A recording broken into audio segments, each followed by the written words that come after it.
Interlude. Never quest alone. The first quest was simple. I went to Chelsea Market, bought a handful of raspberries, a tillandsia, a grape popsicle, and 3 pounds of 75/25 ground beef. I left the goods in the windowsill of a brownstone on West 9th Street, and then headed to Prospect Park, where a plain white envelope was waiting for me under a random bench. Inside was a wooden token, the size of a $50, with the number 1 intricately carved in the middle. I quickly tucked it into my pocket and began the long trek back to my office, a new swing in my step. I progressed quickly through the next series of quests. It was as if someone had copied down the tutorial section of World of Warcraft and was playing it out in real life. Kill 3 pigeons, fetch some random plant, buy 2 rats from a particular pet shop. They were a fun diversion at first, and luckily I had no girlfriend at the moment to distract me, but I didn't see the point. Sure, I was quickly earning experience points, but what were they for? Some sort of secret contest, where the guy who racked up the most XP got a year's subscription to the newest MMORPG? I mean, that did sound awesome, but was it really worth my time? Yes, it was. One day, about a year since I'd discovered this whole thing, I was minding my own business, picking which quest to tackle on my way home from work, when I saw a message waiting for me in my Qmail inbox. 12_parsecs. Congrats, you've passed my test. If you're ready to take your questing to the next level, then go to the NYU library and bring me the book at call number 949.278.01. I'll be waiting for you at Bleecker Street grounds on Monday morning at 10:30. See you soon, Trinity. I read the note over a second time, then a third, and then probably 6 more times after that. It's no secret that I loved The Matrix, so now to be getting a cryptic note from someone named Trinity was making my head spin. I had to find that book so I could meet her, if it even was a her. The task seemed simple enough, except the book had been checked out of the library by a patron with no name the day before. I tracked down all the library employees to see if someone remembered who it had been, but all that got me was a vague description of a man in his 70s with a tweed jacket. I pressed on, though, and after some subterfuge and a lot of phone calls, I was walking out of the smelly professor's office with the book in hand and only an hour to spare. My breath was nearly gone by the time I made it to the coffee shop downtown, but there she was, waiting for me. Her hair was blonde and her eyes were green, and when she looked at me that first time and smiled, I swear my knees almost gave way. I tried to play it cool at first. Girls don't like a braggart. They want a confident, suave guy, or so I'd read on the internet. So I downplayed how hard it was to find the diary, and she seemed impressed at my questing skills. But the whole time my heart was racing, and I felt the sweat pooling on the back of my neck. Man, I wished I had talked to more girls in college. She asked if I had read the diary, and I told her that I'd only just retrieved it. "Oh," she said, "then you don't know the truth." "What truth?" I asked. "The truth about magic." She then launched into a tale so ridiculous, so out of this world, that it made me feel like the sane one. And I was the guy who had been running around town fetching stuff in exchange for weird tokens for a year. But then she took out a small plastic container from her bag and placed it on the table. Inside was a tiny brown mouse, scurrying about. Next, she produced an ornate dagger sheathed in leather. She withdrew the gleaming blade, popped the lid off the container, and then, without warning, plunged it into the little rodent and then removed it just as quickly. My eyes went wide, and I was about to get out of my chair and run away, but she pointed into the container and I looked inside. There was the mouse, except instead of a furry creature, there was a stone statue of a mouse in its place. She lifted it out of the container and put it on the table, and I cringed. "Magic," she explained, "is everywhere. It's in the soil, in the water, in the plants, and even in the metals in the ground. This blade," she said, as she resheathed it and placed it back in her purse, being just one example. She kept going, explaining how she had uncovered the truth on her own, How she had developed a knack for alchemy and amassed a collection of rare prima materia that she still needed to experiment on, but how she had hit a wall in her progression up the questing ladder.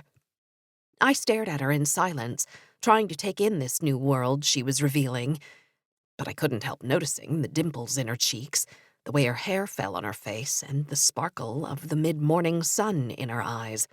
It was literally something out of a movie. The dorky, yet secretly brave and heroic and awesome main character being chosen by the drop-dead gorgeous, but also brilliant and funny girl of his dreams to learn the truth. I took that as a sign that she liked me. I mean, if you learned there was a secret magical world, you wouldn't go around telling every idiot on the street, would you? Of course not. I was so absorbed with her entire being that I didn't actually hear the question the first time. "Will you be my new trainee?" "Yes," I said without a second thought. If she had asked me to cut out one of my kidneys and lay it on the table, I probably also would have said yes. It was only later that I found out she was taken. We were at her apartment, fresh off our first successful raid, and she had just revealed the secret room hidden behind a bookcase where she hid her alchemy lab from the rest of her life. The room was stocked with shelves and bookcases full of vials and jars, and she began explaining what everything was. I tried to pay attention, but it was all just so much to take in, on top of the fact that I was actually alone with her in her apartment. But before I could try to make a move, I saw the picture out of the corner of my eye. "Oh," I said, pointing at it. "Is that your brother?" It wasn't. Worse, the guy was a jerk. It wasn't that hard to figure out that he was cheating on Trinity, and I only followed him for one day. She must have known, but I held my tongue. Well, for a while, anyway. It took me a couple of months to work up the courage to tell her, and when I did, you'd think she would have thanked me, but she didn't. No, she pretended I hadn't said anything and then abruptly left the coffee shop. I waited a few days before reaching out and wondered how long I should wait before asking her out. After so long with that dipshit, she would want to change, I was sure of it, but I wanted to give her some space. 6 weeks later, though, she showed up at our usual table at the coffee shop with a rock on her finger. That should have been the end of it. I should have pushed down my feelings and moved on. We could still work together. I didn't want that to end because I was learning so much about alchemy and prima materia and magic and, well, I couldn't go back to how it was before, when I was just grinding up a down escalator with no hope of getting to the top. But the heart leads and the brain follows. It started small at first. I began stopping by her apartment building each morning, waiting across the street until she went out for her morning jog. God, she looked good even in sweats. I figured out a running route after a few weeks, and then one day ran into her by accident. She was a little weirded out, but I explained that I had started exercising, and the West Side Highway was really the best place to run near my apartment. Next, I started following her to her tutoring appointments at our coffee shop. I showed up at one of them and pretended that I thought we were meeting that day. She gave me an awkward hello and then told me I was mistaken. Finally, I executed the last part of my plan: confront the cheater head-on. I took a break from tailing Trinity to document that scumbag's extracurricular activities, printed out all the evidence, and then waited for the perfect opportunity. I waited outside a restaurant where they were having dinner, dressed in my finest suit. When they were done with their entrees, I strode up to their table and plopped the folder of pictures down. "You deserve better than him," I said. She went white as a ghost, while he turned beet red. The entire restaurant was staring, but I stood my ground and waited for her to say something. Except she didn't. She just sat there, refusing to look me in the eye until finally her fiancé got up and cocked me in the face with a right hook. The next thing I knew, I was out on the pavement, stars swirling in my vision. She never came out. I realized on the way home that the whole plan had been so inartful. If I really wanted to win her over, embarrassing her in public was not the answer. I just needed to tell her how I felt.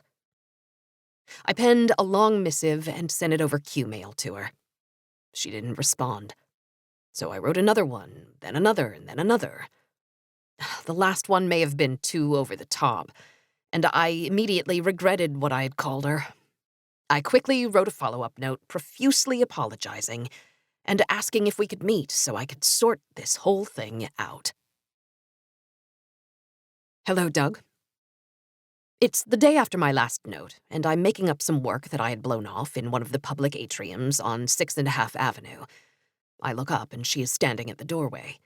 She is stunning. Even more so than usual.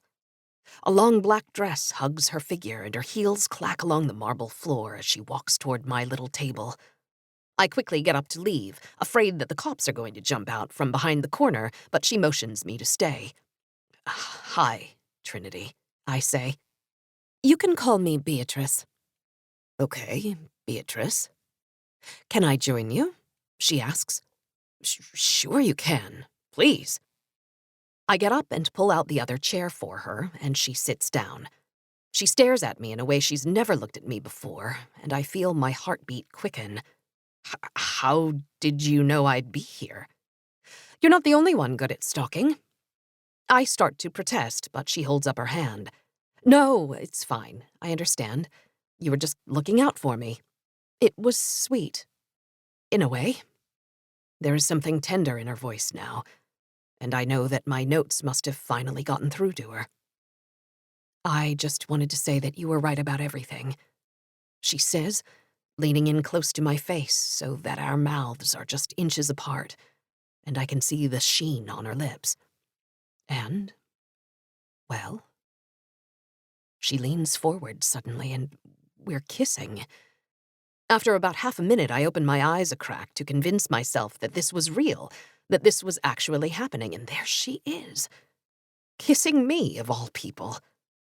Her lips taste like strawberries on a summer's day, and her perfume smells like lavender, and I just want this moment to continue on forever. But finally, she breaks away, and I sit back in my chair and let out a deep breath. I can still taste her on my lips, and I run my tongue over them to experience that feeling again. But when I do, the strawberries are gone, and in their place is something foul. Something I remember from that first visit to her apartment all those months ago. Goodbye, Doug, I hear her say, as my throat starts to swell and my vision becomes blurry, and the last thing I see is her in that black dress, walking through the empty atrium and into the night. 14. And in the darkness, bind them. Some write to remember. I write to forget. Rita Von Ash, January 1st, 1787. Once upon a time, I was a normal girl living in a normal world with normal friends, a normal job, and in love with a normal boyfriend. I still had those things today. The normal friends who were catty and shallow and who used me for their own ends. The normal job that was doing its best to grind me into the ground. The normal boyfriend who had chosen to stay in Hong Kong for 2 months instead of coming home for a week in between like he normally did. Once upon a time, I also clicked a link in a random email, discovered a secret world, completed quests, survived a fight to the death, and found a magic ring. But it wasn't as thrilling as it sounded. The secret world, it was turning more sinister by the day. The quests, well, they had led me straight into the mind of a madwoman. And the ring, it was trapped on my finger, put there by said madwoman. That ring had adorned my right index finger for 3 weeks. But as for the woman who put it there, well, she had gone radio silent. As soon as I had returned from the library, I had locked the dusty book away in a drawer in my bedroom, along with the top half of Beatrice's note. I didn't want any part of Rita Von Ash, didn't want to know what she had done, didn't want to know why the diary was so important. No, I had a constant reminder of Rita on my finger at all times, and that was enough. The bottom portion of the note, with those words that had compelled me to put the ring on, I had placed in an envelope, which I had then put inside a second envelope and then inside a still larger third envelope for good measure. I had buried the Russian doll of envelopes under a smattering of old clothes in a box in the corner of my closet, where hopefully no one would find it. I had waited a day before attempting to take the ring off again, and when I did, Beatrice's voice returned, commanding me to put the ring on. I complied, and the voice stopped once more. This became my morning routine, but every result was the same. Some days I lasted a minute before succumbing, and other days I had given up before the voice could even finish the sentence. One random morning a week ago, I had resolved to hold out as long as possible. In one fluid motion, I had pulled the ring off my finger, dropped it into the same drawer that held the diary, and then quickly closed and locked it again. But the command returned as if a set of speakers were held up to my ears, and I writhed on the floor for what seemed like an eternity trying to resist its pull. In the end, I had lasted a total of 75 seconds. There was no text from Beatrice afterward, though. Did she know what I was attempting to do? Or was she so confident in the command's power over me that she didn't feel the need to check on me? And if her torments during my waking hours weren't enough, there was no refuge in sleep either. It had taken about a week for me to realize that the weird dreams I had been having weren't dreams at all, but more of Beatrice's memories that had seeped into my mind during our encounter at the party. Each morning, I tried to write down whatever I could recall, but all I produced were meaningless fragments. A baby's cry, a deserted path in a park on a moonless night, a woman reading a newspaper at a coffee shop. Tonight, as I continued my new nightly ritual of numbing myself with scotch and trying to speed run through A Link to the Past before my midnight FaceTime with Duncan, I read over the unintelligible scribblings and searched for a deeper meaning. I didn't find it. The time on my laptop flicked to 12, and I clicked on Duncan's number in the chat window and waited for his visage to appear. But the pinging noise continued on with no response from him, halfway around the world. The bottle of Brewichlady and a shot glass were already next to my computer from last night, so while I waited for Duncan to answer, I pulled up the quest board, clicked on a random quest, and then took a shot. I clicked back to FaceTime and then back to the board to open a different quest, and took another shot.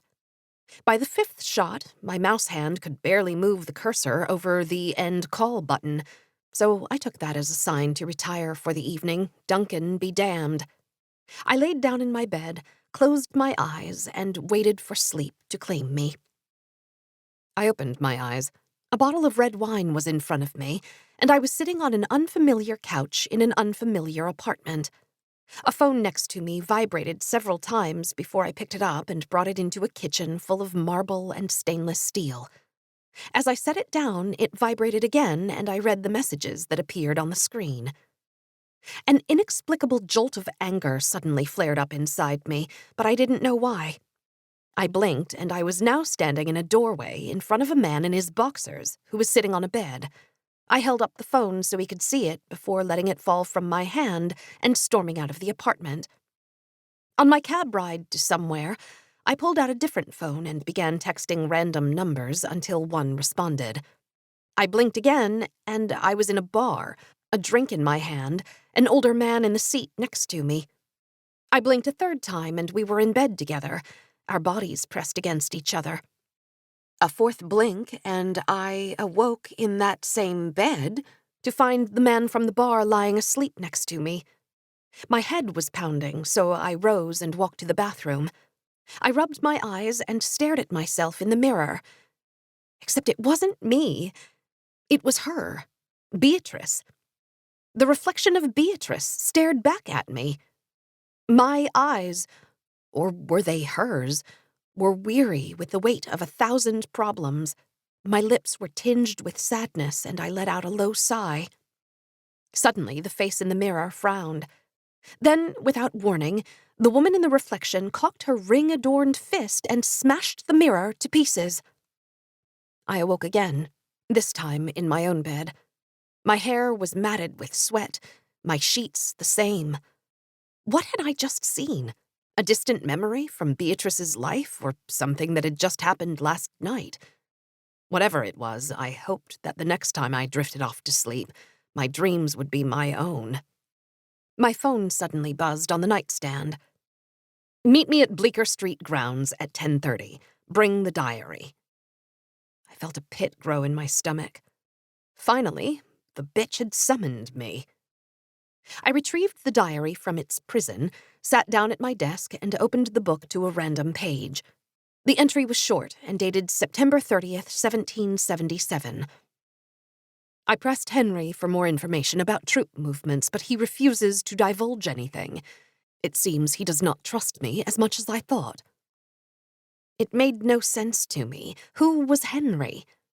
I flipped through the worn pages, searching for something that would help me make sense of it all, but my throbbing head halted any further examination. I took the top half of Beatrice's note out of my desk drawer and placed it in between the pages. That's when I noticed something else in the drawer, next to my ever-growing stack of tokens. A small green bit of something wrapped in plastic. It was the extra gummy that Steve had given me in the bar so many weeks ago, and the perfect cure for my hangover. I unwrapped the plastic and stared at the gummy. The last time I had eaten one of these, I had just imbibed several stiff drinks, and it had magically whisked away the alcohol and returned me to my clear-headed state. But now I was several hours removed from my latest binge. Would it have the same effect? I broke off roughly a quarter of the gummy, set it aside, and wrapped the remainder back up. No sense in wasting my only one if it didn't work. I popped the piece in my mouth and began to chew. The horrible taste of rotting fish was nauseating even the second time, but thankfully the whole ordeal was over in a few seconds. I waited for something to happen. Even if my headache dulled a little, it would be worth it, as I would need my full mental capacity to face Beatrice in case this meeting was anything like our first one. Finally, after about 5 minutes, the pounding started to subside, and I slowly stood up from my desk, the ill effects of my scotch consumption completely gone. Incredible. I walked over to my closet to dig out something big enough to hold the diary. Under a pile of old sweatshirts, I found my worn blue and gold backpack that had served me well in Ann Arbor.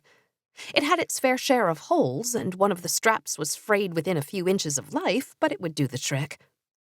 On my way to the subway, I shot off an email to my boss, explaining that I was coming down with something so I'd be working from home today. As I waited on the platform, my mind started racing. Would she try to get inside my mind again? Could she, even? If the linkage between us was because of the apples we'd both eaten, well, that was weeks ago, and I hadn't dared to eat any of the leftover ones still in my freezer. The train arrived, and I grabbed a seat in the nearly empty car. I set my backpack down and pulled out Beatrice's note from the back of the diary. If she was still angry from our meeting at the party, her words held no trace of it. If anything, it sounded like she needed me to help her take the right course at her inflection point. Then I read over the list of items in her note that she had fetched as part of her first quest: 90/10 beef, a tillandsia, an apple popsicle, and a handful of blueberries, and my jaw dropped. They were the same items as my first quest, except with a different blend of beef and a different flavored popsicle. What did it all mean? I put the note away and tried to clear my mind for the encounter ahead, one that might change my life completely. I had relished this secret world that I had discovered, but now it seemed like I was at my own inflection point. Would I continue on with my quest alone, or would I take a chance and join forces with Beatrice? Would she even give me a choice? The train arrived at the Bleecker Street stop. It was 10:25 and I was going to be late, so I dashed out of the car and up the stairs, breaking into a slight jog after I reached the street. As I drew closer, I felt as if my hand was being pulled toward the coffee shop like a fish on a hook being reeled in, and I looked down at the silver ring on my finger. I spotted her immediately, sipping a coffee on the brisk fall day in a high-backed chair just outside the shop, talking on the phone. My would-be mentor. The potential scorpion to my frog. The force pulling my finger increased as I walked around to the seat across from her and sat down. Only then did I realize that she wasn't talking on the phone, but to a little boy in the seat next to her. 15. Help wanted. We had won the war, but lost half the guild in the process. "You're late," said Beatrice, ignoring the look of shock on my face. I take it you have the book? I nodded, unzipped my backpack, and set the tome onto the table. Yeah, you told me to bring it, I said. Oh, right, sorry, force of habit, she said, before turning to the little boy next to us. Jack, Mommy and her friend have some things to discuss, so you can use your iPad now as a special treat. Beatrice dug an iPad in a blue rubber case out of a tote bag and handed it to her son, who immediately began tapping away. I wouldn't normally bring him, but my sitter canceled last minute. Oh, no problem, I guess. Just, didn't realize you had a kid. Yeah, well, we're both not what the other thought, it seems. She ruffled Jack's hair, but he ignored her motherly affections, his eyes glued to the screen. I was still taken aback that this woman who had attacked me, who had invaded my mind and forced me to wear this ring, was actually a mother. Yeah. An awkward silence fell over us, and I took a moment to study this woman, who had caused me so much anguish, but whom I had never actually met. She had dirty blonde hair done up in a ponytail, and was wearing a plaid pleated skirt with a cardigan that clung to her figure. Her green eyes were paler than they had appeared during our first encounter. If it hadn't been for the slight laugh lines around her mouth and the tiny crow's feet around her eyes, not to mention her son, I would have pegged her as a Catholic schoolgirl on her way to a pep rally. So, should we get down to it? She said. You read the diary, I assume. I shook my head. No. After I read your note and you made me put on the ring, I locked the book away. I wanted to unload on her, tell how I was going to spend every free waking moment I had trying to get this ring off, but for some reason I held my tongue. Oh, fine. You already know the truth. That much I saw in your head. And you already know the diary's true value. I do? Yes. The ink? My note? You really didn't read any of it, did you? No. Just the last entry about test subjects at Valley Forge, and the compendium. Beatrice took a sip of coffee out of the oversized mug, and I saw it on her left index finger, the twin to the cuff on my right index finger with the same inscribed initials. I felt my right hand slowly drift toward her hand, and I pulled it back, as a spark of anger ignited the rage inside me. She had brushed off what she had done, as if it was normal, as if she had merely lent me some fancy jewelry for a night out. Ah, well, you missed the part. Why did you do it? I shouted. The other patrons of the cafe turned towards us, but Beatrice maintained her composure and just smiled, which made me even angrier. Calm down, she whispered. It was so soft I almost thought for a second that her voice was back in my head. You'll scare Jack. I don't give a fuck about your don't, Beatrice said, holding up her left hand, and I again felt my right hand inch towards her. I knew this was a bad idea, bringing him here. I thought maybe it would temper your anger toward me, seeing me here as a regular mom. The only thing that would do that is if you let me take this stupid thing off my finger. She sighed. I can't.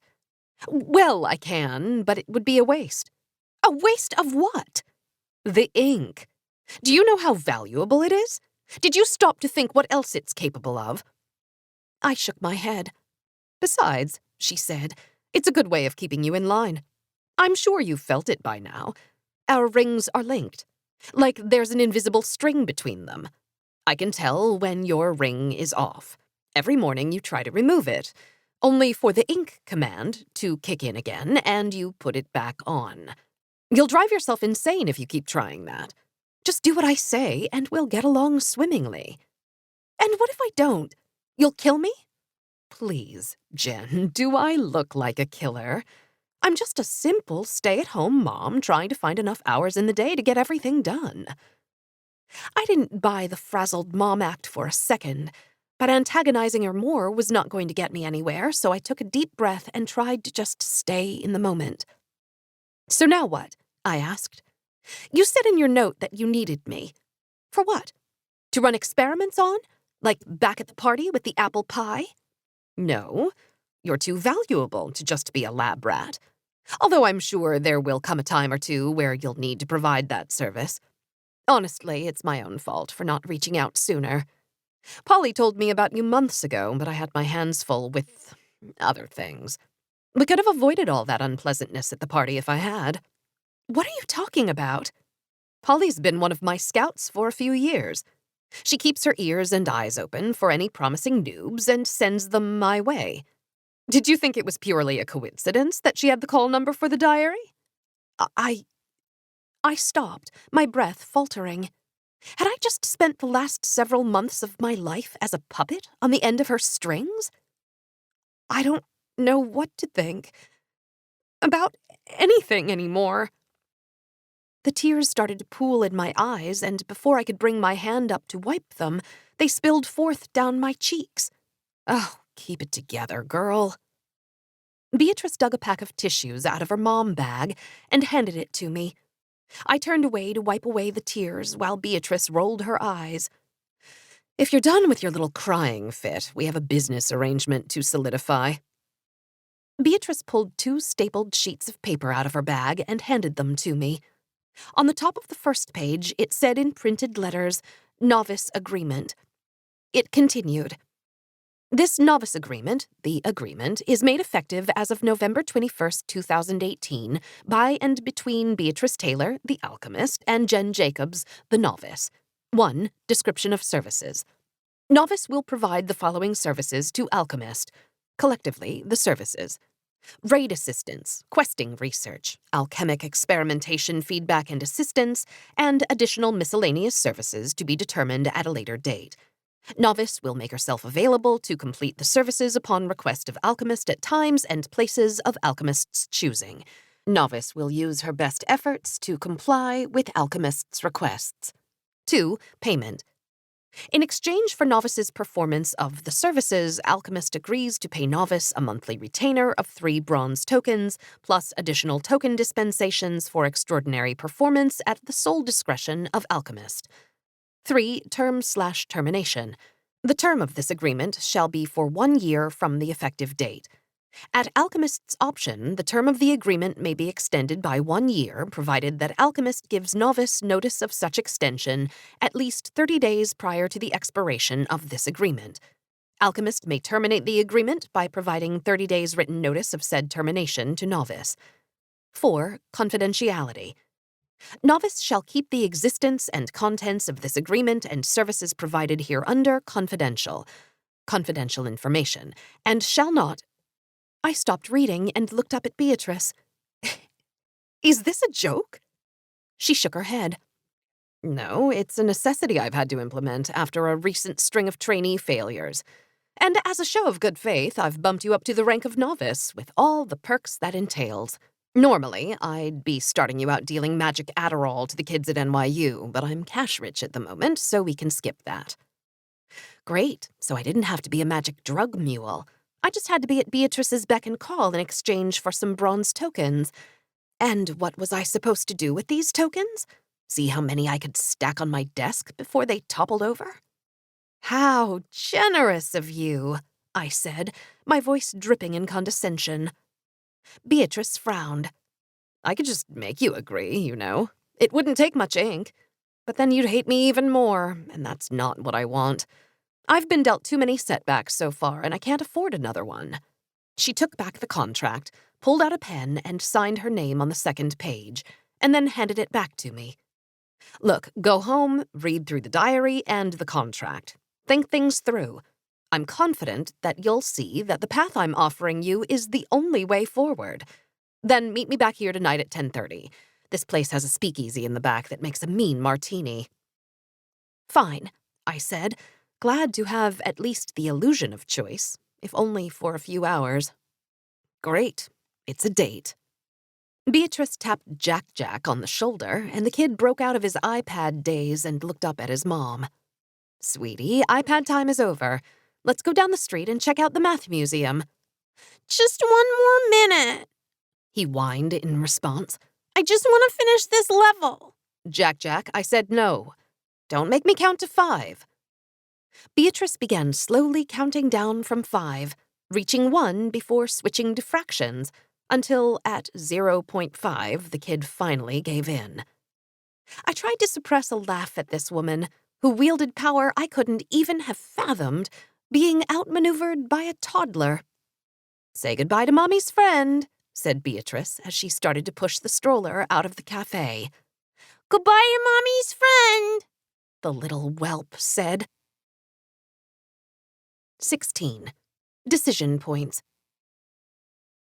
But recruitment would have to wait.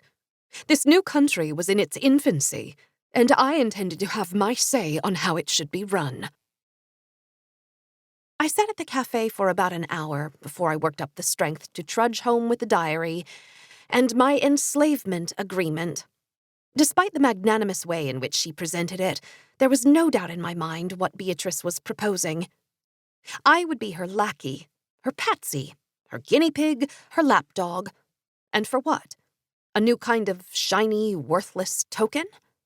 I already had one soul-crushing job where I was overworked and underappreciated. Why did I need another, and one where I would be in the employ of someone who could bind me to her will with a bit of ink and paper?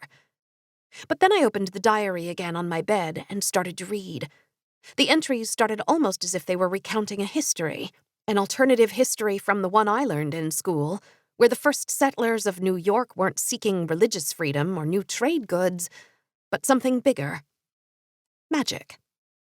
But what magic they had discovered remained hidden off the page, or only in cryptic references to vaguely described locations that had probably been paved over by Robert Moses. The narrative then abruptly shifted to Rita's musings on the Revolutionary War and her seemingly important role in it. Because after some quick Google research, Rita's letters, written apparently in the same ink that Beatrice now had, were responsible for the inexplicable buffoonery of one William Howe, who upon receiving said letters, no doubt filled with instructions written in the compulsion ink, committed military blunder after military blunder. And the sums of those blunders eventually allowed Washington to retreat to Valley Forge, and, well, the rest is history. A secret history. I closed the diary. It was all so much to take in that my head began to spin, and I collapsed backward onto the bed. I reached for my phone. The digits were still burned into my memory after all these years. My mom's cell phone number. After she had died, I had called the number by mistake one day, only to get sent straight to her voicemail. It shouldn't have gone through. I remember canceling it as part of the flurry of activity that had consumed me after the funeral. The sound of her voice had been too much to take, so I had hung up before her greeting could finish. But I called back. I didn't know why it still worked, but hearing her voice, even for those few seconds, helped me in ways I couldn't explain. Then, in college, I started leaving messages. It was an accident the first time, as I had forgotten to hang up before the beep sounded. But the next time, it was on purpose, and I talked to my mother again for the first time in years. Even if it was only one way, it felt like magic sometimes, like I was leaving her messages in heaven. Other times, I just felt pathetic, that I was pouring my heart out to a hard drive in some server farm in the middle of nowhere. Each time I called, I had wondered if this was going to be the time that the phone company caught on and shut it down, and my mother would be completely gone. Eventually, I weaned myself off of that crutch, but a part of me wondered if she was still out there, waiting for me to call just one more time. I must have fallen asleep before I could decide to call her, because next thing I knew, I was Beatrice again, in the cafe where we had just met. I was reading a newspaper, sipping coffee, and something in the paper made me smile, but I couldn't make out the words. Then a red-headed girl ran up to the table and sat down. "Sorry I'm late. The subway was a complete disaster," the girl said. "No worries. I take it you have the book?" I said in reply. The beep-boop of an incoming FaceTime call jostled me from the dream memory, and I sat up in bed, again covered in sweat. For a millisecond, I thought it was somehow my mom, but the number on the screen was Duncan's. I looked over at the clock. It was 1 in the afternoon already, 1 a.m. the next day in Hong Kong. We didn't usually talk at this time, but maybe he was feeling guilty for having missed our last call. I clicked the green button and waited for Duncan's face to appear. But it didn't. Instead, A blurry, dark image filled the screen, and all I could hear was the unintelligible noise of what sounded like a party. He had pocket-dialed me, just what every girl dreamed of. I waited to say something, but the screen didn't change, and then I heard the raucous, muffled laughter of a woman followed by the similarly muffled tones of Duncan's voice. "Duncan!" I screamed into the phone. Nothing happened. Several more shouts did nothing to get his attention, so I finally gave up and ended the call. I wanted to believe that what I had heard was nothing out of the ordinary, that he was just out for a fun night with his coworkers, but instead all I felt was anger. Anger that he was not here when I needed someone to turn to. Anger that he couldn't even make the effort to remember that he had forgotten to call me. Well, I didn't need his counsel, or my mother's, for that matter. I had done pretty well on my own, so there was no point in doubting myself now. I pulled out the contract, turned to the second page, and was about to sign on the anointed line when a better idea popped into my head. The inside of the coffee shop was practically empty, except for a sole barista behind the counter who was staring down at her phone. Behind her was an intimidating wall lined with cubbies full of bags of coffee. "Hi," I said to the barista. She didn't look up. Where's the bar?" I asked. "We're closed," she said, still not looking up. "Okay, then." I stood there for a few minutes to see if she would relent and reveal the secret entrance, but she kept on with her act and didn't say a word. I was about to risk the wrath of texting Beatrice when suddenly the wall of coffee opened inward, and a gaggle of scantily dressed college girls burst through the opening, lifted up the counter, and brushed past me.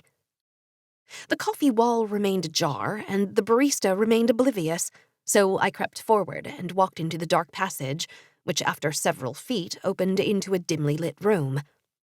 The bar resembled more of a cellar than a lounge, with exposed brick along the walls painted black, and individual light bulbs hung from wires attached to the low ceiling. I walked between the teal-upholstered leather booths on one side and the bar stools on the other, until finally reaching Beatrice at the end of the bar, an empty martini glass in front of her.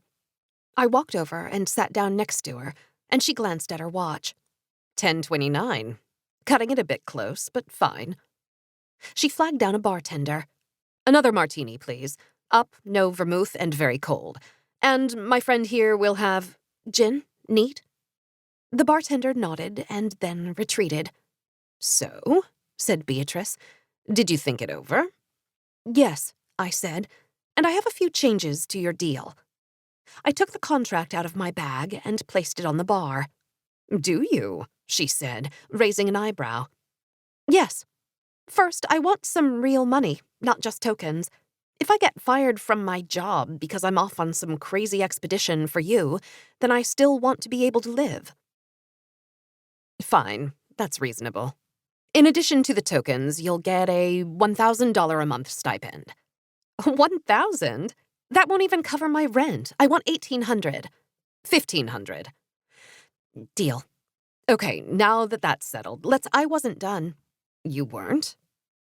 A crinkle formed on Beatrice's nose, and she took the olives from her empty glass and began chewing them slowly. "No. The way I see it, this contract binds me to you indefinitely. I want a buyout option. If I want to quit after 6 months, you'll agree to release me if I pay back everything, the tokens and the cash." The bartender finally returned with the drinks, and Beatrice took hers, raised the glass to her lips, and took a long, drawn-out sip before setting the nearly empty glass down again. 2 years, she said. "What? You'll give me 2 years. Then we can reconsider the terms of your contract." "That's too long. I don't want to—" "No, it's not. I've been at this for 12 years, Jen, and I've only now just reached the crest, ready to make the final ascent to the top. So you can leave now if you want and waste the next decade of your life retreading my path up the mountain, or you can recognize the opportunity in front of you and grab it." She finished her speech and got up. "Another one, please," she said to the bartender before retreating into the back of the bar. I sat in silence, contemplating her offer, and my thoughts drifted to the fragmented memories that had seeped into my dreams. Beatrice had done this before, tried to train someone to help her. But what had happened to the girl from the dream? Had she failed and been cast aside? Or worse? Maybe it was better to run now while I still had the chance. I would just forget everything that had happened, that there wasn't a secret magic underpinning the world, that I didn't have a silver ring stuck on my finger for the rest of my life. Or I could stick it out on my own, learn everything from the ground up. If Beatrice could do it, then so could I. I could take my time, forge my own path on my own terms. I pictured late nights in my apartment trying to come up with my own concoctions, rainy afternoons spent in abandoned alleyways seeking out rats, weekends wasted in the bowels of a library trying to track down any reference to alchemy or to Rita or to prima materia. It would be an adventure, sure, but one in which I was utterly alone. The bartender brought Beatrice's third martini, and I suddenly wished I knew enough alchemy to spike the drink with a poison that would kill her in just a sip. But I didn't. And I couldn't. I stared off into space, angry at myself for even thinking about that path, when Beatrice finally returned and sat back down. "Okay," I said to her. Beatrice turned to me. "Okay, what?" "We have a deal."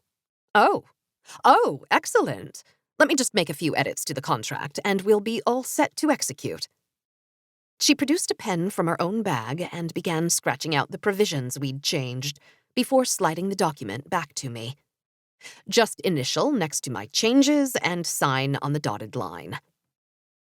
Without giving myself another chance to change my mind, I quickly jotted JJ next to Beatrice's BT, and then signed on the second page. "Fantastic. I'll make you a copy." She took the contract and put it in her bag and then raised her glass to mine. I clinked it, and we both sipped. "This is a momentous day for you, Jen. For both of us. We're finally going to give the Guild a run for its money." The Guild. Beatrice had mentioned it in her note to me, but I had completely forgotten about it. What's the Guild? It's the biggest puppet master of them all. It runs the council. It has been lurking in the shadows of New York before there even was a New York. I suppressed a laugh.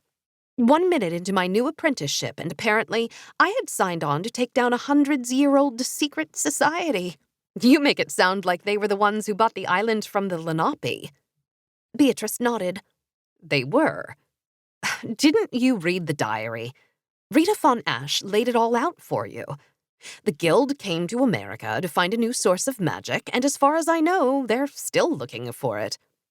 But they did find something. Rita mentioned that's just the same trace of magic that you can find anywhere, if you know how to look for it.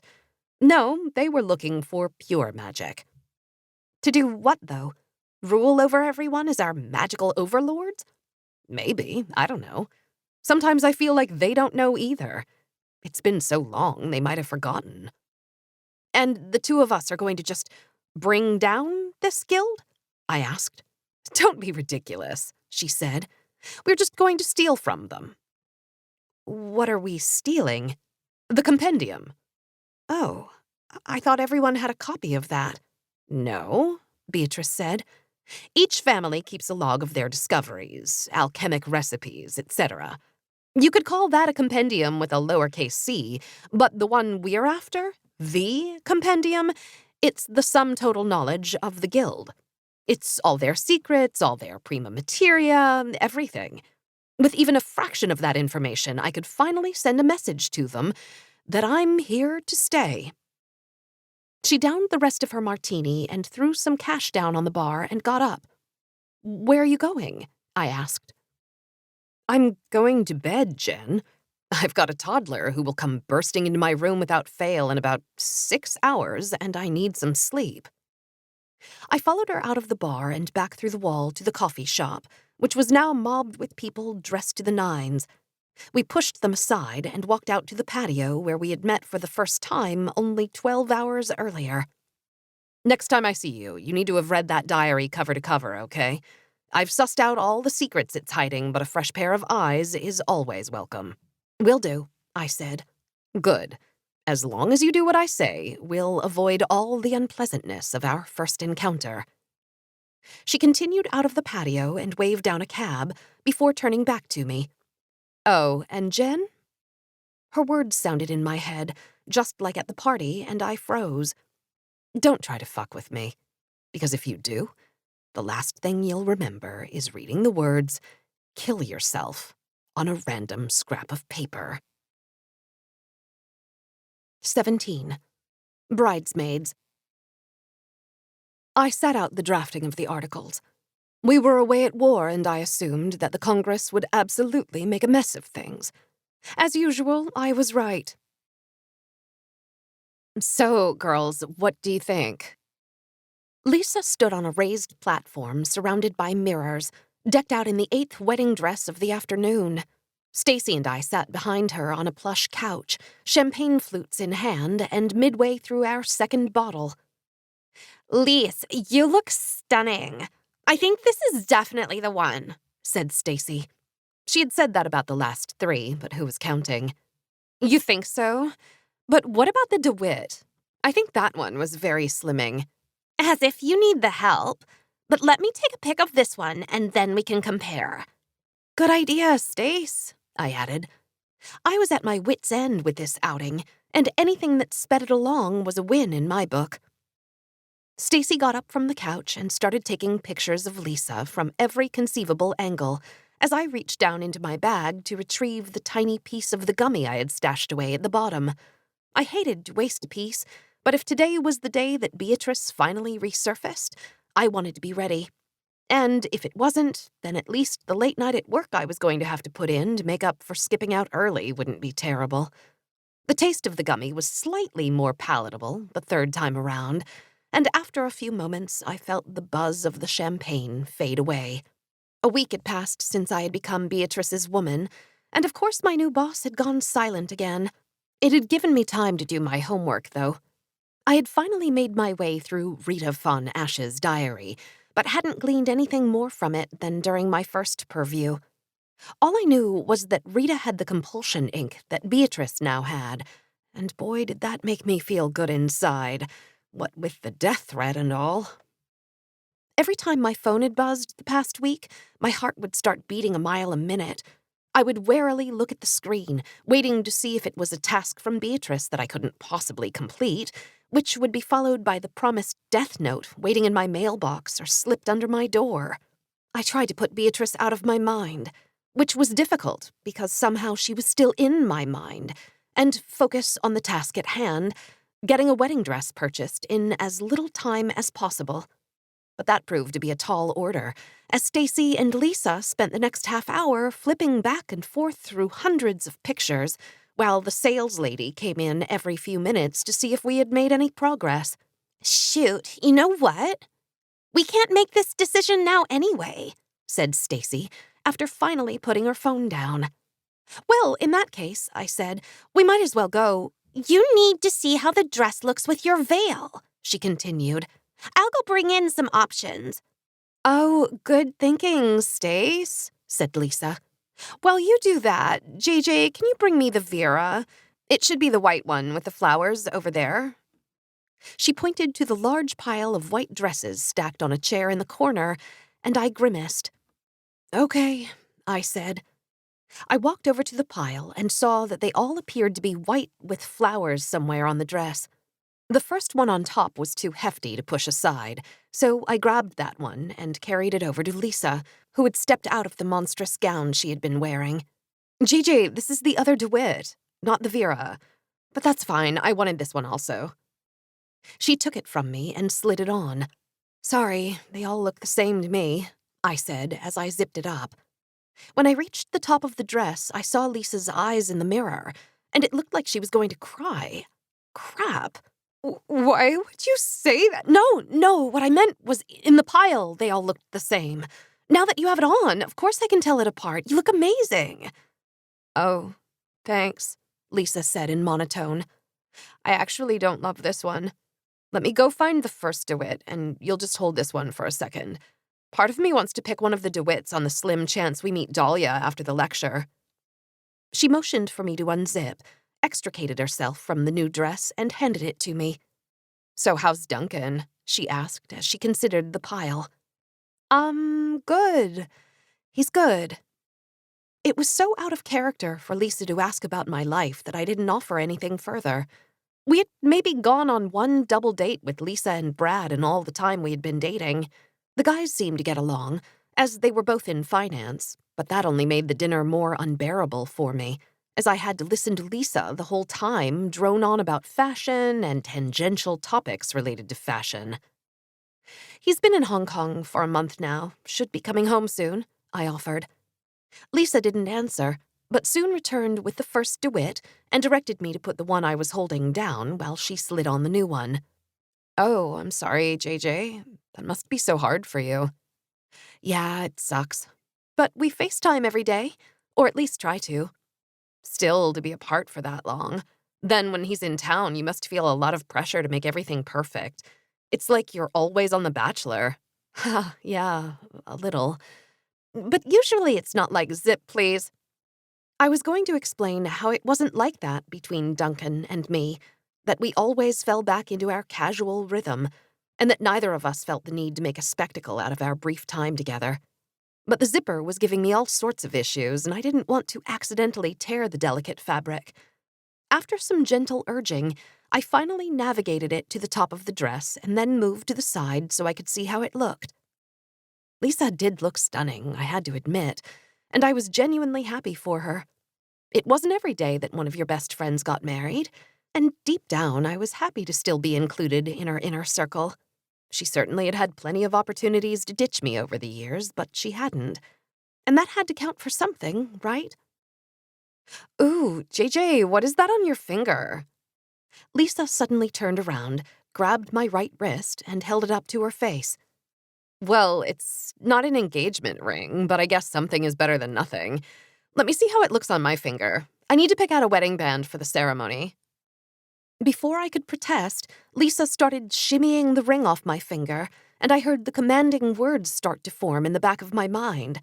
No! I yelled, shaking free of Lisa's grasp and retreating back to the couch to push the ring back down to its resting place.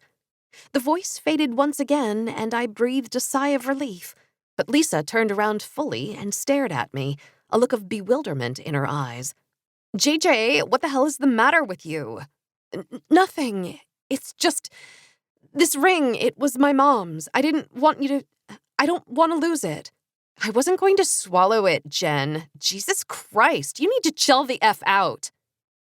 Lisa shook her head, stepped down from the platform, and sat down on the couch next to me.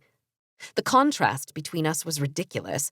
Me in my work hoodie and her in a $7,000 dress. And now I had made things even more awkward. But as much as I wanted to explain myself, what could I say? Hey, sorry, Lise, it's just if I take the ring off, my sociopathic mentor's voice will start sounding in my head. Yeah, okay. JJ, is something wrong? Lisa's tone changed abruptly from rage to caring, and I looked down at the floor, embarrassed at my outburst. The last few months, it's like you've pulled yourself back. You never initiate, you zone out during dinner, you're really behind on your bachelorette planning tasks. I mean, at this point, we're going to have to take a boat to London if you don't get our flights booked ASAP. It's like you're just going through the motions. No, it's not like that. My phone suddenly buzzed, and I pulled it out to see a text from Beatrice, now of all times. Where are you, was all it said. Downtown, I wrote back quickly before slipping my phone back into my bag and hoping that her question wasn't a sign of things to come. Unfortunately, it was, as my phone buzzed again a few seconds later and I sheepishly looked at Lisa. Sorry, Slack feed at work is blowing up, I offered before looking at the text. Need you to get to raid board ASAP. Well, maybe it was nearby. Another buzz. 1391 St. Nicholas Avenue. Shit, that was all the way uptown, practically in the Bronx. Go through yellow door and up to floor 3 and turn left. At end of hallway. Terrific. I'm all the way downtown. Might be a while, I wrote back, trying to buy time. A final buzz. Well, then you'd better start running. Smiley face, was the response. The smiley face almost made me throw my phone across the room. Was she kidding with this crap? I was supposed to just drop everything at a moment's notice and run off to some random place with barely an explanation? Do you need to leave? Lisa suddenly cut in, and I realized I had been staring at my phone for a minute without saying a word. Yes. I mean, I don't want to, but it's my boss. I told him I had to go to a doctor's appointment so I could duck out, no questions asked. And now he's asking when I can get back to the office. It's fine, just go. She picked up Stacy's phone and started flipping through the dress pictures. I contemplated trying to explain myself further, but instead turned and walked silently out of the room, just as Stacy was returning with her hands full of veils. JJ, where? I kept walking, not wanting to explain myself to her either.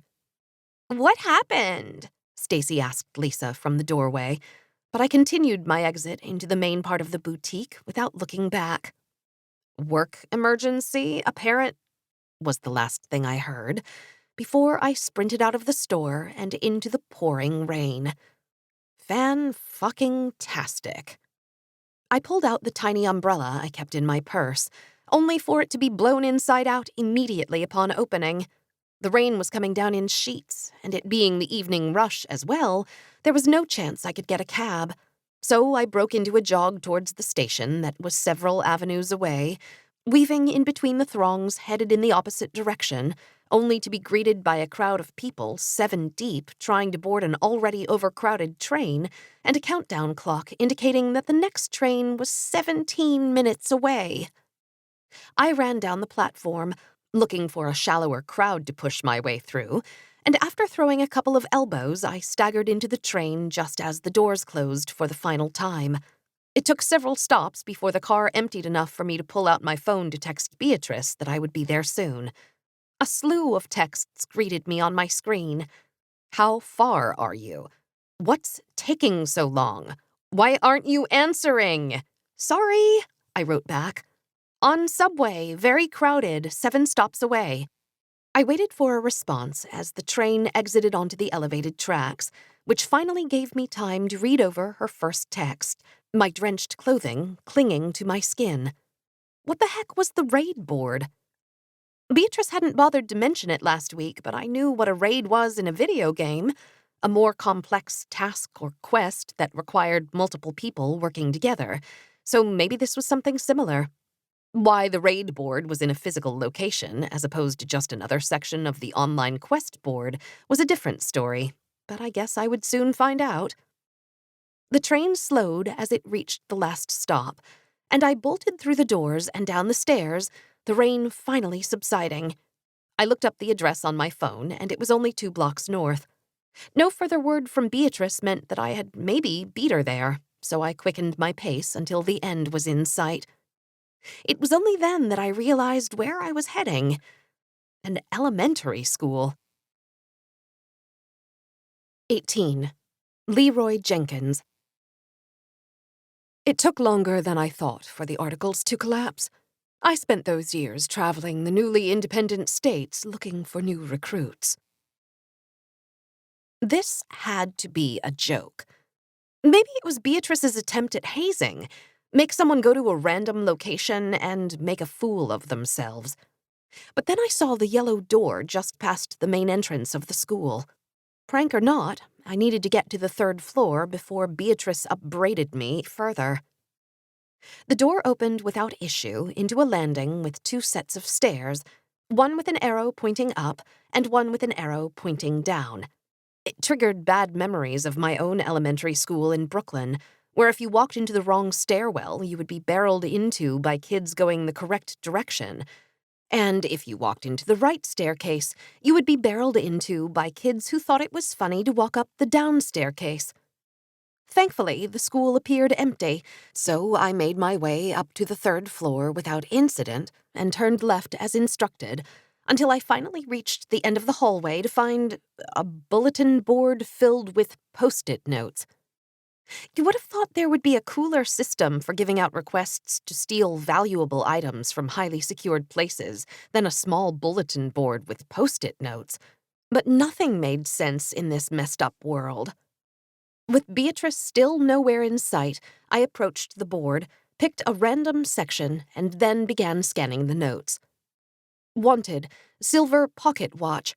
Don't care where you get it, as long as it's stolen and at least 110 years old. Reward 34 bronze tokens. Request the 1954 Audrey Hepburn Barbie from the FAO Schwartz display case. The store is closed, so you'll need to figure out where they put it now. I'll give you 70 iron tokens for your trouble or a bottle of rare, and I do mean rare whiskey. And on they went. The level of skill required to accomplish these raids was overwhelming, especially for a still relatively newbie like me. Digging through dumpsters was one thing, but breaking into the Museum of Natural History to steal a stuffed penguin was something entirely else. Good, you're here. I turned around and Beatrice was walking down the empty hallway toward me, dressed in a long white dress. Yeah, sorry about earlier. I had no service on the train. It's fine. You didn't actually need to be here to get the raid, but I figured this was easier than setting up another meeting later. Oh. So I had just killed myself getting here on time for absolutely nothing. It was like the time at work I rewrote the entire code base for the Archer class, only to find out the next day that we were dropping it from the game. Did you get a chance to look at the board? I nodded. It's just a bunch of really hard quests. Like, incredibly hard. Yes and no. They're raids, so you need at least 2 people. That's part of the reason I need you. I haven't been able to do a raid since my last trainee left. So I'm not one of your first? No, like I said, it's been slow going with my current pool of prospects. But you're probably the most promising since… Ah, here it is. She grabbed a Post-it note from the board and pulled it off. Didn't want someone beating us to this one. I can't believe there are this many, I said. I had no idea how many questers were leveled up enough to even know about the raid board, or even how many there were at all, but this seemed crazy. Not really. This board is for the entire East Coast. What? Isn't that kind of inconvenient for everyone?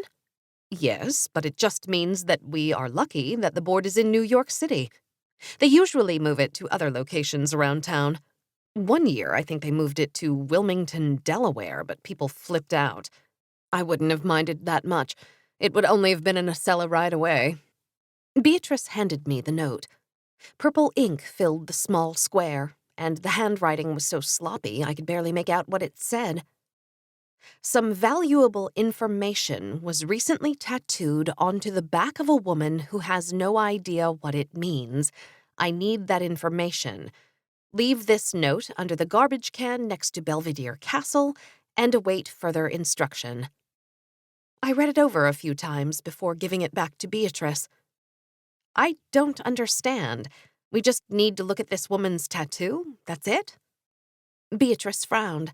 No, that's not it. That tattoo is hiding something very important. What is it? I asked. I don't know. Then how do you know it's important? Because I got a tip an hour ago from a trusted source that this raid was going to be posted here. And this trusted source, as you put it, is worth listening to? Yes. They're the reason I am where I am today. Well, that and my relentlessness. I don't understand. We're going to complete the raid and then what? Keep a copy of the tattoo information for ourselves? Maybe. Who knows? I told them that I was back in business and ready to move forward against the guild, and this was the first response I got back. But we can't do anything until we find this woman. It just seems like you're placing a lot of trust in this person and sounds like you've never even met them, so enough, said Beatrice with a huff. If I wanted your opinion, then I would have asked for it. Just trust me that I know what I'm doing. Okay, I said.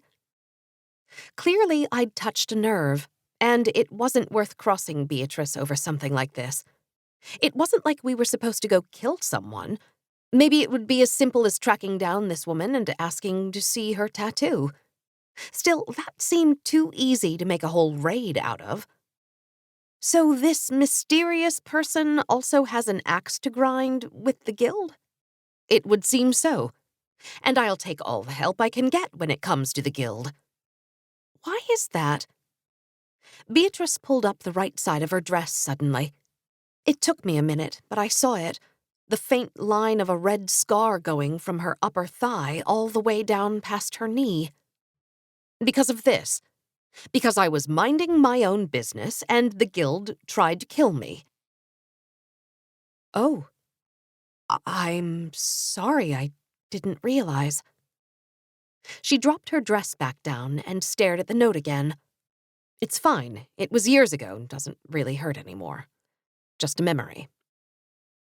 There was a sadness in her eyes with a twinge of fear that I hadn't seen before. Maybe she hadn't always been a borderline psychopath.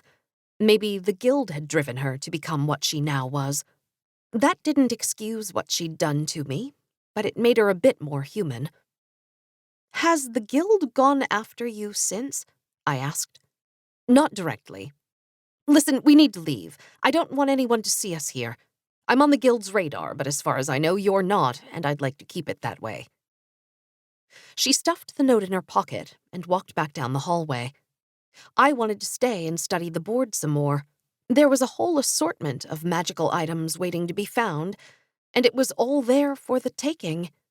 But that would have to wait for another day. Beatrice didn't say a word until we were several blocks from the school, and she had looked behind us 20 times to make sure we weren't being followed. I'll go drop the note in the park. Hopefully our requester will follow up by tomorrow morning, so let's rendezvous at 10 at the coffee shop. Okay. Can we meet a little earlier, though? I ducked out of work early to go wedding dress shopping for my friend, and I don't want to come in late. Oh, fun. If you're a sadist. When's the big day? Next June? But the bachelorette party is in February.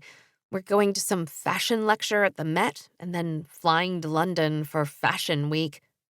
Wow, your friend sounds nuts. For my bachelorette, we went to the Bahamas and got hammered on the beach all day. But to each their own. Come to my apartment at 8:30 then. My sitter will take Jack for a walk and we'll have the place to ourselves. 1264 Madison Avenue, 31C.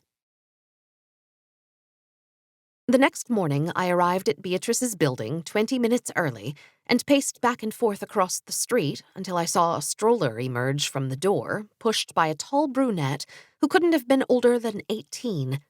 When they were out of sight, I crossed the street and entered the palatial lobby. The doorman smiled at me as he dialed up to Beatrice's apartment before eventually waving me through. The elevator creaked up to the 31st floor, and I stepped into a small, brightly painted hallway with 2 white doors.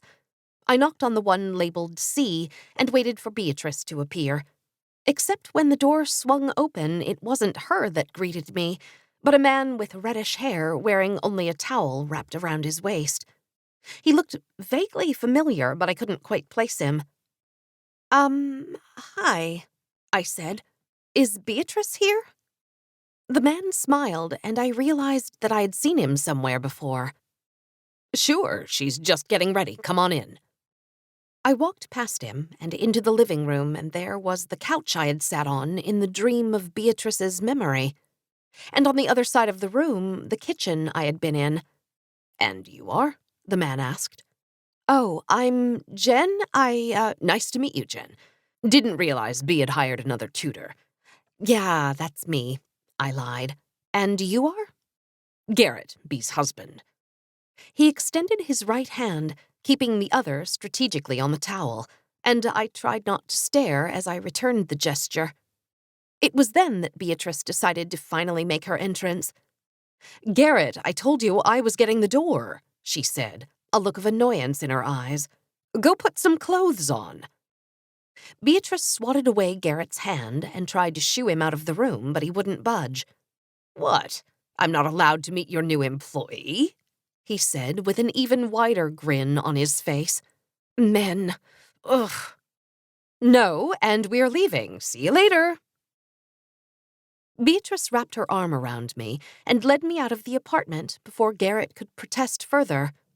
We rode the elevator down in silence, and I smartly kept any mention of the dream to myself, not wanting to upset Beatrice any further. The weather was mild for the last day of November in New York, so instead of plopping down at a coffee shop, we walked into the park. "So your husband is an ass?" "Actually, that wasn't harsh enough. He's a pompous ass who thinks he's entitled to stick his— Sorry, didn't mean to pour salt on a raw wound. It's okay. I'm far past caring." This meeting was quickly turning into a disaster. I knew from the dream memory that Beatrice and her husband had some issues, but didn't expect her to be so upfront about it. It was like she was doing her best to convince me that she was a real person with real problems so I would sympathize with her. Did you find out who the target is?" I said, after we had crested a hill overlooking the Met. "Yes," said Beatrice, with a detached note in her voice. "Her name is Francesca Lewis. Goes by Frankie for some reason. Here." She handed me her phone, and I looked down at a headshot of a woman who looked a little older than me, with strawberry red hair, too much mascara, a tattoo of 2 cursive words on her neck, and bronze skin from too many visits to the tanning salon. "I take it that's not the tattoo we're looking for?" I asked, handing the phone back to Beatrice. "No, the one we're looking for is on her back." "Oh, got it. Kind of a weird raid, isn't it?" "They're all weird if you think about it," Beatrice said. "I just try to focus on the end goal. I've done so many of these, and every time I think I've come one step closer, it ends up being another dead end. But maybe this time. Anyway, it doesn't do any good to hope that this will be the raid that leads us to the compendium." "Why do you need it so badly? You have the ink. That was enough for Rita. She practically changed the course of history with it." Beatrice shook her head. "It wasn't enough. Not for her and not for me. Rita ran out of ink and had to leave the compendium behind when she fled New York, and I only have so much ink left. I had to give most of it away, and I still haven't figured out all the prima materia in it. That's why the compendium would be a game changer. The amount of alchemic knowledge in there. I keep hearing those words, alchemy, prima materia. You don't mean turning lead into gold, do you?" "No.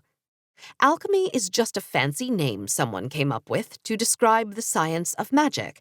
And prima materia is anything that has any magic in it, even a tiny bit." "Oh, I see. This is still new to me. It makes my head spin sometimes." "I'll make you a deal, then. Prove yourself during this raid, and I'll give you a proper alchemy lesson." "Sounds great," I said. "So what's next?" 19. Identity theft. Henry's death shortly after the war presented a problem. No longer within the ambit of power, I needed to find a new patron. Luckily, I found 2. The instructor barked words of derision through her microphone as I and 20 other women pedaled furiously on our special bikes with our special shoes. Sweat coated my entire body. Rita's stupid ring was digging into the handle of the bike. And between the exhaustion from the workout and the overindulgent drinking I had done last night, it felt like every atom in my body was going to combust. And it had only been 10 minutes of the hour-long class. "Come on, Jane! You're the VIP! Get your ass moving!" Lainey, the instructor, barked at me. No, I wasn't really Jane. And no, I shouldn't have been riding the front bike in front of a gaggle of women. And no, this wasn't how any of this was supposed to go down. The plan should have been a simple one to execute. Beatrice had cyber and regular stalked Frankie to such an extent that we had her daily routine down to a science. She worked at a social media marketing firm in Midtown, got lunch from the same salad place every day across the street, got coffee from the same third-wave coffee shop every day at 3:30, spun 3 times a week at a studio redundantly called Velo Bike, worked out in her building's gym the other days, and frequented a number of different bars after work. One thing we hadn't learned, though, was where the actual tattoo was, it being the beginning of December and all. So it was decided that our best chance at completing the raid was to sign up for the same spin class as Frankie and isolate her in the locker room afterward. But unfortunately, we both underestimated the power of spin. Picture trying to buy tickets to Fish, but replace the potheads with status-obsessed women whose worth increases ever so slightly depending on where their spin bike is located, and who reorganize their lives so that they are in front of a computer on Monday at 11:59 a.m. If I was more entrepreneurial, I'd build a bot that automatically signed people up for the most desirable bikes. Then I would charge $10 a class for access and make a killing. Maybe after my Zelda speedrunning comeback crashes and burns.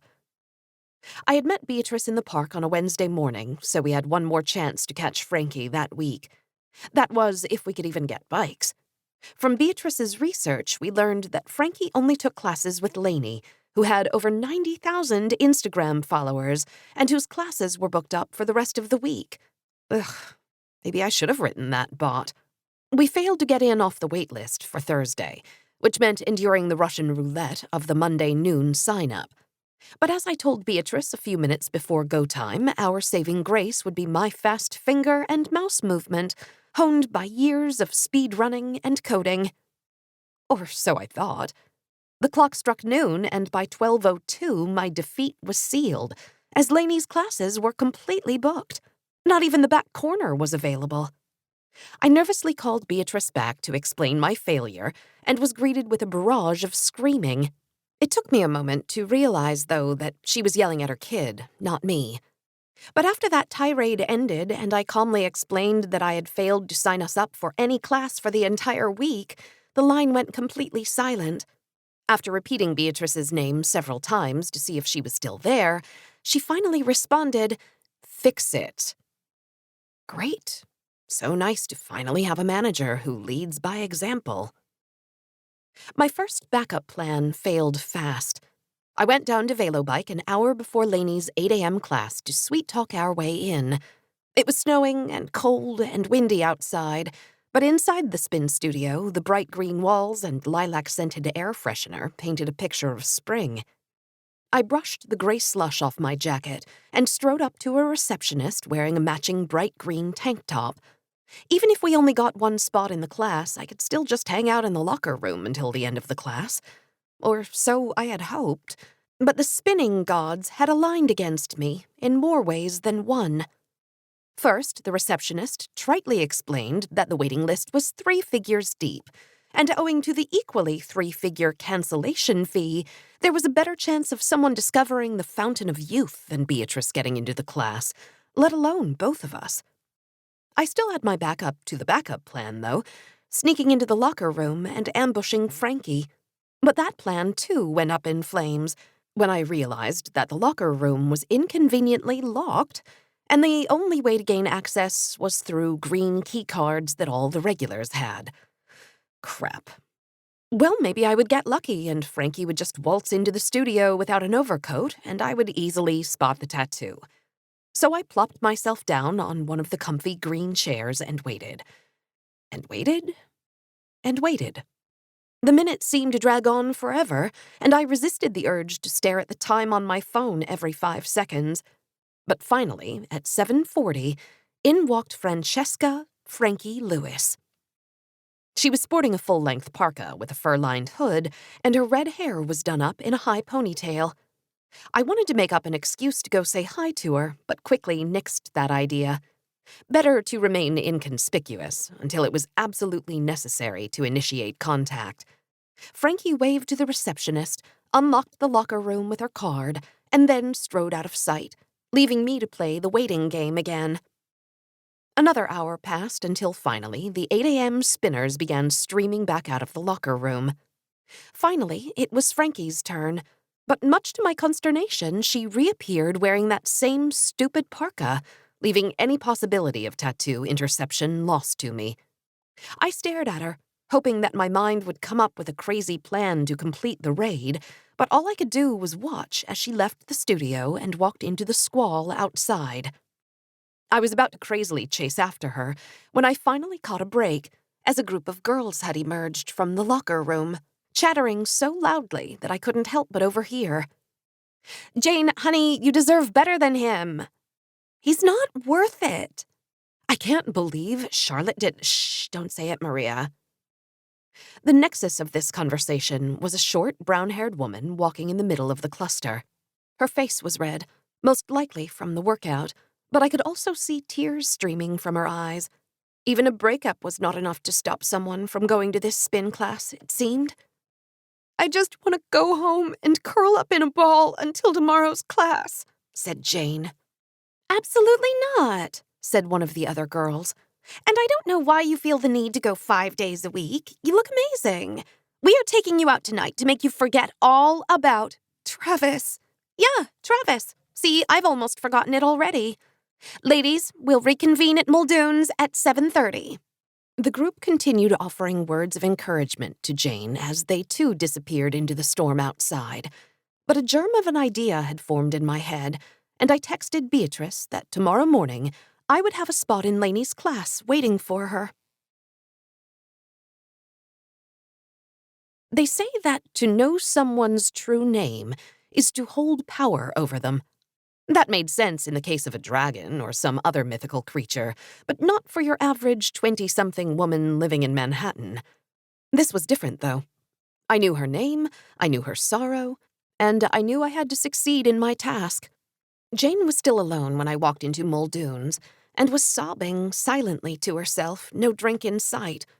The bartender stood a few feet back, unsure if he should do something, so I pulled up a stool next to the downtrodden woman and waited for my opening.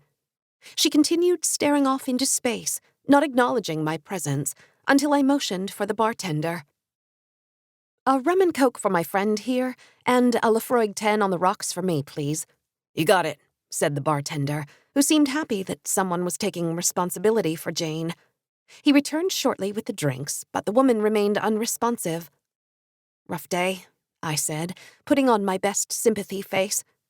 Finally, Jane noticed me. She looked about 10 times worse from when I saw her this morning, and that was after an hour-long workout. Her eyeliner had dribbled down the sides of her cheeks, her eyes were bloodshot, and the less said about her hair, the better. "What? Oh, sorry. Yeah, that's for you," I said, pointing to the rum and coke. "You look like you could use a drink. Or 20. Jane stared at the glass in front of her and then back at me. "Do I know you from somewhere?" "No. Was just stopping in for a drink. Noticed you were sitting here alone and thought you could use some company." "Thanks." Jane turned away from me and resumed her catatonic staring contest before suddenly grabbing the rum and coke and chugging the whole thing in one sip. "Wow," I said. "You really needed that." The lifelessness had faded a little from her eyes, and Jane swiveled 90 degrees toward me on her stool. "And I need another. Finish that drink, and I'm buying the next one. What did you say your name was again?" "I didn't. It's Jade." There was no sense in giving her my real name. Plus, I liked the thought of having a separate quester identity for clandestine missions like these. "Hi, Jade. I'm Jane. I just found out my boyfriend has been sleeping with my best friend for the past year." Yikes. And I thought I was having a bad day. I gulped down my whiskey and set it aside. If we ended up getting plastered here, where Jane's friends could show up any minute, I wouldn't be able to stay with her all night to make sure she didn't make it to spin tomorrow morning. "You really don't need to buy me a drink, but if you insist, let's go somewhere with a little better vibe. This place reminds me of a bad college dive." I put down a couple of bills on the bar and began ushering Jane out the door. Okay, but I think some of my friends were coming here soon. Let me just—" Jane pulled out her phone and began texting the social circle from earlier. You mean the same friends who also are friends with this bitch who just betrayed you? Jane stopped texting and looked at me as I continued moving her towards the exit. You're right. I don't need them. Let's go get drunk. That's the spirit. Let's do it, I said. And we did. I woke up the next morning on an uncomfortable couch to a fire siren beeping in my ear. It was 6 a.m., and my 6 p.m. yesterday self thought it had been a good idea to pick the loudest, most piercing ringtone as an alarm. What my darling past self failed to realize, however, was that even after consuming most of the remaining hangover gummy, drinking almost 2 bottles of whiskey was not going to leave me in the best physical state to go spinning. Plus, that alarm was so fracking loud I thought the apartment was actually on fire. I mashed my palm several times over the phone screen to stop the bleeding, and sat up slowly. The first conclusion I came to was that I was not in my apartment. The second conclusion was that I was not lying next to a random guy on said uncomfortable couch. The third conclusion, which came to me after the rest of the night snapped back into focus, was that I had actually done it. I was in Jane's apartment, ready to convince her that I should go to spin class instead of her. The place was silent, which was good, because the last thing I wanted to see was a chipper Jane making us coffee in her workout clothes before jetting off to class. I pushed myself off of the couch and crept along the creaky floor toward the bedroom. The door was wide open, and inside lay Jane, spread eagle in the middle of a king-size bed, fast asleep wearing the same clothes from last night. I took a minute to survey the room. Pictures adorned the walls at various intervals. A short, brown-haired guy had his arms around Jane, their smiling faces gradually aging as I moved further into the room. They must have been high school sweethearts, I figured. In another picture, a girl with curly red hair and freckles was toasting a coconut drink with Jane on a beach somewhere, and I had a bad feeling that this girl was the infamous Charlotte. Jane's old life was on display all around me, but there was nothing I could do for her right now, except go to the spinning class so she wouldn't be charged the cancellation fee. I walked up to the bed and sat down on the edge. Hey, girl, you all right? She didn't respond. I pushed her gently on the shoulder, but still nothing. My pulse quickened for a second as I watched to see if Jane was still breathing. The slow rise and fall of her chest answered that question, and I let out a small sigh of relief. Jane? It's me. Jade. Time to get up. And time for me to get the hell out of there. I sat there for longer than I should have, and if Jane had actually woken up to see me sitting over her, she probably would have screamed bloody murder.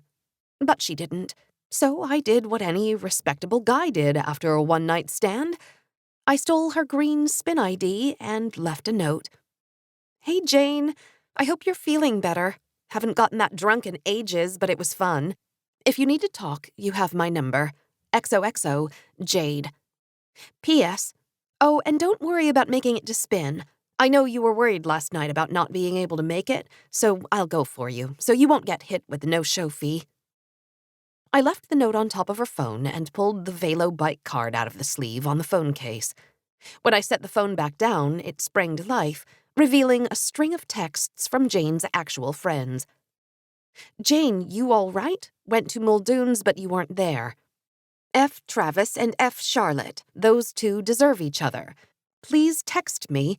Me and Maria went to find you last night at the bar, but you were gone.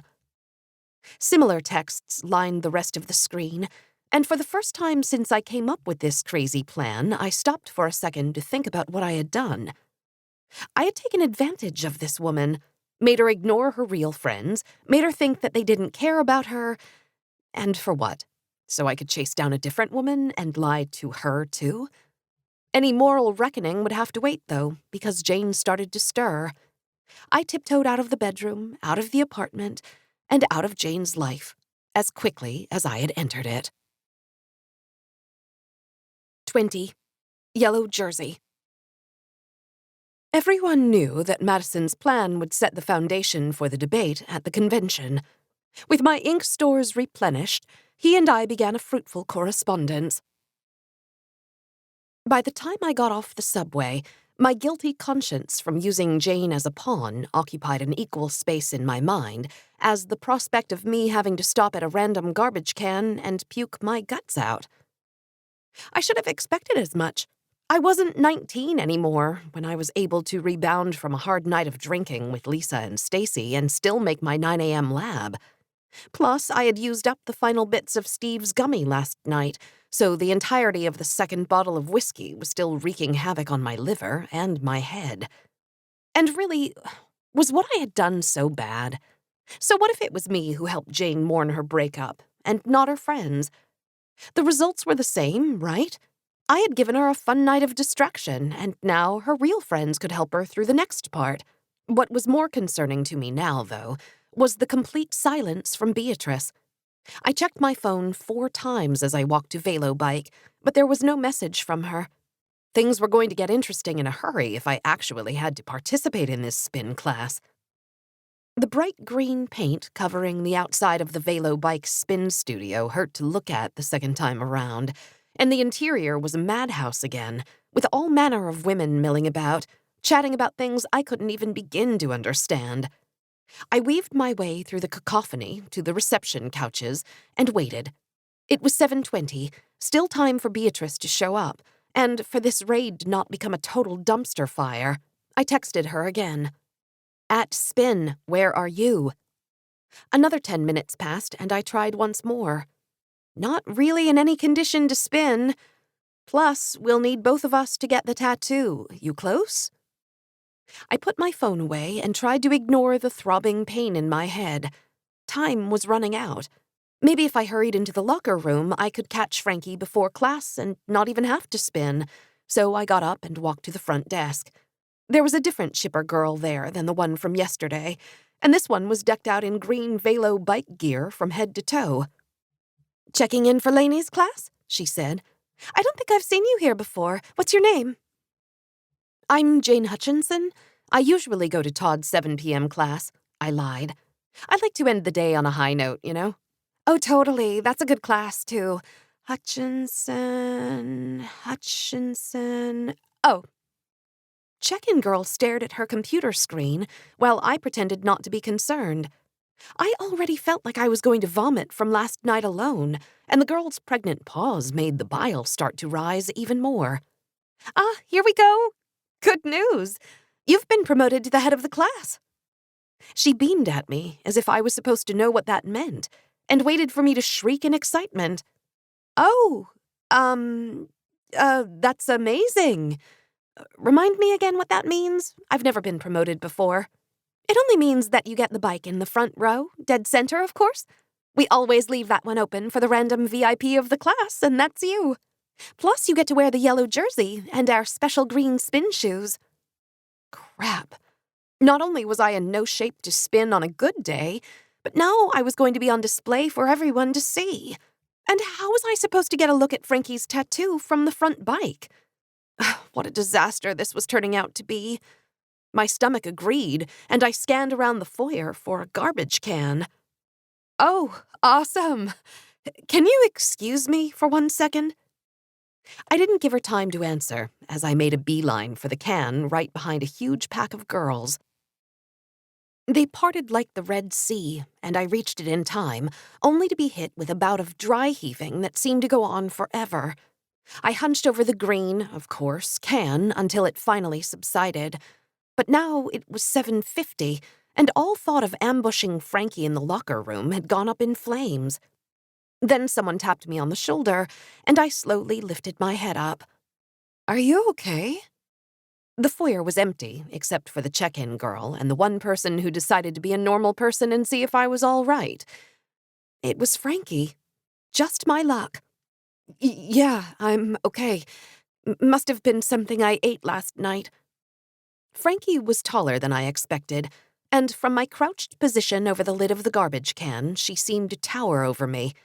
Her bright red hair was tied back in a familiar high ponytail, and she was sporting a purple Lalamango tank top, which meant I pushed myself up from the garbage can only for my arms to give out halfway. "Ugh, maybe I'm not. Could use some water. Is there any at the front desk? Frankie nodded. Yeah, let me get you one. She turned, and I quickly grabbed my phone out of the back of my yoga pants. I didn't even have time to look at what I was pointing at before I hit the camera button a dozen times. A rapid fire of clicks sounded in the near-empty foyer, and I hoped like heck she didn't hear them. Only when I tucked the phone away did I see that it had all been in vain. Where the tattoo should have been was instead covered by a big, square bandage. Before I could wallow in my failure, Frankie returned with a room-temperature bottle of Velo Bike-branded water. I grabbed it greedily, twisting off the cap and gulping down the water, which ran down my workout clothes. I must have looked pathetic. Sorry, I just, really needed that. It's okay, I've been there. Well, not here, but elsewhere. Anyway, you sure you're all right? I nodded and took another swig, this time swirling the water around in my mouth and then spitting it into the can. I needed to prolong this interaction somehow, needed to give myself another chance to talk to her. Then a crazy idea crystallized in my head. One that would hopefully reveal the tattoo, but also get me, really, Jane, banned for life from this place. Which was fine, because this was the last spin class I ever hoped to do. Yeah, I'll be fine. Can't miss this class. I'm the VIP today. Frankie laughed. Honey, you're in no condition to spin. Let's get you cleaned up and then I'll call you a cab. No, I'm fine, honestly. I pushed myself up from the garbage can and finally got back on my own 2 feet, but Frankie looked at me and frowned. Suit yourself. I'll see you in there then. I got another look at the bandage as she walked away. I was so close to actually pulling off this crazy raid, and all by myself to boot, a thin layer of fabric separating me from glorious victory. The check-in girl handed me the VIP jersey and green spin shoes, and I grabbed them before buzzing myself into the locker room using the pass I had borrowed from Jane. The music blared through the locker room door, indicating that the class had already started. Great. I quickly changed and walked slowly to the door and pushed it open. Memories of 7th grade gym class flooded my mind as 20 women swiveled their heads in unison to watch me walk awkwardly toward the glittery green VIP bike. Lainey, in the middle of some ridiculous set of arm gyrations, glared at me while barking out encouragement into the tiny microphone attached to her ear. I ignored her and tried to locate Frankie in the crowd, which wasn't difficult because she was right behind me in the second row. She nodded at me slightly, and I continued onward with my walk of shame, finally reaching my bike. Let's give a warm VB welcome to Jane, our VIP of the class, ladies, cried Lainey into the microphone. Welcome, Jane, the spin bots replied. Now, I understand Jane here was feeling a bit under the weather just now, but that's nothing a little spinning won't fix, right, ladies? Right. Excellent. Now let's velo. The next hour seemed to stretch on for ages, as I struggled to both maintain the pace and copy Lainey's ridiculous dance moves. When the final cool-down whistle went off, I was barely able to lift my right leg over the seat to dismount, and it was a miracle I hadn't vomited, which was good for more than one reason. Whoa, I didn't think you would make it all the way through, said Frankie, who was looking at me with a mixture of respect and disbelief. The rest of the class had petered out, leaving us alone. Well, you know what they say. The body does what the mind commands, and all my mind was saying during that torture was, just keep going. Just keep going. We started walking toward the locker room, me a step behind her, and I was eager to dispense with this stupid yellow jersey once and for all. But not before I executed the final part of my plan. Oh, one of your straps on your spin shoes came undone, Frankie, I said. Her name slipped out of my mouth just as I realized that she hadn't actually told me what it was. Huh? Said Frankie. She looked down for a second to see that her straps weren't in fact undone, and that's when I vomited all over her back. 21. Managing up. But that wasn't enough. I couldn't be in the room where it was going to happen, Cursed again by my gender, but I could be in the room where something else happened. I'm sure there was another way I could have done it. The best games programmed multiple solutions to the same problems, and the real world was no different. I could have accidentally spilled some water on her. That would have been much simpler. Or I could have ripped the bandage off and memorized the numbers quickly before she decked me. But my crazy plan had gotten me this far, and my brain was already completely fired from the night before and the insane workout I had just finished, so I used the tools immediately available to me, and somehow it had worked. "I'm so sorry," I said, wiping the remnants of the vomit from my mouth. "Don't move. I'll go get something to clean you up." Frankie turned around and stared at me with a look of disgust and helplessness, but didn't say anything. That was a surprise. I had expected that she would at least start screaming, and I was prepared to deal with anyone who ventured out of the locker room to see what was going on. But her silence made things much simpler, I'd admit. I ran to the front and started pulling wet wipes out over and over from the dispenser until I had enough to clean an elephant, then hurried back over to Frankie, who was now crouched down on her knees for some reason. I began wiping around the edges of the bandage, and I debated whether to first tell Frankie that I was going to take it off or just give it a good old yank and apologize later. I decided on the latter, and after patting the bandage with several wipes, it actually slid off nicely. Finally, the tattoo would be mine. It was bigger than I expected, with ornate ivy forming a ring around a set of cursive numbers. What a weird idea for a tattoo. But then again, maybe it hadn't been Frankie's idea in the first place. She was just a pawn in some unknown game, a piece being moved across the board without her even knowing it. But then again, so was I. If Frankie realized what was going on, she didn't say, and so I initiated the final phase of my plan, the collection. I whipped out my phone, opened up a blank email, and typed in the numbers from the tattoo. 4044427352627. It was harder than I thought, not just because of the archaic script, but also because I seemed not to be able to remember each number long enough for my brain to tell my finger which key to press on the phone. Probably a side effect of the hangover. After another minute, during which Frankie still didn't say anything, I finally got all the numbers down and hit send. My eyes hurt from the exercise for some reason, so I decided to get a backup, just in case I accidentally transposed a digit. Shoot, your tank top is just completely ruined. Let me take a pic so I can buy you a new one, okay? Frankie nodded in silence, and with several clicks, I got the goods. I stood back from the crouching Frankie to bask in my accomplishment, only to snap out of it. I was still behind enemy lines and needed an extraction plan. Of course, I could just run away, leaving Frankie there alone on the floor. It would be pretty simple. She didn't know my name, this spin studio didn't know my name. It would be like I'd never been here. I couldn't, though. I had been horrible enough for 24 hours, and the least I could do was help her into the locker room. And that wasn't saying much. "You want some help getting up?" I asked, walking around in front of her. "Fine," Frankie stammered, her ability to speak finally coming back to her. I reached out my hand, and she reluctantly took it, but refused to look me in the eye. It was a struggle pulling her up, as she had almost a foot on me, but somehow I managed it. Back on her feet, Frankie started walking to the locker room, and I trailed behind her. "I think I have an extra shirt in my—" "Stop!"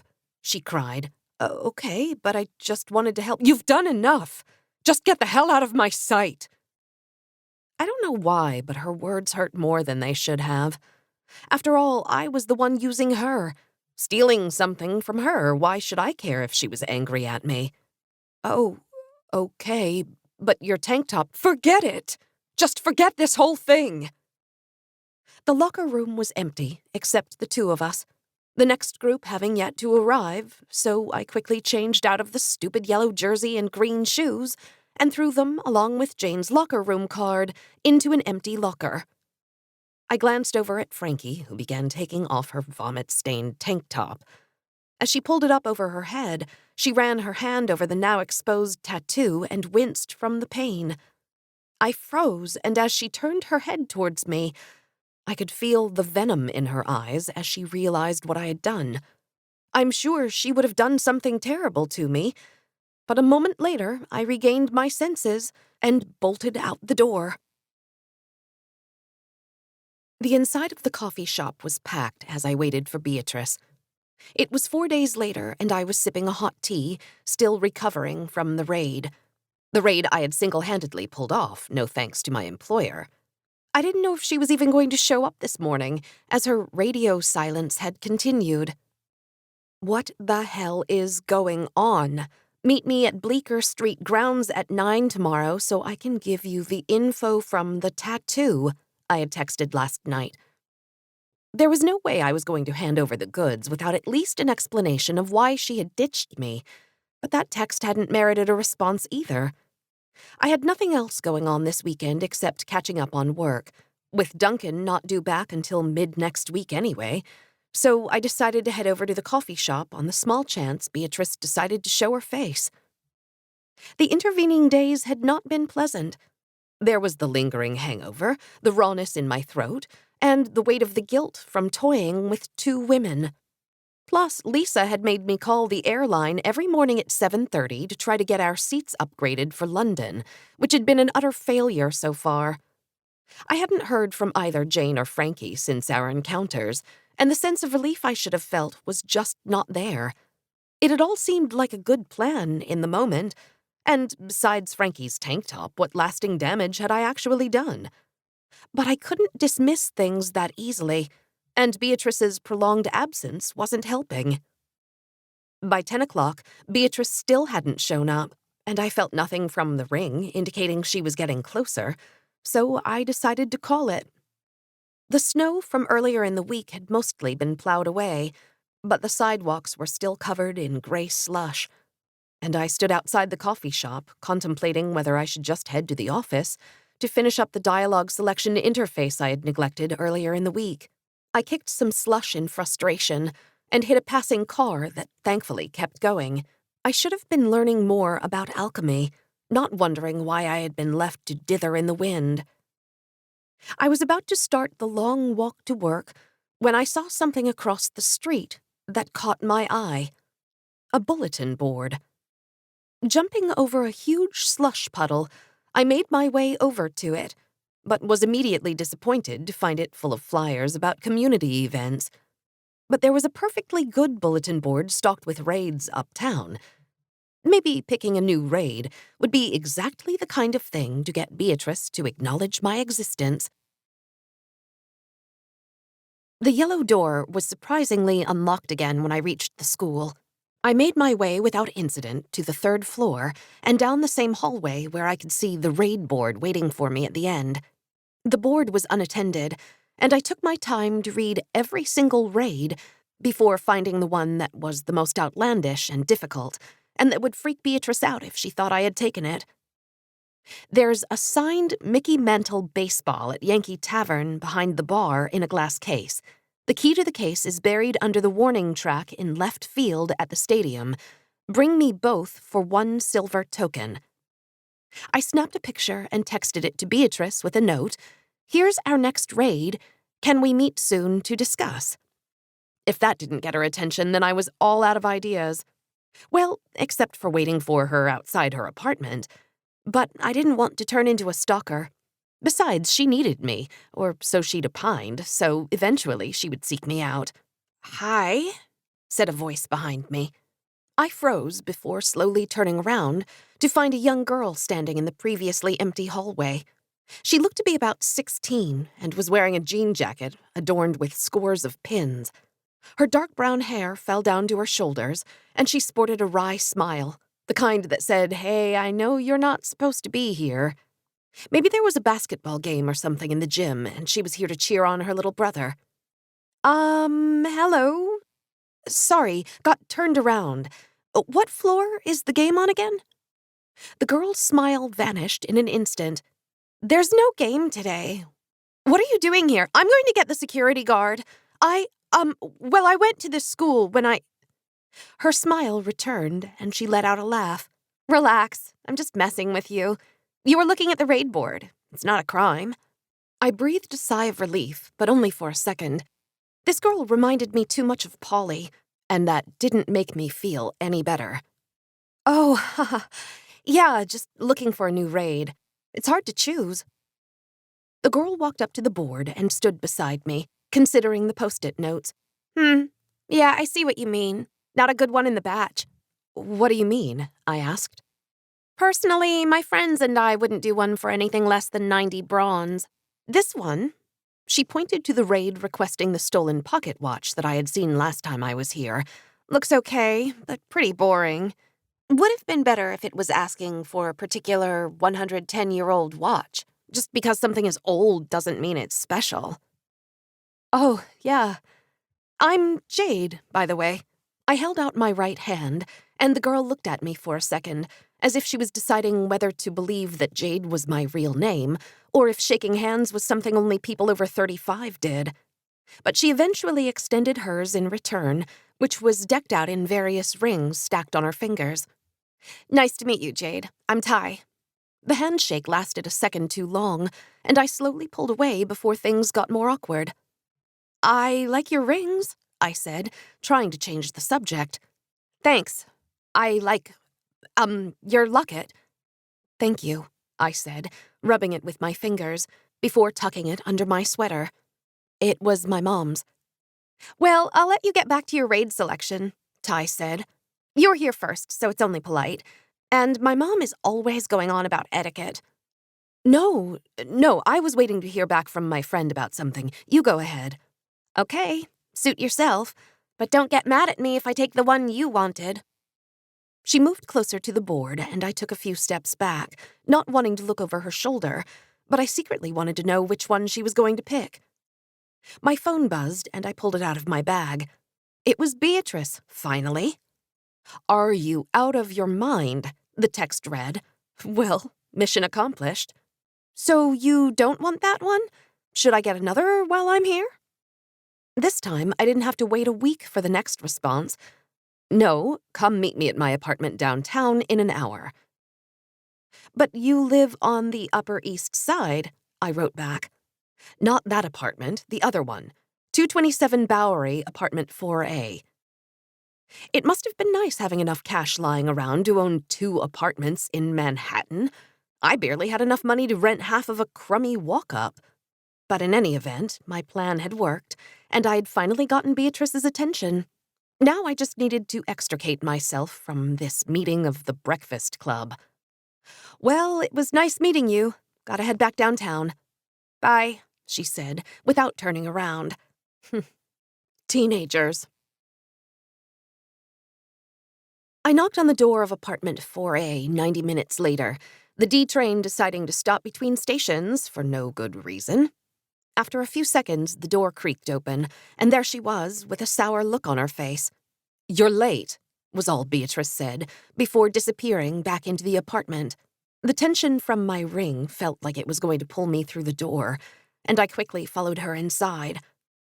The apartment opened into a small foyer, with the kitchen and living room to the left, and the bedroom straight ahead. I froze. I had been here too, in that same dream. The shards of the memory were slowly coalescing back into one piece, and I remembered Beatrice fleeing her apartment, picking a random guy in her phone, and ending up here by the next morning. Had she smashed the mirror too, or was that part of my own creation? So you finished the raid? Said Beatrice from the living room, where she had taken a seat on a small gray futon. I walked past a large bookcase and sat down next to her. Yeah.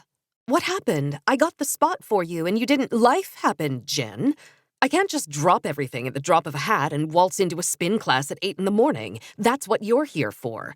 And if you had gotten the spots in the class when you were supposed to, I could have made arrangements ahead of time. But it seems like my presence was not needed anyway, so why are you so upset? Because it was pure luck, and you abandoned me. Oh, please. You sound like I left you stranded in the Iraqi desert. If anything, you earned yourself major brownie points for improvising on the fly. I'm impressed. And willing to let this attention-getting stunt of yours go. Okay, I said, not buying her excuse, but not really caring at this point what actually happened. So now what? Now it's time for your alchemy lesson. Beatrice got up from the couch and walked over to the bookcase. She ran both her hands along the books before grabbing a different one with each hand and pulling. I stared in disbelief as Beatrice pushed the bookcase into the wall and then disappeared through the newly revealed opening before popping her head back out a few seconds later. You coming? 22. Equivalent exchange. His name is William. He is unassuming yet powerful. A man of few words yet influential nonetheless. The perfect conduit to push things past the tipping point. As a kid, I would fantasize about a secret room in our small apartment.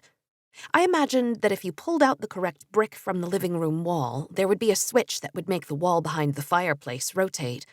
Then, if you crawled through the opening, there would be a long, candlelit hallway leading to a set of stairs.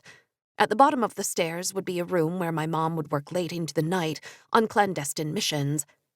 But no matter how many times I tried to find it, the key to that secret room remained hidden, and no matter how many times I tried to pretend otherwise, my mom was just an ordinary traffic cop, not a superhero or super spy in hiding.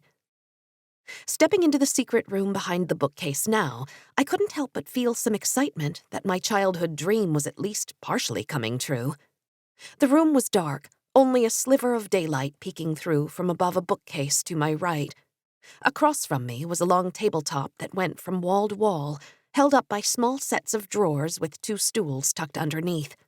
Every other inch of free space was covered by shelves and bookcases filled to the brim with everything you could think of. Wow, I said. This room is incredible, said Beatrice. I know. I walked over to one of the bookcases, where one shelf held scores of small mason jars, each filled with liquid and a floating mass, and sporting pieces of masking tape with handwritten notes. Pigeon liver, 6/12/14, said one. Rat spleen, 11/9/11, said another. I stepped away from the jars and resisted the urge to vomit. Again, but then recalled what Steve had told me at the bar those many months ago about the utility of vermin organs. I just never thought anyone would take it to such an extreme as Beatrice apparently had. Yeah, best not to look carefully at that shelf, she said. Sometimes it still makes me a bit squeamish, and I'm the one who actually cut open all those animals. Beatrice pulled out the stools from underneath the table and sat down. So before we begin, let's see the goods from the raid. Sure, I said, sitting down on the other stool. I brought up the email I had written to myself and handed my phone to Beatrice, who stared at the screen, a look of confusion on her face. What is this? I don't know. I hadn't looked at it since the raid. The tattoo was a ring of ivy on her back, and these numbers were in the center. Oh, well, this could be anything. It's 12 digits of nothing. Beatrice handed my phone back to me and sighed. Sorry, I said. It's not like I could have asked Frankie. Not that she would have told me anyway after I threw up all over her. Wait, what? Said Beatrice, a look of shock on her face. Start from the beginning, please. I recounted my 2 days of spin trials in excruciating detail, and Beatrice nodded along, as if this was a perfectly normal day at the office, and I was presenting at a status meeting. Well, that was an interesting way of getting things done. Thanks, I think, I said. So what are we going to do now? Drop off the tattoo numbers and get our reward? Of course not. We've got plenty of time before the requester thinks we should be done, and I'm not handing over the information until I know what it is we've found. That makes sense, I guess. But if we can't figure it out, we will. I have plenty of stuff in here that will give us some inspiration, if you will. Now, since you've proven yourself above and beyond the call of duty, it's time to live up to my end of the bargain. She walked over to one of the book-laden shelves and pulled down a small notebook with a worn blue cover. What's that? I asked. This, Jen, is my compendium. At least one part of it, anyway. I'll give you the basics of alchemy, but this you can study on your own later. Here." She handed me the notebook, and I carefully opened to the first page, which was dated March 26th, 2008. Finished reading diary and found silver ring taped to last page. Initials RVA inscribed on the band, considering whether to put it on. I held up my hand and looked at the handcuff on my right index finger, ignoring its urge to move toward its twin. "You found this in Rita's diary?" "No," said Beatrice, holding up her own hand. "It was this one. Yours I found later. The rings are a good starting point, though, because they're an example of one of the main classes of alchemy, linkage. You actually know a lot about it already, don't you?" I thought for a second, and then it was as if a light went off in my head. "Fervorium. It links places. The apples, they link minds." Beatrice smiled. "Yes, very good. The apples contain celestinite, if you want to be specific, and the rings are linked together with origin. You apply a bit of it to each object you want to link, and it's like attaching an invisible string. At least, that's the theory. I've never been able to get a pure sample of it." "Oh." "Yeah, it would be good to have some. I can think of all sorts of uses for it, but let's keep going. There's memory serum and truth serum, and they sound exactly like what they're called. One will wipe a memory clean out of your head, and the other will make you tell the truth. You would think they would be very useful in all sorts of situations, but I've used them pretty much only on Garrett." I nodded silently, having a slight inclination as to why Beatrice had needed to use those serums on Garrett, but I didn't want to let on that I had more of her memories floating around in my head. "Next is another big class, buffs. Sounds like you know about those, too. Polly's dad is smarter than I give him credit for." "You know Steve?" I asked. "Not directly, no. It's too bad you used up the one he gave you. I would have liked to analyze it. Bet I could make a much better version." "His was decent," I offered. "Oh, sure. But it didn't really help you so much during the raid." "Actually, come to think of it, I guess it did. If you weren't so hungover, you might not have vomited all over that poor girl." Beatrice got up and walked over to the closet at the other end of the room, where a set of drawers was set inside. She opened the middle drawer and fished around for a second before returning to the table and placing 4 little gummy squares of different colors on top. "These are my specialty, enhancement buffs. This one here," she said, pointing to the green one, "is like a magic Adderall. Gives you laser focus, very popular with the college set. This next one," she pointed to the lilac gummy, "is a 5-minute speed booster. Not just physical, but mental, too. You'll run faster than you've ever run before, and at the same time work through your multivariable calculus syllabus in your head. Don't eat these 2 at the same time, though, unless you have someone looking after you." I stared at the gummies, thinking of the possibilities they presented. Super focus, super speed, super smarts. It was like getting stat points from Dungeons and Dragons. Despite Beatrice's warning, I immediately wanted to pop both in my mouth and see what would happen. "This third one," Beatrice continued, "it's like the buff you got from Steve, except much better. It's like a hangover cure, caffeine pill, and the feeling you get when you've slept for 12 hours, all rolled into one. The last one gives you a burst of strength. Good for people who keep getting into fights. Though I always tell the buyer to make sure they end things quickly. It doesn't last very long." "Wow, these are incredible," I said. I imagine taking all 4 at once and turning into a veritable superwoman, or at least a really powerful Batman. "I know. I have more I'm working on, but it's tough finding ways to test them out." "Oh, wow. Do you have an imperfect phoenix down stashed away in here?" I didn't mean to let my inner geek flag fly, but with everything else I'd seen today, maybe it was possible. "What's a phoenix down?" she asked. "Oh, it's, you know that video game Final Fantasy?" Beatrice shook her head and looked at me warily. "Well, when a character dies, another member of the party can use a phoenix down to bring the dead character back to life." "Ah, well, we're not living in a video game, so I don't have anything like that for you here." She collected the buffs from the table in a single swooping motion and handed them to me. "Here, You've earned these along with your token stipend and your cash." "Thanks," I said, placing the 4 carefully in my bag and trying to remember which color did which. Now that last buff is a good segue into the final category for today. I'll skip the compulsion ink because you already know about that too. A flicker of anger sparked within me at the mention of the ink, but I managed to quickly suppress it. I was beginning to come around to my new boss, what with the secret laboratory and magical enhancers. As long as she didn't try to use the ink on me again, this arrangement I'd stumbled into could actually be the best thing that had ever happened to me. Beatrice held out her right hand, and my eyes were immediately drawn to the large rock on her ring finger. Wow, that's some ring. Beatrice frowned. "Oh, that. Yeah, sure, but look above it." I did and saw a smaller purple stone set in a silver band. "It's amethyst. Not especially valuable, except this stone has a special property."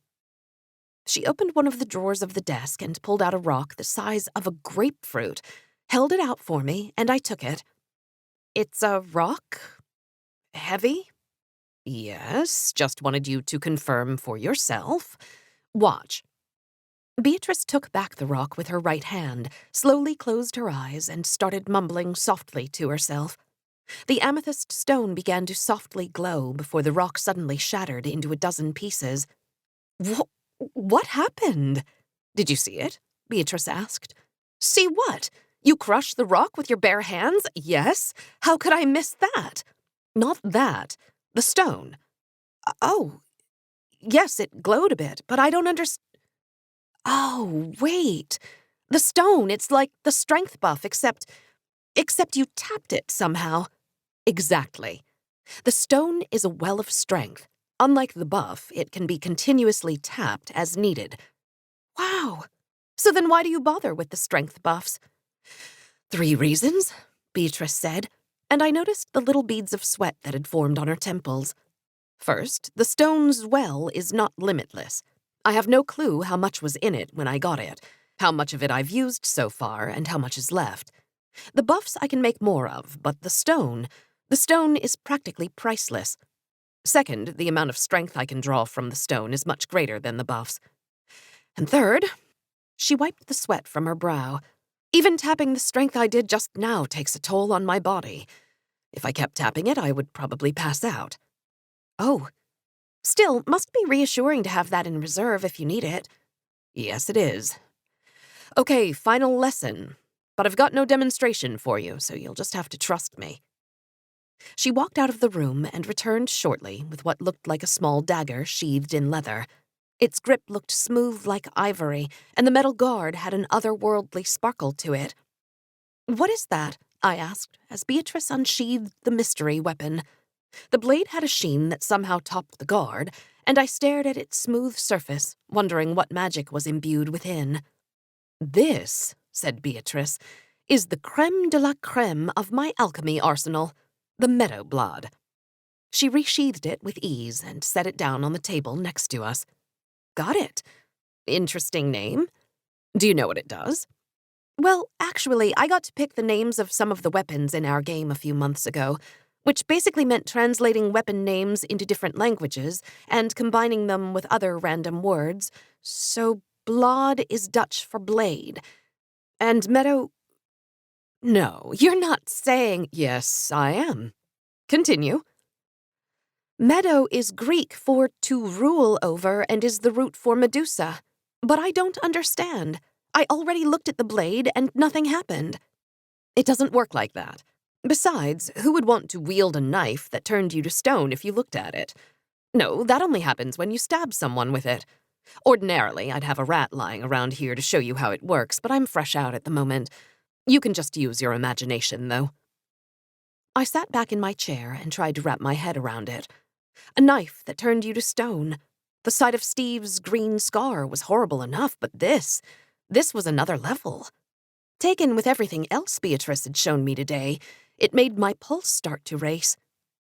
"Well, I think that's enough for today," said Beatrice. "We still need to tease out what these numbers mean. Go somewhere to clear your head. Maybe take a bit of the lilac buff.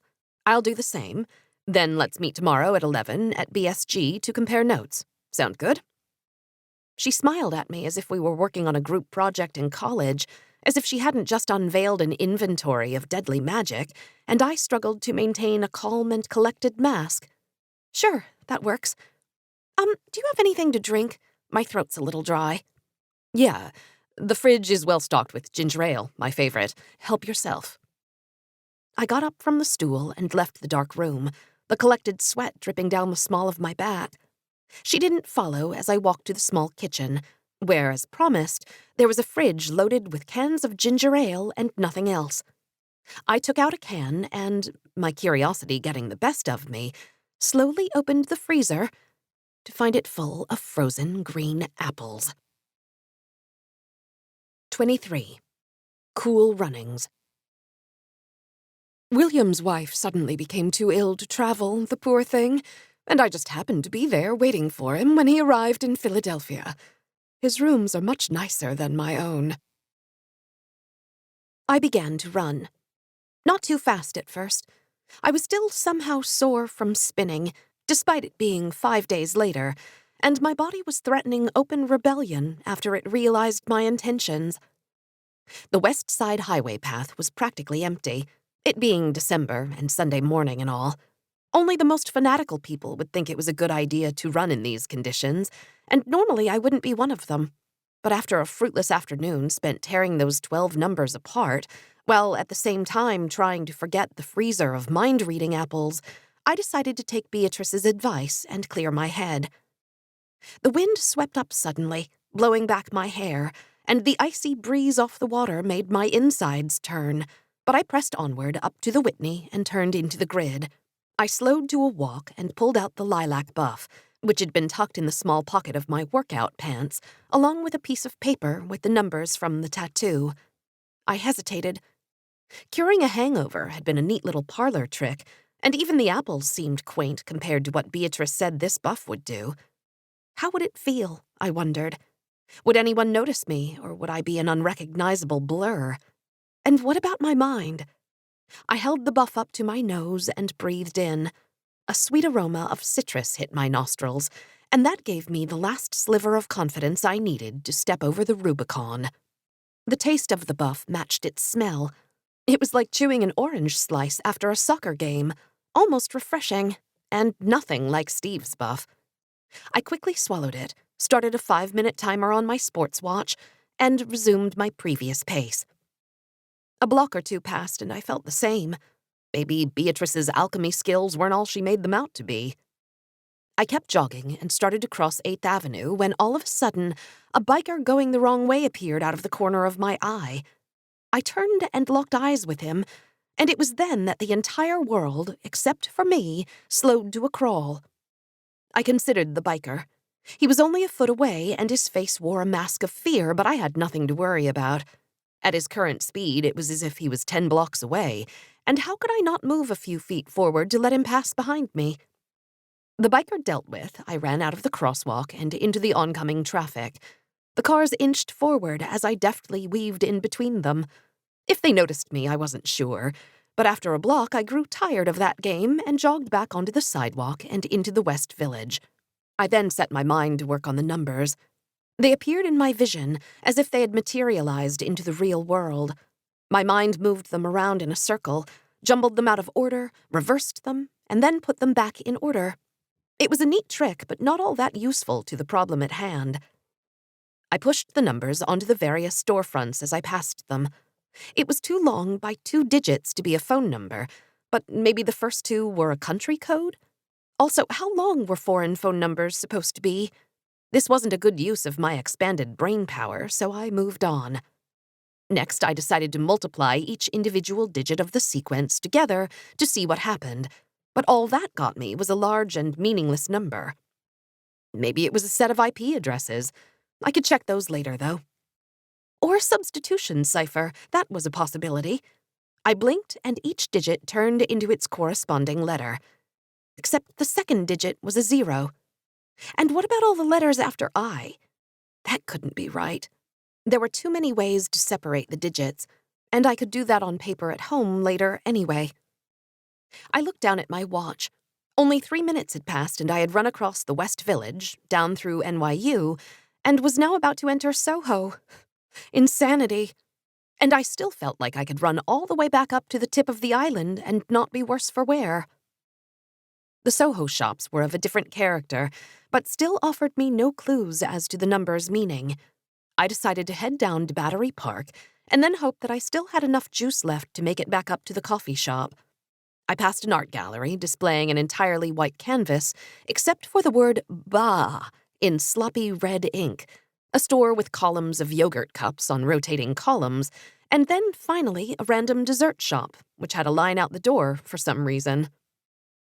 Just as Soho was beginning to melt away into Chinatown, I spotted an old hand-drawn map of Manhattan in a heavy wooden frame, suspended precipitously from a piece of wire.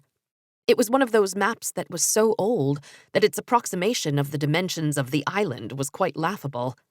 20 feet past the map, I could still not get the neatly laid-out grid out of my head. As I progressed to the bottom of the island, the grid lines suddenly overlaid themselves in my vision. Numbers floated at every intersection, decreasing slightly each time. I stopped running. Could the numbers be a location?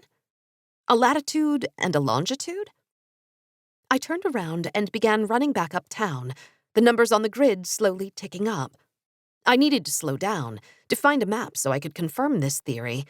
But the world still moved in its nearly frozen state around me, and I looked at my watch, which showed 30 seconds remaining. An eternity in my current condition. Another 20 seconds had elapsed by the time I got to the coffee shop. Thankfully, there was still one chair and table out front, despite the weather, and I inched forward, trying to mimic a normal speed. I stood with my back facing in front of the chair and watched the seconds slowly tick down to 0 before closing my eyes and collapsing. Jen.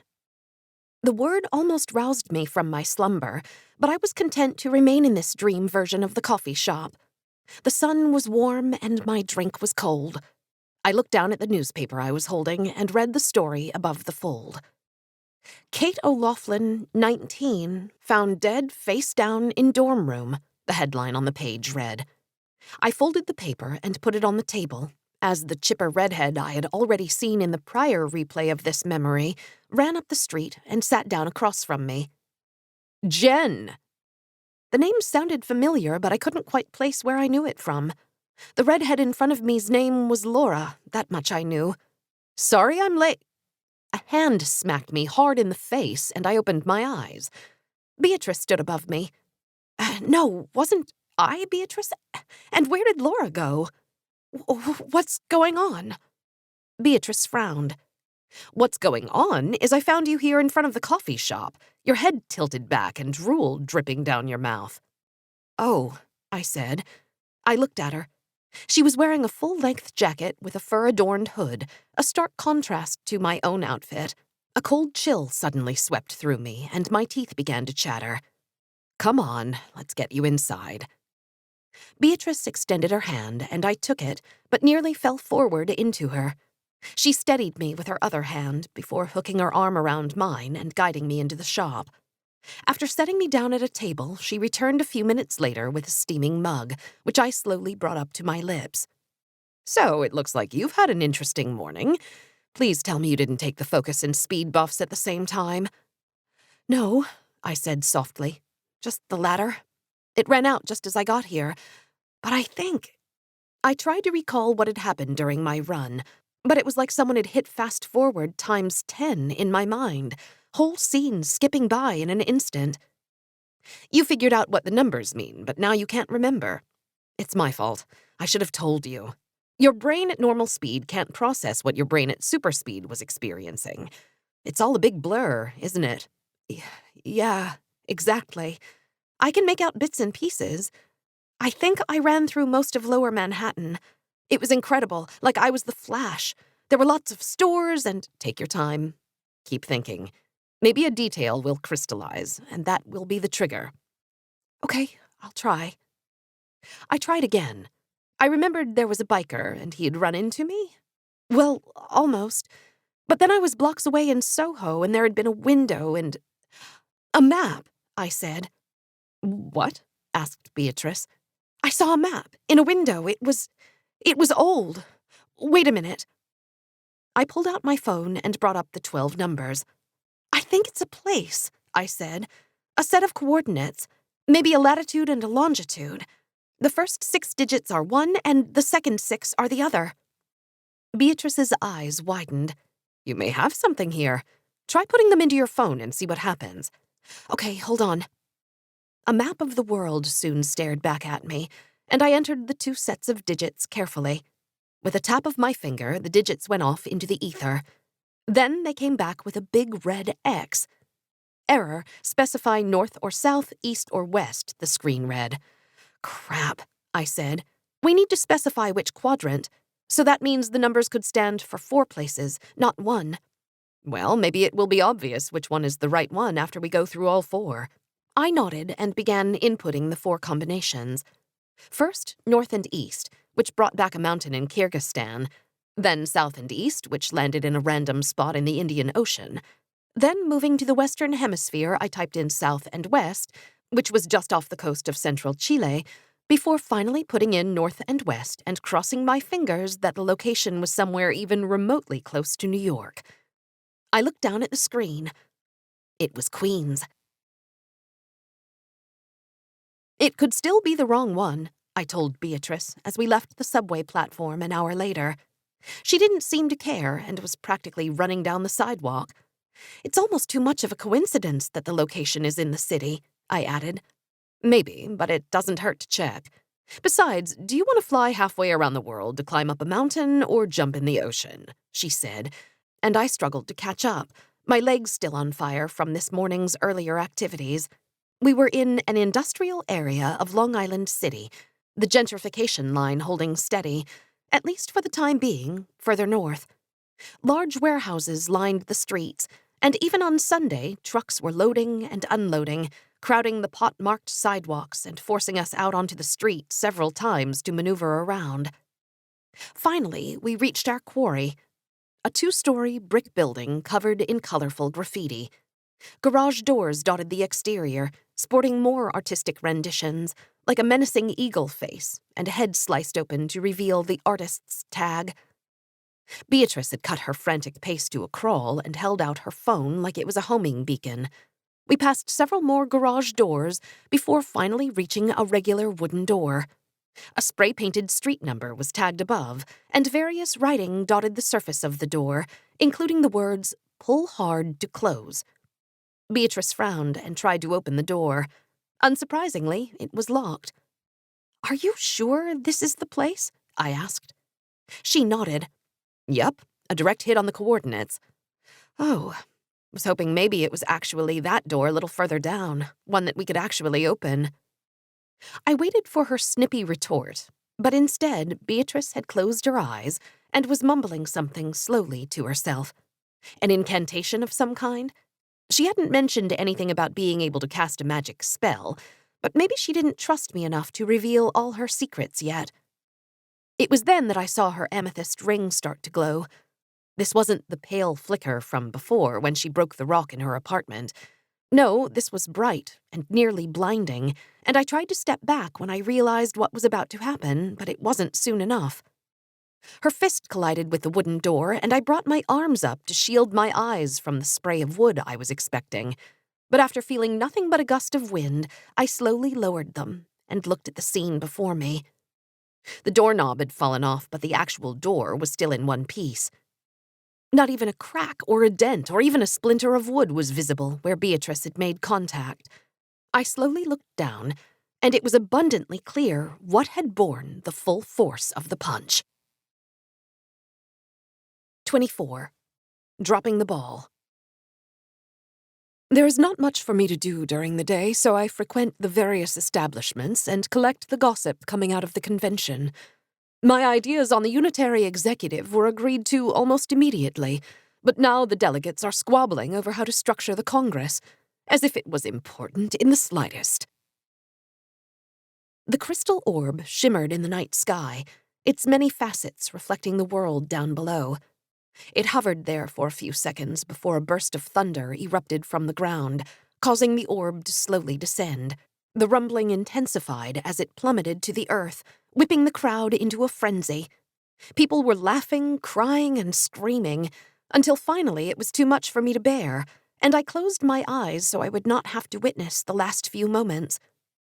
No, this wasn't the end of days brought on by a meteor falling to the earth. It was 30 seconds to midnight, and Duncan and I were about to share our first ever New Year's kiss. I listened as the Times Square crowd 1,000 miles away counted down in unison on the giant TV at the party. Lisa and Brad stood nearby in their own almost embrace, and on the other side of the room, Stacy and her date had not even bothered to wait the extra seconds and were going at each other on the couch. I opened my eyes to find Duncan staring at me, and he pulled me closer as the last vestiges of the most momentous year of my life faded away into yesteryear. 5, 4, 3... I shut my eyes again and waited for the last second to finally pass. This kiss would stand for something more than just an ordinary kiss, I thought. It would be the start of a new beginning for Duncan and me, a consecration of our relationship that would soon hopefully be expressed in the form of a different kind of orb on my finger. "Happy New Year!" the party-goers and TV crowd shouted, and suddenly I felt Duncan's lips on mine, and then they were gone again.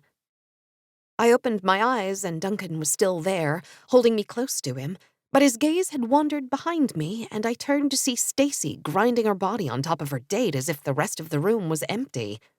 "Look at those two," he said with a smirk. "Do you think they even care?" I rolled my eyes and extricated myself from Duncan's arms. "No, but I don't see why we should either." He pulled me back toward him and put his hands back around my waist. "You know, we could be doing that." "Don't think so," I said. "After that wet noodle of a kiss, you could forgive me for not wanting the rest." "Oh, come on, Jen. It's New Year's Eve, not our wedding." "Our wedding? Seems like you're skipping ahead, mister." I held my ringless hand up to his face before pushing his arms away again and walking out to the balcony. The crash of the waves on the beach below was soothing, and I waited for Duncan to come out and apologize for completely ruining the moment. But when I turned to look back into the party, he was over at the bar, yucking it up with the bartender. I gazed out at the ocean and tried to suppress the tears forming in my eyes.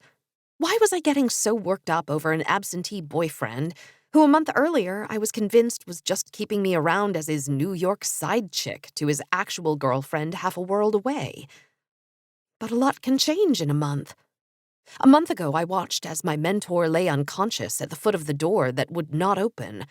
And a month ago, I listened as a newly returned Duncan had professed his undying love for me out of nowhere, and how he couldn't imagine spending his life with someone else, and how he wanted me to move with him to Hong Kong so that we could finally take our relationship to the next level. I handled these new developments as best I could, which was to say, not well. Beatrice was still breathing, that much I had confirmed. But after several minutes, she hadn't come out of her stupor, and I worried that a passerby would see us and call the police. We didn't exactly fit the mold of the neighborhood. Plus, there was the attempted breaking and entering.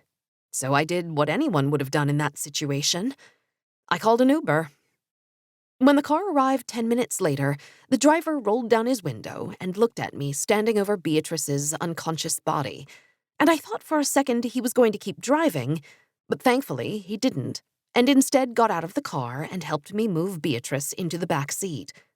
We rode in silence back into Manhattan, and I debated which of her apartments we should be going to. In the end, I decided that it would be best to deposit her at home, where hopefully she could sleep the whole thing off under the watchful eye of her husband, rather than him wondering where she was all day. When we arrived, I asked the doorman to call Garrett down to the lobby so he could help bring her upstairs, and he appeared with Jack in tow, who immediately began wailing, "Mommy! Mommy!" My face turned beet red, and I tried, unconvincingly, to explain that we had been out at a champagne brunch to celebrate the end of another tutoring semester, and things had gotten very messy very quickly, and I was so sorry I had let her drink so much, and on and on. When I finished my story, Garrett didn't say a word, instead motioning for the doorman to help him carry Beatrice to the elevator, And I stood there, wondering if I should follow them up until they were gone. Beatrice had not been happy with my decision.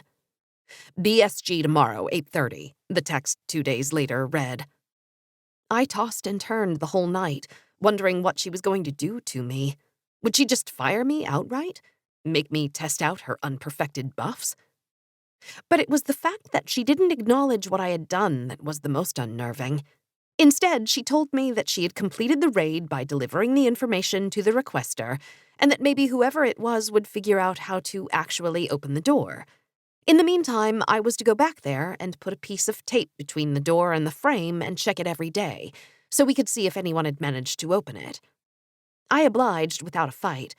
Not that in my mind I had done anything wrong. We hadn't exactly talked through contingency plans if something horrible happened. Had she expected me to take her to the other apartment and keep a bedside vigil until she woke up? I didn't want to press the issue, though. The door had been a literal dead end, and I was anxious to work on something new. But that something never came. Instead, I dutifully taped the door and returned every morning before work to see if it had been disturbed. Spoiler alert, it hadn't. Luckily, I had something else to distract me from the drudgery my secret life had become. Well, someone. Duncan had come back for a month-long stint over the holidays, his longest layover in New York in the time that we had been dating.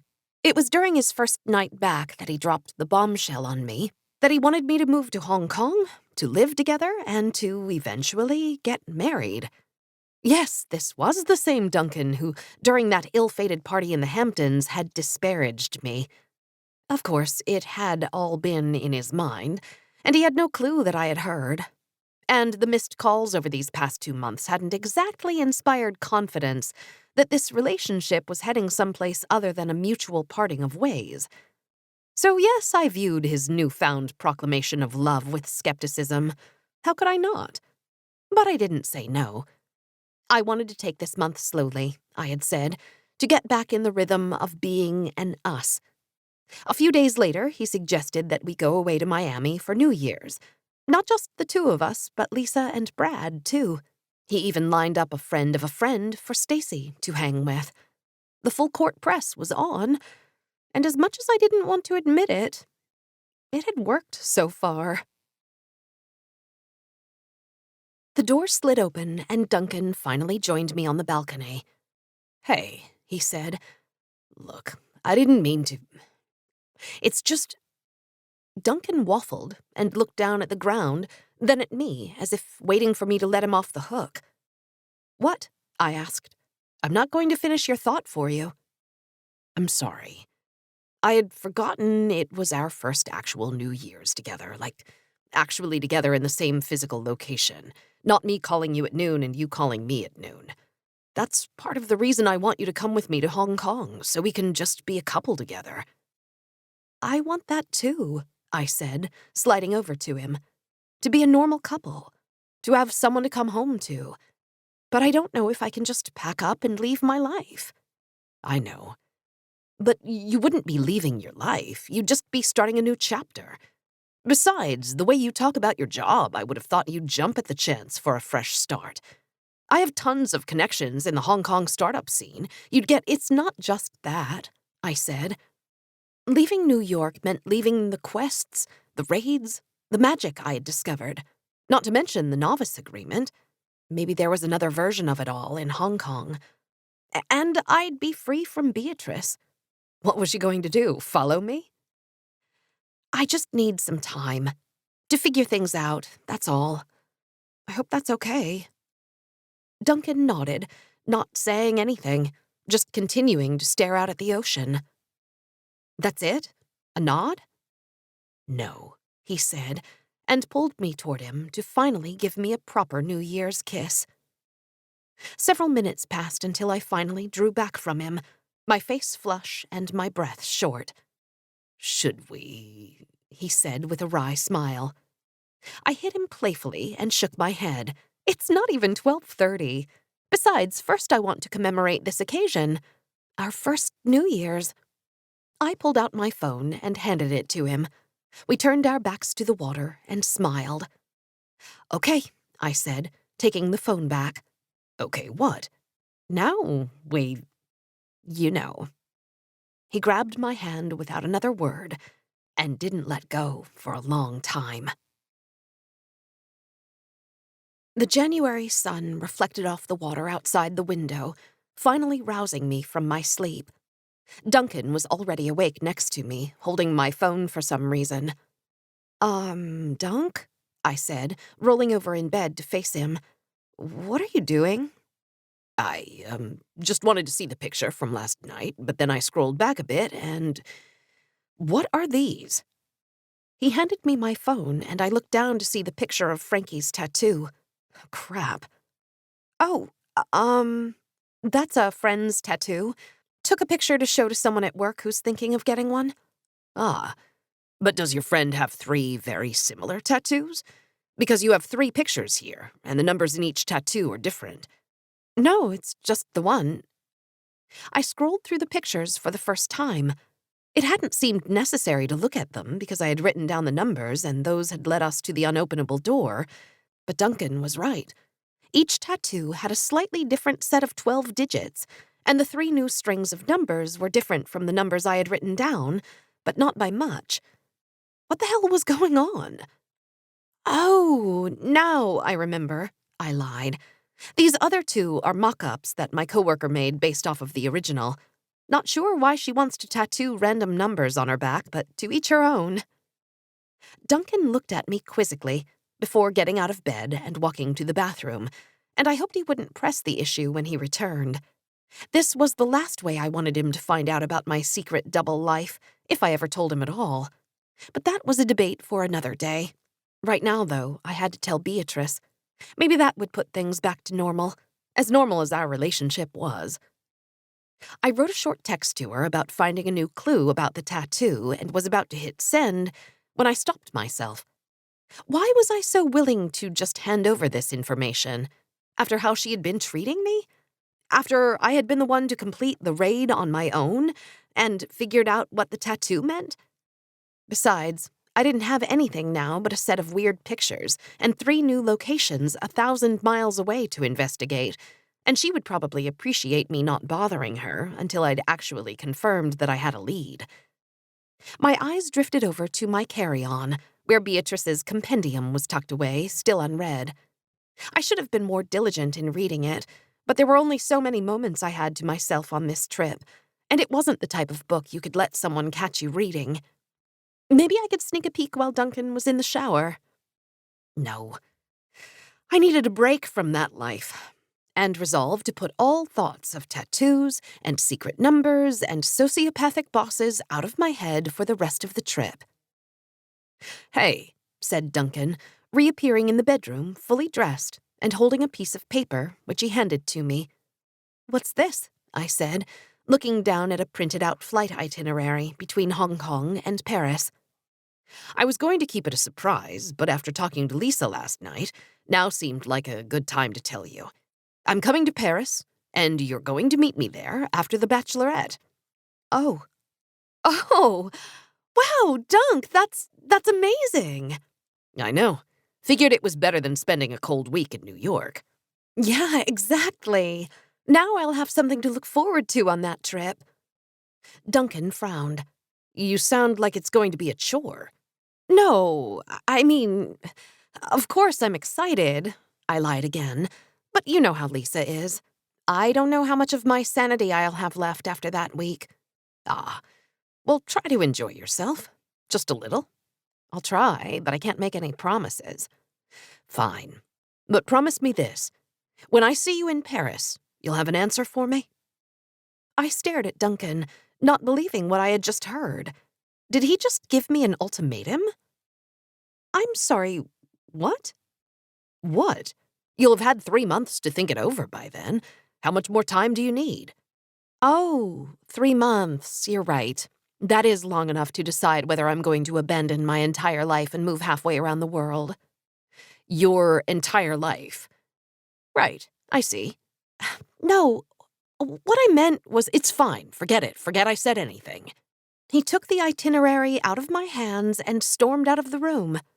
Where are you going? I yelled, To the airport, he shouted back. You clearly need the space. Take it. Take the whole fucking continent. I ran out to the living room, only to hear the door slam shut. He was gone. 25. History has its eyes on you. I heard an interesting account about Washington's evacuation during the Battle of Brooklyn. It seems like there are others at work on this continent besides the Guild and its former members. I need to be more cautious going forward. I thought about running after him. It would have been like a scene out of a movie, one that would probably have gotten cut. Because, well, who would care about the out-of-town boyfriend who made a dumb ultimatum when there was a secret world of magic to get back to? Well, for starters, me. And probably no one else. The plane ride back was excruciating. I went back and forth 100 times on what to say to Duncan, whether I should pour my feelings out in an email, try to somehow make a plane-to-plane video call, or just let things simmer for a bit until cooler heads could prevail. Of course, I took the easy way out and chose the third option. It would take Duncan a few days to get over the jet lag anyway, and I'm sure he would be too slammed at work to even think about it for a bit. I wanted to put it out of my mind, too, to escape back over the threshold of my new life. So that was why, on a cold January morning a week later, I found myself on the Weehawken Cliffs, debating whether or not to knock over a bust of Alexander Hamilton. The bronze bust rested on a column, which was surrounded by a short fence, an empty flagpole behind it. The face of the man was smirking, as the sculptor had wanted to portray him as a man who hadn't cared that he had gotten killed in a ridiculous duel with the Vice President of the United States. I walked to the back of the fenced-in area to find a boulder with words inscribed into the surface. Upon this stone rested the head of the patriot soldier, statesman, and jurist Alexander Hamilton after the duel with Aaron Burr. I knew from my reading on the way over that the stone's claim was an unconfirmed myth, but so much of what I had thought was myth was not, so maybe there was something to this rock after all? 4 holes drilled into the stone formed a rectangle of sorts around the words, remnants of a long-since stolen plaque that sported the same words now carved into the stone. If anything was hidden here, those holes were the best place, save for some secret compartment under the bust, and I wasn't ready to venture into destruction of property just yet. I made a lap around the premises and, satisfied that no one was around, climbed over the fence and stepped down next to the stone. It only took a few seconds to confirm that each of the holes was empty, except for windswept dirt that now adorned my fingers. I quickly climbed back over the fence and left the fallen founder to his thoughts. Fortunately, the bust was a short walk from the ferry terminal, and in no time I was looking back at the cliffs from the water and wondering if this whole sojourn was going to be a complete waste of time. The ferry soon docked, and I walked over to the subway to head uptown to the next set of coordinates. My train car was empty, so I pulled out Beatrice's little notebook and finally began to read. Her handwriting was sparse and neat, and all the entries were dated, which made it easy to decipher. I quickly flipped to the back to see the last page dated 2010, which meant that this was potentially only a small sliver of Beatrice's knowledge. I turned back to the second entry, the one right after Beatrice had found her Rita ring. Put on ring, nothing happened. Took off ring. That was the extent of the note. Great. At least I already knew why nothing had happened when she had put on the ring. She hadn't yet found my Rita ring, and whoever had it at that point wasn't wearing it. I read on to the next entry. Plan. Identify locations mentioned in diary and visit to see if any prima materia left. That seemed sensible, except that the intervening hundreds of years had probably reduced whatever magic was there to nothing. Identified pond mentioned in March 1777 entry, located in Crotona Park in Bronx, collected various flora in vicinity for testing. So she had done the hard work of correlating the vague descriptions in the diary to their present-day locations. Smart. I read on. Incomplete May 1777 entry makes reference to rat. Hypothesis, vermin accumulate traces of magic. Will need to devise method to extract. I didn't want to imagine how many rats, pigeons, and other creatures Beatrice had killed in her experimentation, but it was fascinating to read how she had sussed all of this out, seemingly by herself. The screech of the train brakes shook me out of my reading stupor, and I put the book away and braced for re-entry into the cold. The second location was another relic of history, the former site of the polo grounds, or rather, the lone remaining stairway from that once hallowed stadium which led up to a small park. I walked to the designated spot and was greeted with another inscription. The John T. Brush Stairway, presented by the New York Giants. This was turning into a ridiculous scavenger hunt crafted by an overly enthusiastic history teacher. I walked back down and underneath the portion of the stairs where the plaque was. The ground looked undisturbed, which I took as a good sign that someone hadn't beaten me here. Or a bad sign that there was nothing here to begin with. I knelt down and started digging up the dirt with my hands. The cold soil came up in chunks, and after a little while I had made a perfectly good mess of the ground and myself. Still, I had nothing to show for it. Maybe whatever was supposed to be here was deeper than I'd managed to go. I heard the footsteps of people above on the stairway and stepped away from the makeshift hole. If this was the right location, it would require a proper shovel and the cover of night. I bent down to smooth everything back to its original state and headed downtown to the final location. First extraction, a success, but a bit messy. We'll test content of liver and preserve spleen for later. The entry made me almost vomit on the subway, imagining what Beatrice had done, but I kept reading. Liver dissolved and distilled, unsure whether to mix with material recovered from pond or test on its own. I hadn't thought of the difference between sources of prima materia. In my mind, it was like this one big well of magic that you could use in different ways, but maybe it wasn't that simple. Mixed liver essence with ink and wrote test command on paper. Jump once. Nothing happened. So she had gone straight to the big stuff. I would have done the same thing too, although I was relieved that it wasn't as easy as mixing any prima materia with any regular thing and expecting a magical result. I didn't have time to ponder further as the train arrived at my final destination for the day, Long Island City, not far from the door. It had begun to snow as I descended from the platform, and I pulled the top of my jacket close to my face. The last set of coordinates was in a small park surrounded by on-roads to the Queensboro Bridge. I walked along a cobblestone path that ran between the multiple lanes of traffic, columns of jagged rocks lining the way. The aesthetic was appropriate, and, I hoped, a good sign that I was nearing the end of this journey. I crossed over to the park and spotted my destination, a Dutch millstone from the 1600s that, prior to the park's creation, was buried in a traffic island. I wondered what else this city had buried and forgotten. A small sign stood next to the millstone. In 1642, Dutch citizens were issued licenses to settle around a stream, or kill in Dutch, that fed into Newtown Creek, which divides Queens from Brooklyn, so the area became known as Dutch Kills. This millstone was used to make flour. My eyes widened. Everything was starting to fit into place, and it couldn't have been a coincidence that I had been led here, to one of the oldest artifacts in the city, to where the first alchemists had settled after arriving from Europe. But like the other two locations, this one was also empty. The center of the millstone, which would have been a great place to stash something, was filled in with concrete, and again I resisted the small urge to destroy an object of historical significance. Dejected, I walked back up to the subway and pondered my next move on the way back to Manhattan, glad that I had not told Beatrice anything about this. I could only imagine what she would be saying right now if she was here, after a day spent running down dead leads. But this couldn't be a dead end. Clearly there was something more to the tattoo ink, a second kind of ink that Beatrice didn't want to tell me about. That didn't make sense, though. If she knew about this second ink, she would have told me to take the photos instead of just writing down the numbers by hand.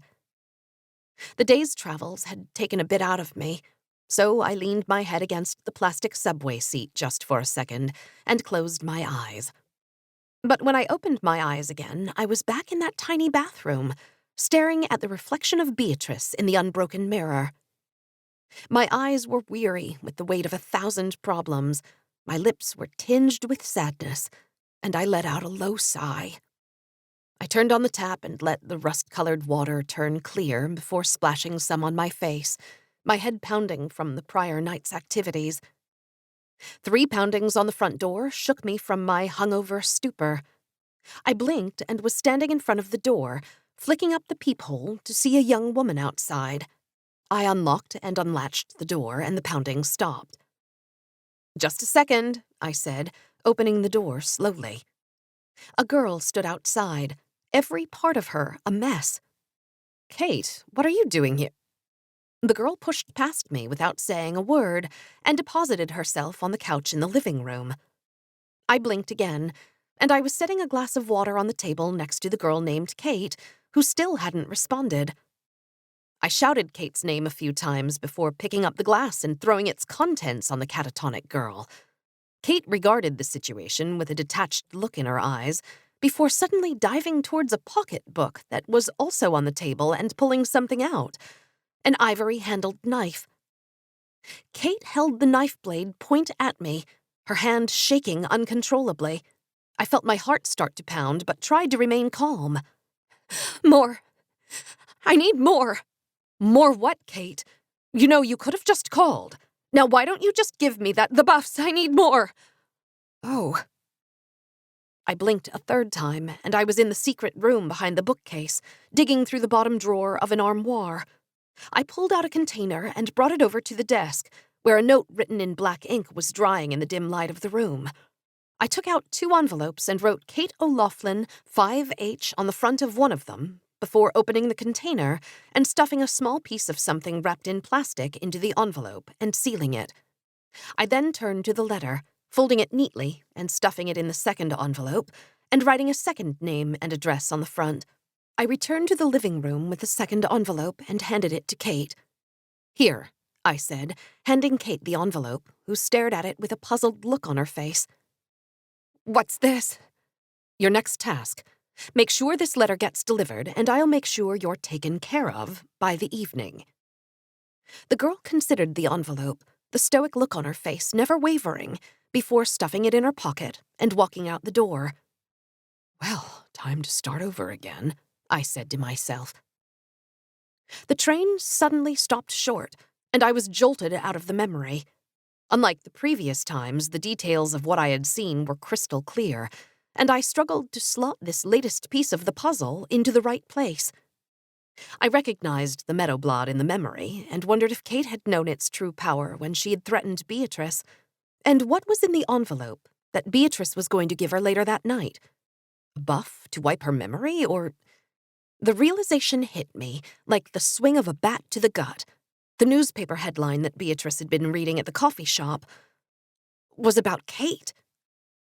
I started inhaling huge gulps of air, but still felt like I couldn't breathe. She had killed her. And her threat to kill me if I crossed her wasn't an idle one. She would follow through, I was sure of it. The train began to slowly inch forward, and my mind spun in a million directions. If Beatrice had wanted to kill me, she would have already done so, I reassured myself. But it was just as likely that she still needed me to help open the door, and then she would dispose of me. One thing was clear, though. I needed to figure out the secret behind the 3 tattoo locations before I faced her again. Except I was fresh out of ideas, and I had no one to turn to. "Times Square, 42nd Street," the conductor shouted over the loudspeaker. Well, not no one. 26. Force of Wisdom. The convention plods on in the suffocating heat. Luckily, recruitment efforts are going well. Soon we will have a full complement of guild members again. The sidewalks were white when I finally exited the subway. I didn't even know if she would be at the corner, but I was already here, so it was worth looking before I messaged her.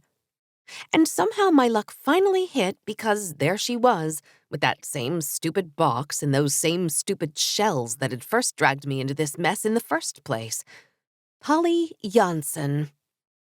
A family of 5, all sporting fanny packs, was in the middle of having their money stolen by the little punk, and I watched her seamlessly move the ball between the shells just like before. The father was about to tap the left shell when I interrupted.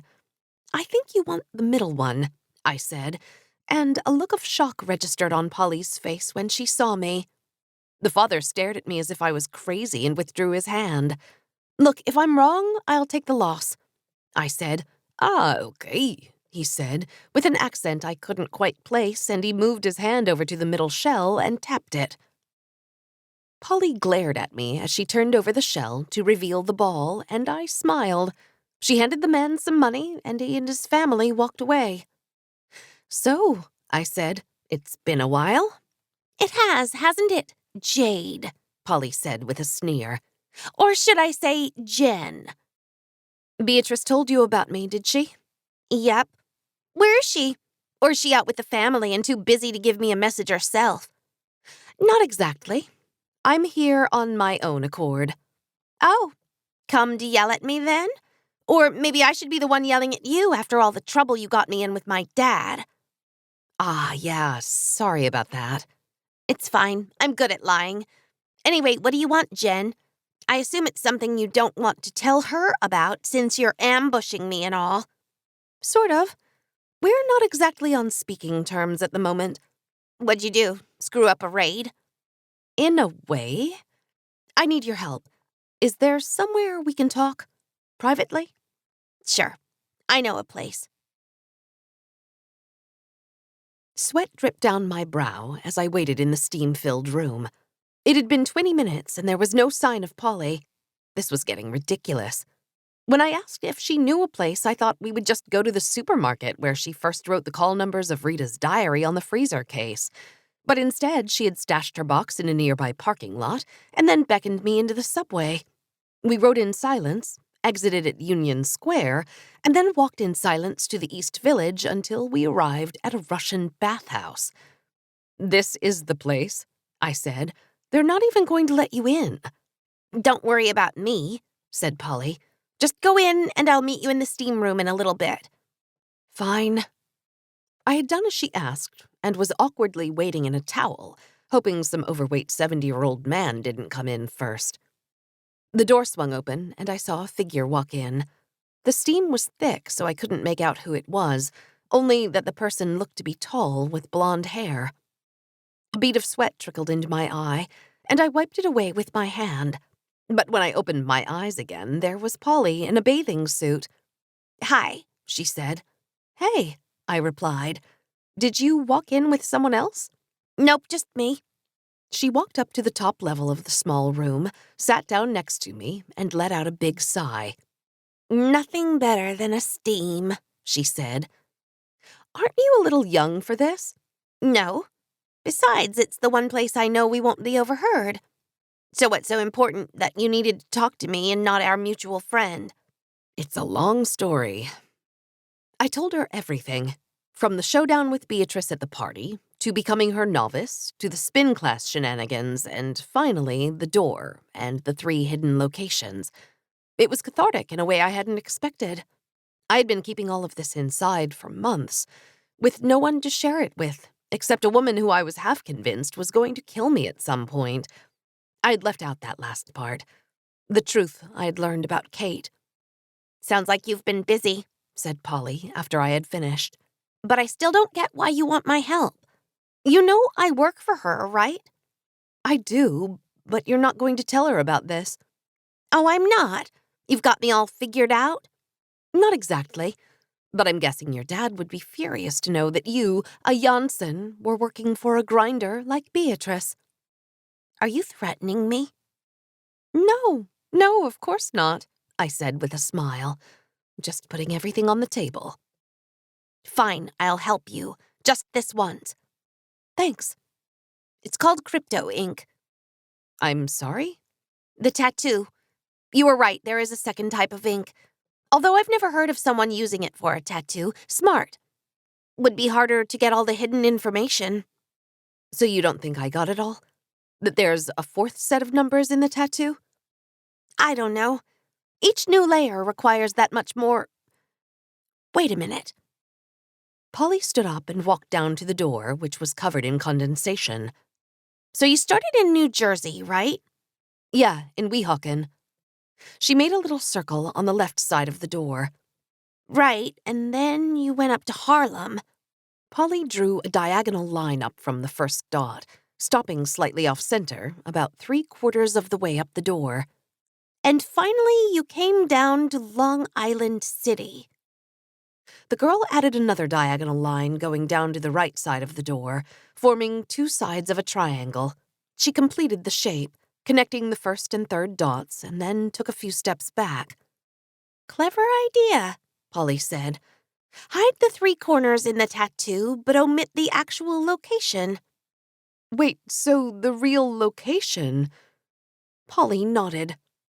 I walked down to the door and drew a line from each corner to its opposite leg. They intersected in the middle, at a location that was probably somewhere in Manhattan. Holy crap, I said, standing back from the rudimentary map. I looked over at Polly, noticing for the first time that she was sporting a silver ring on her right hand that she hadn't been wearing earlier. The door suddenly swung open, and it was only then that I felt my finger tug toward it. My thoughts exactly, said Beatrice from the doorway. The 3 of us sat in silence around a small table in the empty bar behind the coffee shop. It was an hour before opening, and the bouncer, after some prodding from Beatrice, had let Polly in. I held my water glass close to my chest, as if that would stop someone with an arsenal of alchemy at her fingertips from slipping in a drop of poison. So, I said, looking at the 2 of them. So, said Beatrice. Yep. I looked down at my glass, debating whether to take a sip or at least pretend to. Well, this is enthralling, said Polly. Is there a reason I still need to be here? I already figured out the location, and you were going to— Zip it, Beatrice said to Polly with a scowl. Jen, was there some reason you decided to keep all this to yourself and then go and ask Polly for help? I already told you she worked for me. What did you think was going to happen? Kate O'Loughlin, I said, wondering if the Meadowblad was still in Beatrice's bag, which was resting unattended under the table. Beatrice took a long sip of her water. There was a note of sadness in the eyes that I couldn't believe, after what I had seen. Those stupid apples, more trouble than they're worth. That's it? I raised my voice slightly. You killed her. If this revelation was news to Polly, she didn't show it. Another sociopath in the making, apparently. How much did you see? Beatrice asked. Enough to know that I don't want anything to do with you. Beatrice let out a long sigh. You know, the first time I did it, I couldn't sleep for months afterward. I told myself that it had to be done, that Doug wasn't going to leave me alone. But with Kate, it was easier. She came after me first. Did you see that part? I nodded. So then what's the issue? I told you last time we were here that I would kill you if you fucked with me. Kate fucked with me, so I dealt with her. If the guild has no qualms about killing people that get in their way, then why should I? She reached under the table, and I recoiled, expecting the worst. Relax, said Beatrice. If I wanted to kill you, you'd already be dead. Beatrice plunked her hand down with a thud and pushed something toward me. It was the Meadowblad. What are you doing? What does it look like? Giving you a show of trust. Like I said, I don't need this to kill you. Also, if I used it, then I'd be stuck with an incredibly heavy stone statue of you, and what am I going to do with that? Put it in my living room? No, but why are you giving this to me? After what happened before... I picked up the knife. Its handle was smooth, the material definitely ivory, and it was surprisingly light, even with the leather scabbard. You don't look like a crazed Adderall-ack at the moment. Plus, we need to start taking precautions, and I'm highly doubtful of your ability to properly defend yourself. What are you talking about? Polly chimed in finally. Not you. What are you even still doing here? Said Beatrice. I was asking myself the very same question, but there is the little matter of my payment.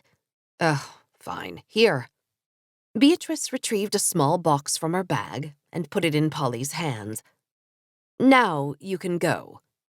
You're welcome, by the way, Polly said as she got up and walked toward the coffee shop, and I wasn't sure if she was talking to me or both of us. Given that she betrayed me to Beatrice before I had even had the chance to blackmail her, I didn't exactly feel like thanking her. What did you give her? I asked, once Polly was completely out of sight. That? Oh, a smidge of the ink. Just enough to get her into trouble, I'm sure. Aren't you worried about what she could do with it? I could think of a lot of things I would do with that ink, and the idea that more people were running around the city with it gave me the chills. I probably should be, but we have bigger problems to worry about. The ease with which we had returned to our regular banter worried me. Did she not care that I had gone behind her back? It was unnerving, but I needed to keep up a normal front, as difficult as that was, now that I knew what Beatrice was truly capable of. Such as? The guild. I think they're following me. Shit. How do you know? I just have a feeling, ever since I turned in the location of the door. It's partly why I haven't been in touch. That, and you brought me to the wrong apartment. What do you mean the wrong apartment? I asked. Did you think it was a particularly good idea to bring me passed out back to my Madison Avenue apartment so that my husband and son could see me like that? Oh, I'm sorry. It's fine. I'm over it. Never thought I would have to use the memory serum on my own kid. Garrett, I've given it to him so many times that I think he's developing a tolerance to it, but Jack? Beatrice took a swig of her drink, and I pretended not to see her eyes tearing up. Anyway, you should be careful, she said. I don't know if they know about you, but we should assume that they do. Try not to take the same routes you normally do. Switch the time of your coffee break. Anything to break up your routine. But why now? We can't even open the door. Exactly. So the next logical step for me would be to reach out to my source and ask for help. And that's when they would strike. But don't you get these tips all the time? Why do they care about this one? No, it's not like that. I get one maybe once a year if I'm lucky. And I've never failed before. But thanks to Polly, it looks like I'm not about to start. Now, let's see these pictures.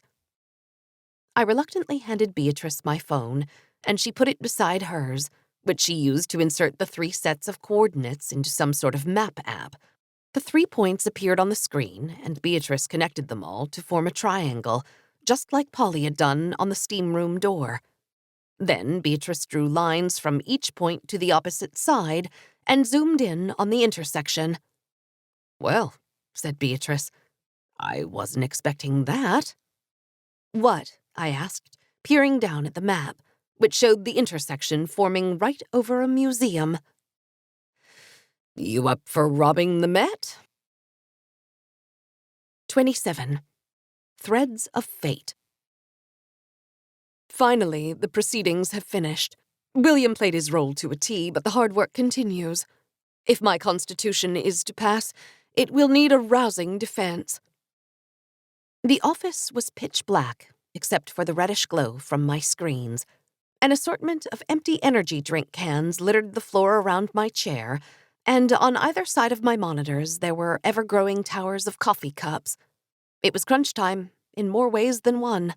The newest demo of our game was due to the backers by the end of February, which meant I had spent all of January getting as many quests, the video game kind, up and running so we wouldn't have an angry mob at our doorstep.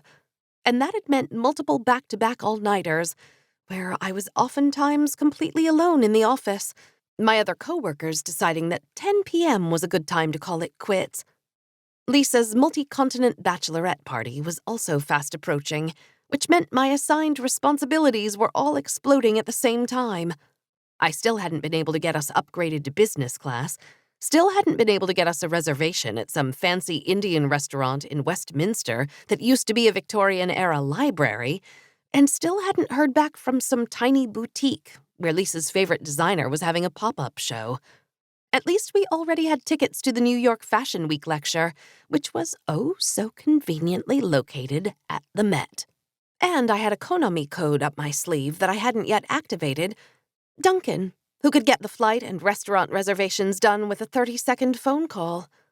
But ever since our fight on New Year's, I had pulled back reflexively. We still kept up with our regular FaceTime calls, but there was an obvious tension each time we spoke, as if we were both just trying to maintain the status quo. Our Paris rendezvous was just after the Bachelorette, which meant coming up with the answer to his question, and I still didn't have it.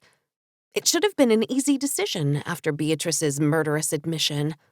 I would be insane not to try to get as far away from her as possible, and Duncan's offer was the best cover I was ever going to receive. Would she really insist I blow up my own life to honor my contract? But part of me didn't want to say yes to Duncan just to run away from Beatrice. Part of me wanted to keep going down the rabbit hole. And that same part didn't want to be stuck all alone halfway around the world with someone who I still wasn't convinced loved me. And then, of course, there was still the raid, which meant figuring out how to steal something from the Metropolitan Museum of Art, of all places.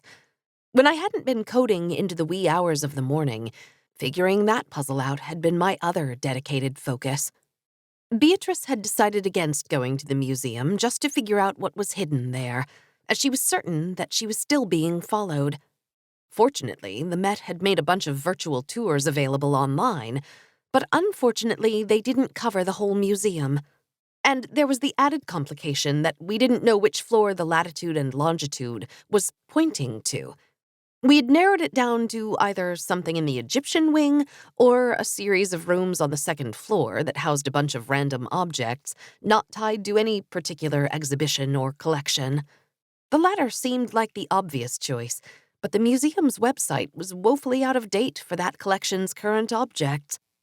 We also needed an escape plan, which Beatrice had taken on herself to formulate, and I assumed she was whipping up some sort of alchemic timed explosion that would go off in the opposite end of the museum and distract all the guards and the other people attending the lecture.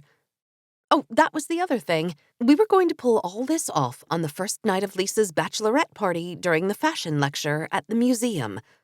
To say I wasn't thrilled about this particular aspect of the plan would be an understatement to the highest degree. The thought of Lisa, Stacy, and Lisa's other friends in near orbit of Beatrice had been giving me indigestion for weeks now. It was my fault, really. I was the one who had mentioned the lecture in the first place. But that had been months ago, and I didn't think Beatrice was the sort to pay attention to an offhand comment of no significance. I had begged and pleaded with her to figure out an alternative, but on this point, Beatrice would not bend. I still extracted a concession, though. I could go to London and Paris, free and clear now. And if we succeeded in our mission at the lecture, Beatrice had agreed to handle the aftermath on her own if she didn't want to wait for me to get back. As the days counted down to the lecture, I kept envisioning the million ways my entire life was all going to blow up in my face at once. It was almost a relief when we were only 3 days away, and I would hopefully soon be on my way to London and away from it all. The cursor on my screen hadn't moved down a line in about an hour, and I figured 3 a.m. was as good as any time to pack it in for the night.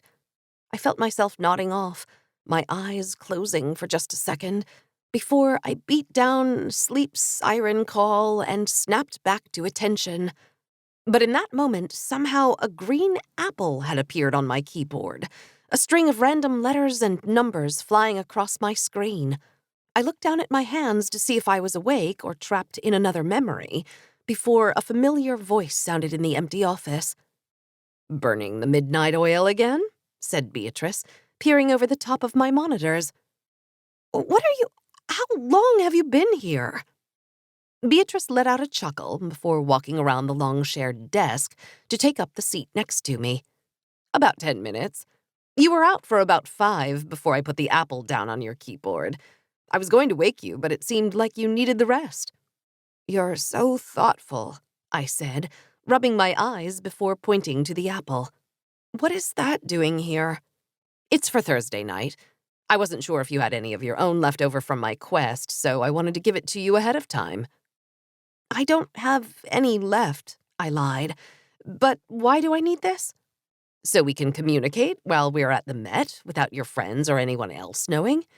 Put it in your purse and start eating it halfway through the lecture, and I'll do the same. I don't want anyone seeing us within 5 feet of each other.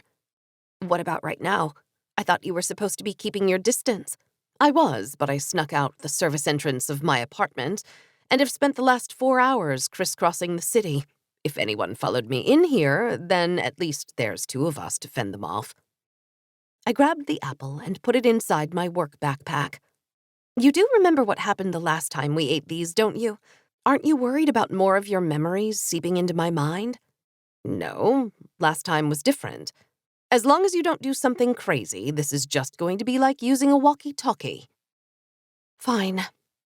Did you finish whatever you were making to draw out the Met's armies? Make them blind to all else that moves? What the hell are you talking about? Said Beatrice. A diversion. You were supposed to be handling that part of the op. Oh, yes, it's ready. Okay, great. What is it? Beatrice shook her head. I'll tell you after you eat the apple. Fine, but I feel like we should maybe think this through some more.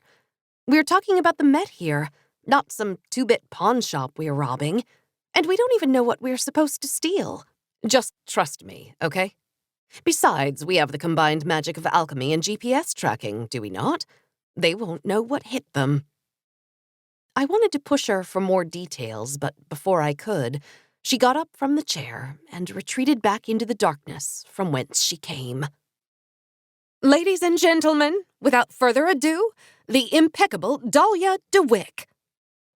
The audience burst into applause as a woman with short jet black hair, an even shorter black dress, and knee-high boots strode out from behind the curtain, her image mirrored on a big screen hanging from the middle of the stage. She adjusted the tortoiseshell glasses on her nose, cleared her throat, and began to speak. Thank you so much, Cassie, for that great introduction. You know, I remember coming up in the business as a bright-eyed young woman, like all of you, dreaming of a chance to sit front row at all the big runway shows. Hell, I would have killed just for the opportunity to stand on the sidewalk outside of Bryant Park and watch all the icons and luminaries and the celebrities walk out of their fancy cars and into those white tents all those many moons ago. How many moons, I'm not saying. The audience burst into laughter at the line. Worst of all, Lisa, who I thought was going to pass out from all her fake guffawing. I wanted to tell her that no one would know if she didn't laugh at the joke, least of all this Dahlia person, as we were so far back that we were almost outside. But I kept my mouth shut as Dahlia continued. Her image towered over us from the big screen, and I noticed that what I previously thought was a simple black dress was actually covered in an intricate embroidery of black thread, the shape of which I struggled to make out. It looked like it could be a tree or a bush or a school of fish. I couldn't be sure. I glanced at my watch. 5 minutes of the hour-long lecture had elapsed, although it had felt like a lifetime already. And we still had an entire cocktail hour where Lisa was going to try to talk to Dahlia before the attendees would be given free rein of the museum. The green apple, which I had cut into slices just before I left my apartment, was stashed away in the clutch on my lap. The remaining buffs Beatrice had given me were in there too. At Beatrice's urging and against my protestations, I had also brought the meadow blod. Bringing a knife into a museum, let alone a magic knife that turned people to stone, hadn't seemed like a good idea, especially when we were trying to remain inconspicuous. But Beatrice was quite confident that the knife would sail through security. Or maybe I was the diversion that Beatrice would use to retrieve whatever it was we were looking for. I had spent the rest of the lead-up to the lecture figuring out how to get the knife in undetected, and had devised a pretty clever plan. I had slid the blade under my Spanx just above my waist, and after slipping on the new dress that Lisa had picked out for me, I fastened a recently acquired belt with a disgustingly garish, and most importantly, metal buckle that was sighted right over where the knife was. When we arrived at the museum, the line to get in was already down the block, and I waited nervously with Lisa, Stacy, and the 9 other girls as we had slowly inched toward the front. By the time we had made it up the stone stairs, my nerves were so frayed that I actually considered just turning around and flying straight to Hong Kong. Finally, it had been my turn to go through the metal detector, which had immediately started blaring. But thankfully, the guard spent only 3 seconds waving the beeping hand wand over my belt buckle before waving me in, and I breathed a sigh of relief. 1 step down, only 400 to go, I thought. I would not have believed you if you told me that someday I would not only be sitting front row, but would also be invited to give the inaugural Tia Lansplan Memorial Lecture, especially after working so closely with her for so many years. Her wit, wisdom, and warmth will be severely missed. Now, I'm sure that a lot of you here today are wondering. I zoned out as the impeccable Ms. DeWick blathered on about the 7 things necessary for a successful career in the fashion world, and how even she would have had a tougher road today, but that didn't mean it was impossible, blah, blah, blah. The waiting was excruciating, and at this point I just wanted to eat the apple so Beatrice could start bossing me around rather than having to keep listening to this drivel. And so rather than naming my line after myself, as so many do, I wasn't talking about you, Lars. The crowd burst into laughter again at the expense of whoever Lars was. I instead named it after my grandmother, Tara DeWitt. She lost everything when her childhood home, a house that had been in her family for hundreds of years, burnt to the ground one night. My watch started blinking zeros, and it was finally time. I reached a hand inside my clutch, pulled out a couple of the slices, and began to chew, waiting for the link between my mind and Beatrice's to open. But that didn't stop her. She rebuilt her house, rebuilt her family, and rebuilt her life. And in a way, she built my life. I remember early in my career working late nights for months on end, and whenever I felt the urge to quit, to just walk away from it all, I would remember the stories she told me and what she had been through, and it kept me going. I couldn't concentrate for the rest of the lecture, as any second I was expecting Beatrice's voice to start whispering in my head. Finally, Dahlia got to number 7 on her list, and the room erupted into a final round of applause and a standing ovation that I was forced to participate in. Suddenly, I felt a throbbing in my head, as if someone had clamped a vice around my temples and was beginning to tighten it. "Leave the auditorium and go to the bathroom," said a voice that I could barely hear over the still-going applause. "What?" I said out loud. "The bathroom, go now," said Beatrice in my head. "And don't try to look for me."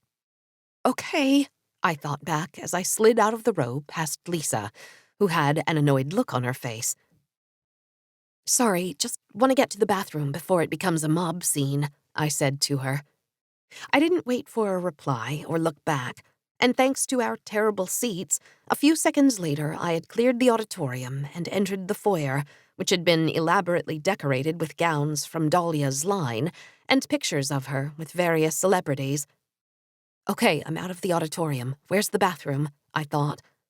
"To your right," said Beatrice's voice, which, now that I was out of the raucous cacophony, sounded like it was coming from right next to me.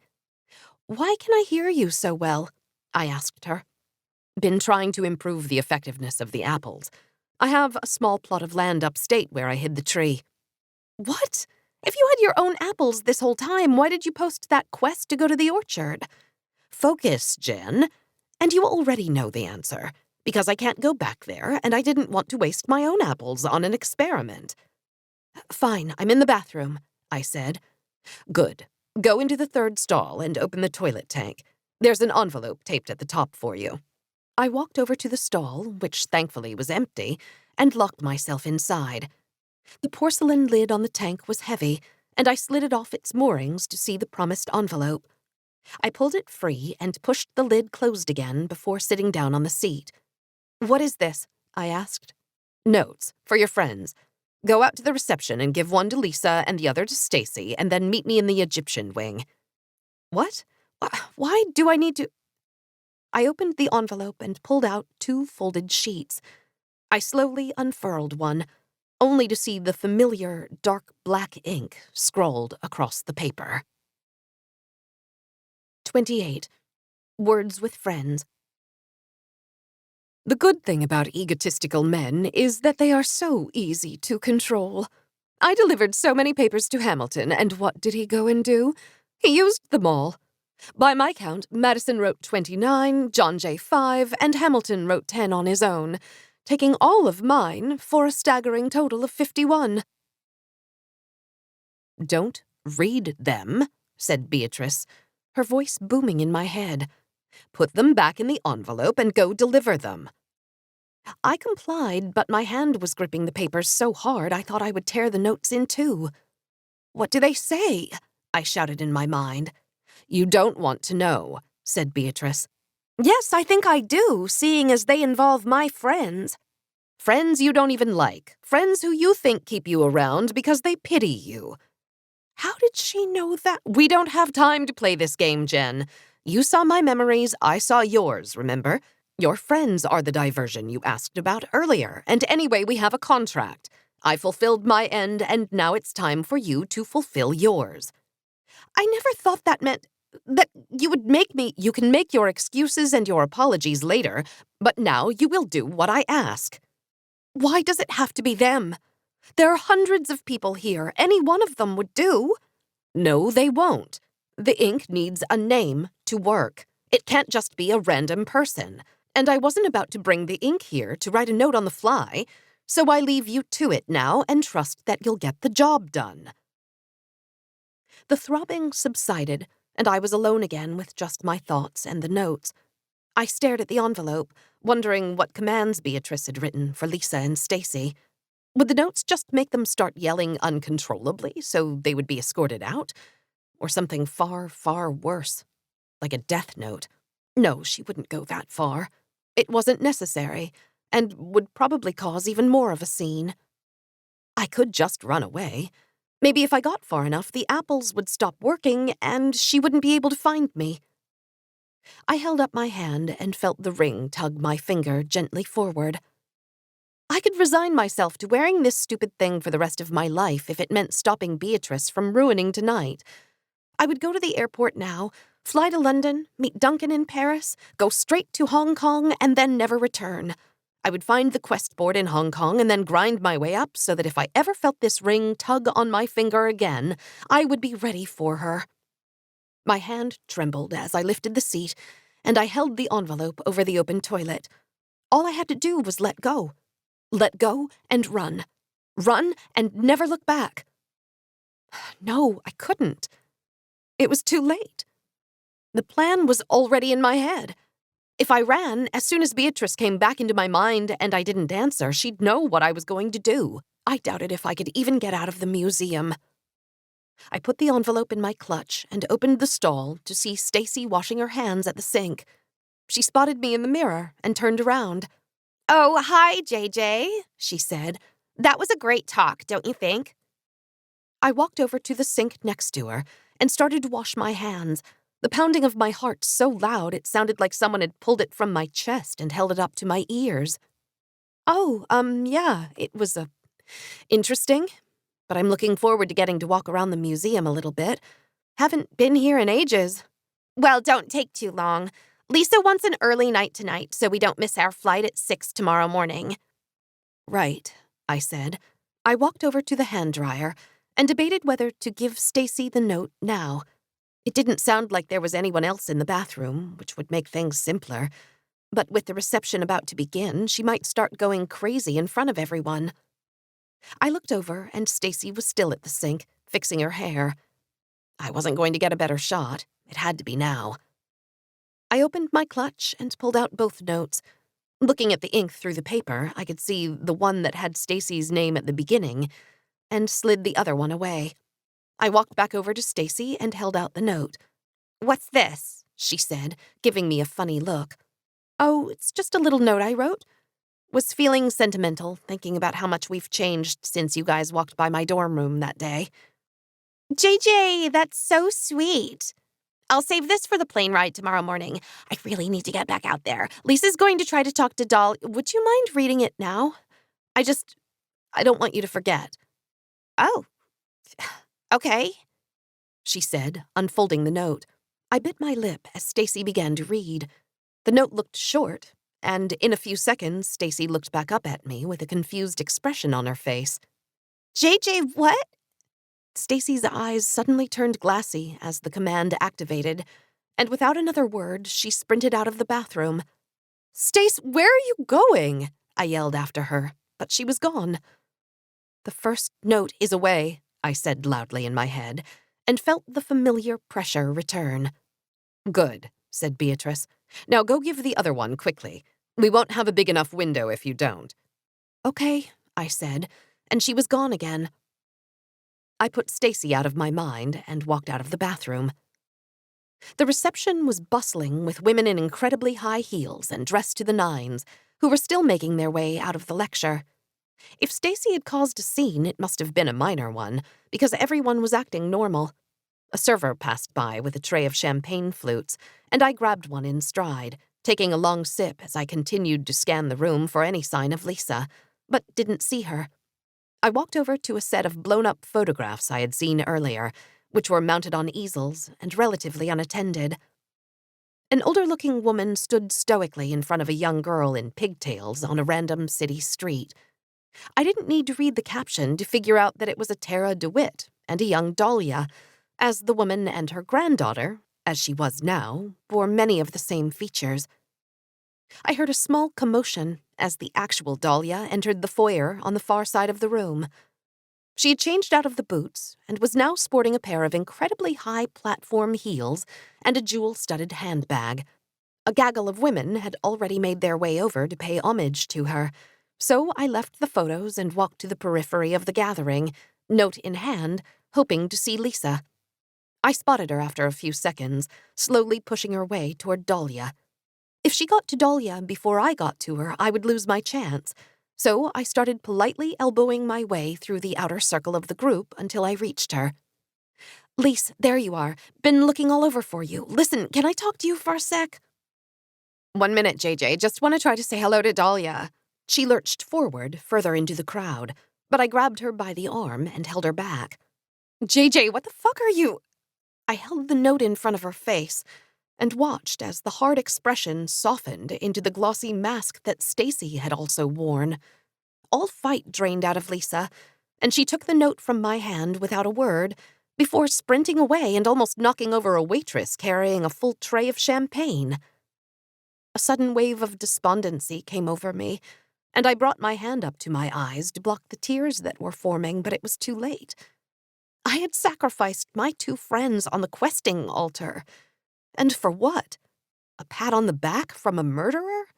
There would be time enough to wrestle with what I'd done, but all I wanted to do now was get the hell out of this museum. It's done, I said in my head. Excellent, said Beatrice. I'm already in the Egyptian wing at the spot. There's nothing here, so it must be in the second-floor collection. Meet me there. Okay, I said. The room was filled to the brim now, and I slowly forced my way against the stream of people until I reached the stairs leading up to the second-floor landing overlooking the foyer. I walked as fast as my heels would allow, passing an assortment of silver plates and amphoras. The next room was filled with statues of Buddha, but thankfully no one else. But as I made my way up a small staircase that led to the next room, I saw in the distance someone running toward me. I quickly walked back down the stairs and crouched down behind them. The footsteps got louder, and I held my breath, waiting for one of my friends to appear, but instead I heard the crackle of a radio as someone made their way down. Requesting backup in abstract gallery and in arms and armor, multiple alarms triggered in each gallery, said a voice over the radio. Copy, said the security guard, as he walked into the room and out the way I had come in. I emerged from my hiding place and continued on, my pace quickening. Security is heading toward Lisa and Stacy, I said. Just hid from a guard and heard over the radio. Then we don't have much time left. Hurry, said Beatrice. The stairs led up into a room with 2 lion statues astride an opening in the shape of a half-moon on the opposite wall. I passed through the doorway and suddenly found myself in what appeared to be a recreation of a Chinese courtyard. I ran through a rock garden and onto a stone terrace that lined the perimeter of the room. My heels echoed so loudly on the stones, I thought the security guard was going to do a 180 and come after me. But thankfully, I reached the doorway leading out without incident. "Where are you?" asked Beatrice in my head. "Just walked through a weird courtyard and am now in a room filled with objects in glass cases," I said. "Me too," said Beatrice, who appeared from around the back of a case with shelves of different-colored jugs wearing a short red dress and black heels. "You look terrible." "Fuck you," I said without thinking. "You couldn't have come up with a different plan? One that didn't involve my friends getting arrested?" Beatrice took her phone out of the small purse slung over her shoulder, looked at it, and frowned. "Great, no GPS. And yes, I did come up with a different plan. Several, actually, but all involving multiple moving parts and too much uncertainty.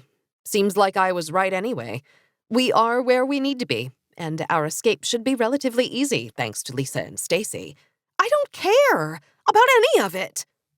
I tried to rein in my shouts, but it was like a dam had burst and all my anger had come pouring out. "Keep your voice down, for fuck's sake. You want to ruin everything after your friends are already expended?" Beatrice said in my head. "No," I answered in my mind. "But that doesn't mean enough," she said. "We'll sort everything out later. Your friends, the Bachelorette, Duncan's ultimatum. Let's just get what we came for and get out of here." "How do you know? You're not very good at compartmentalizing your thoughts, Jen. A lesson for another day if you still want to stick around, but right now we need to look through these cases and see if we can figure out what's hidden here." "Fine," I said. I pulled out my phone and saw the same no GPS indication. This would make things nearly impossible, given the number of items on display. There were pewter mugs, crystal candlesticks, decorative plates, small busts of historical figures, and on and on. It was too much. Who knew which of these mundane objects was really something fantastical, hiding in plain sight? Maybe the silver pitcher in front of me was actually a magic pitcher that turned water into wine. Or maybe it was just a silver pitcher, stashed here in obscurity, to be forgotten until the museum closed. "Any luck?" said Beatrice. "No, it's just a bunch of old junk. Whoever hid something here was smart, though. It's like the room where they hid the Ark at the end of Raiders. One of these stupid cups could be the Holy Grail, for all we know." I touched one of the glass cases, dragging my fingers along the surface. "There has to be something here we're missing," I said. "It's like a twisted game of let's make a deal, except instead of 3 doors, it's 1,000. "Clearly," said Beatrice. "With insight like that, I don't know how we haven't already opened the right door." Wait, that was it. "Find a doorknob," I shouted in my mind. "What?" said Beatrice. "The door in Long Island City. You knocked the knob off when you punched it, but maybe that knob wasn't the real one." "Oh, of course." We ran down the rows of cases in unison, trying to find the doorknob in a haystack. Even knowing what we were looking for wasn't enough, as the shelves and cases and items seemed endless. "Found it!" called Beatrice from several rows over, and I dashed to the end of my row and looped back around to find her standing in front of a shelf lined with spoons and 3 brown doorknobs. "There's 3 of them," I said, leaning my head close to the glass. "Another brilliant deduction," said Beatrice, sarcasm dripping in her voice.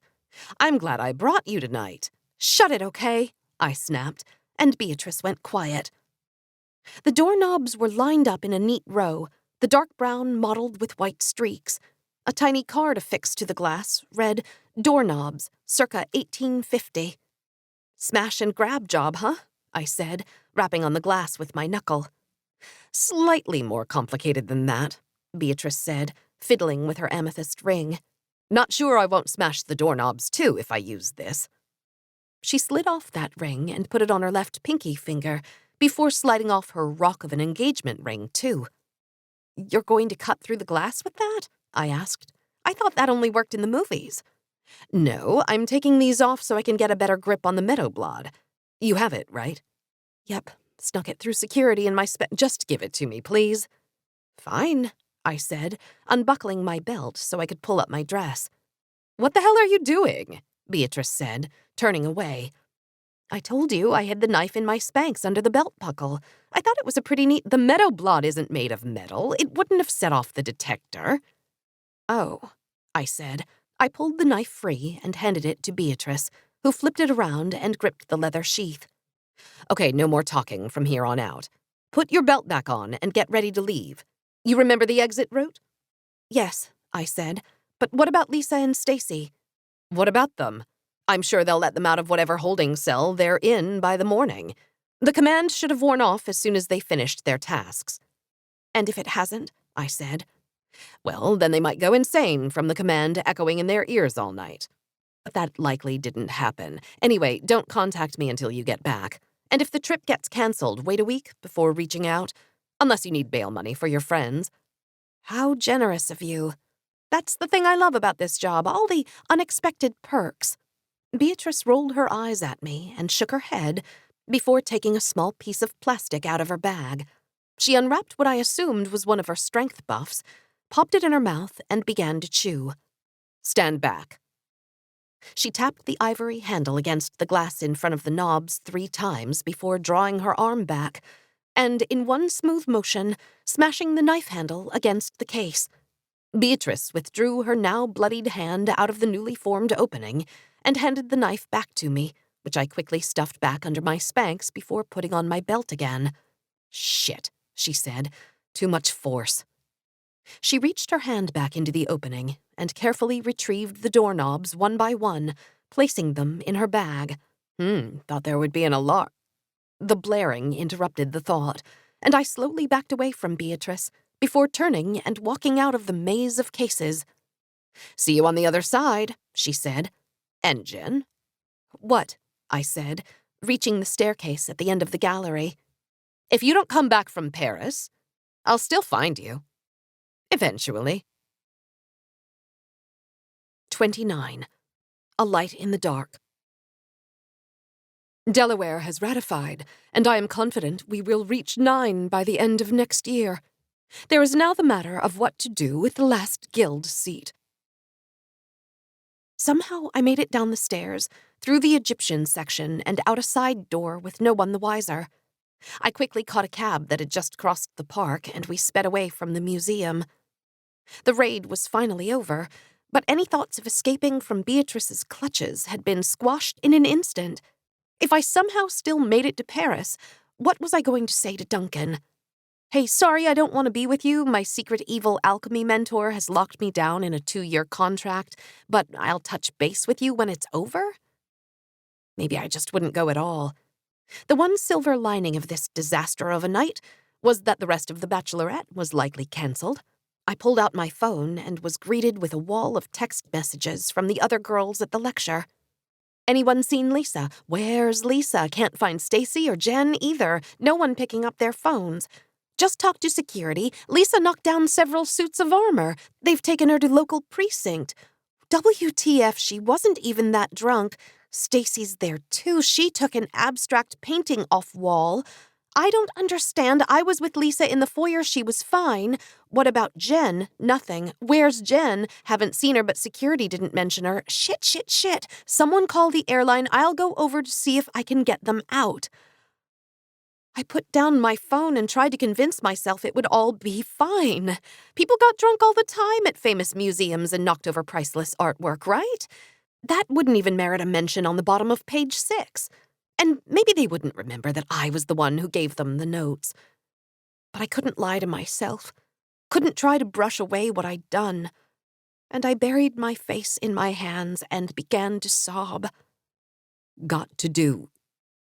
The thought crackled in my head like static, and I looked up to see if it had come from the driver's phone or someone standing outside the car. Go. Door. This time I recognized it as Beatrice's voice, but I could barely pick out the thought from my own. Beatrice? I shouted in my head. Lost him for now, but... Lost who? What are you talking about? Spotted. Guild. Need to get... Beatrice? Beatrice! She didn't respond. I started to text her, but then immediately stopped. If she could have texted me, she would have. "Excuse me?" I said to the driver. "Sorry, going to be a different destination." I had the cab drop me off several blocks away from the door in Long Island City. If the guild was following us, I didn't want to lead them right to the door, but none of it made sense. "Beatrice," I said in my head, "I'm close to the door." "Good, meet me there." "I don't understand. Why would you go to the door now if they're following you?" "I was always going to go now." "Oh, why didn't you tell me?" "Was trying to let you go, didn't need to get you more involved." But then I saw him. From the balcony overlooking the foyer, Gilbert." "Who's Gilbert?" "A member of the guild. He's the one who sent the enforcer after me, thought we had a truce." "Did he see you?" "Don't think so, but didn't want to come here under-equipped since I gave the Meadowblod back to you."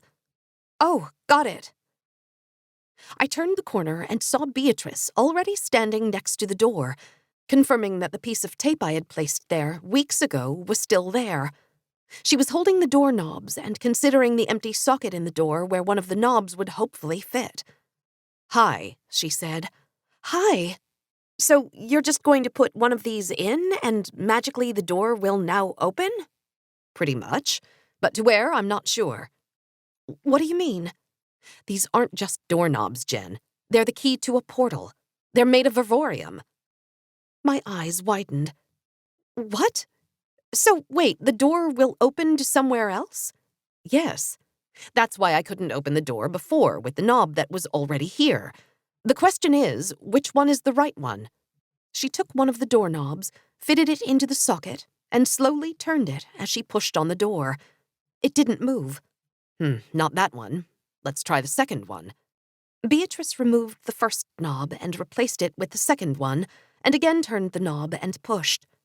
This time, however, the door slowly slid open, just a crack, and all I could see behind it was darkness.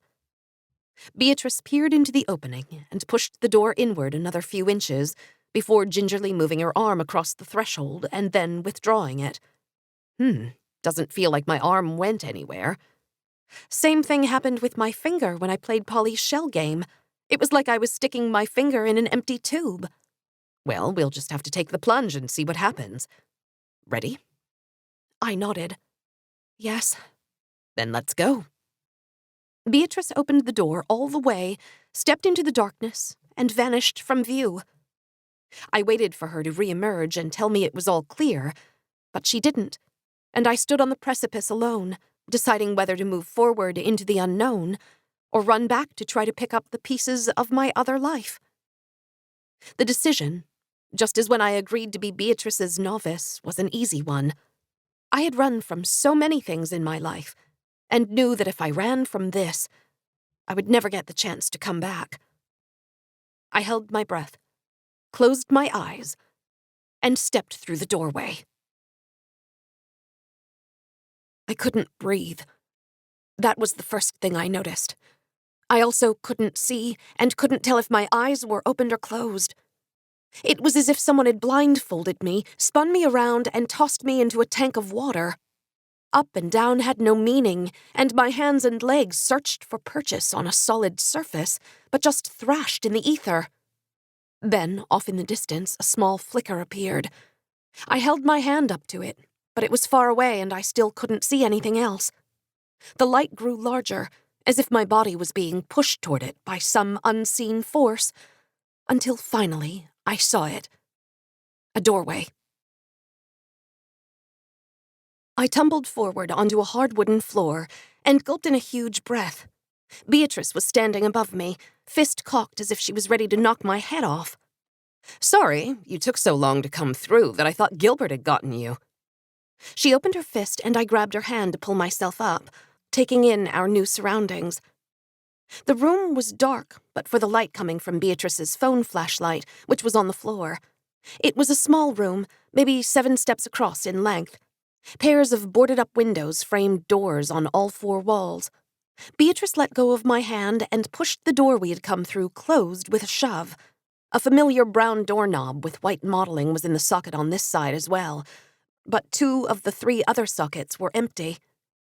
"Where are we?" I asked. Beatrice ignored me and pulled the doorknob, grasping it free from the socket before handing it to me. "Hold on to this. Now we can go back through later without someone else coming through from the other side. And we're in Miniford Lighthouse in the middle of Long Island Sound." What? Really? I opened the map on my phone, and the cursor zoomed in on a barely there island not far from the Throg's Neck Bridge. Yes, I was disappointed too, but maybe one of these doors leads to somewhere cooler. I walked over to the door with a knob and tried to open it, but it wouldn't budge. "That one's no good. Can't even free the knob. It's rusted over," said Beatrice. "Hopefully on the other side, too." Oh. What is this place? If I had to guess, some sort of waypoint. A way to travel to and from multiple locations. "Incredible," I said. "Yes and no," said Beatrice. "Why would someone go to all this trouble to hide a gateway from an abandoned warehouse to an abandoned lighthouse?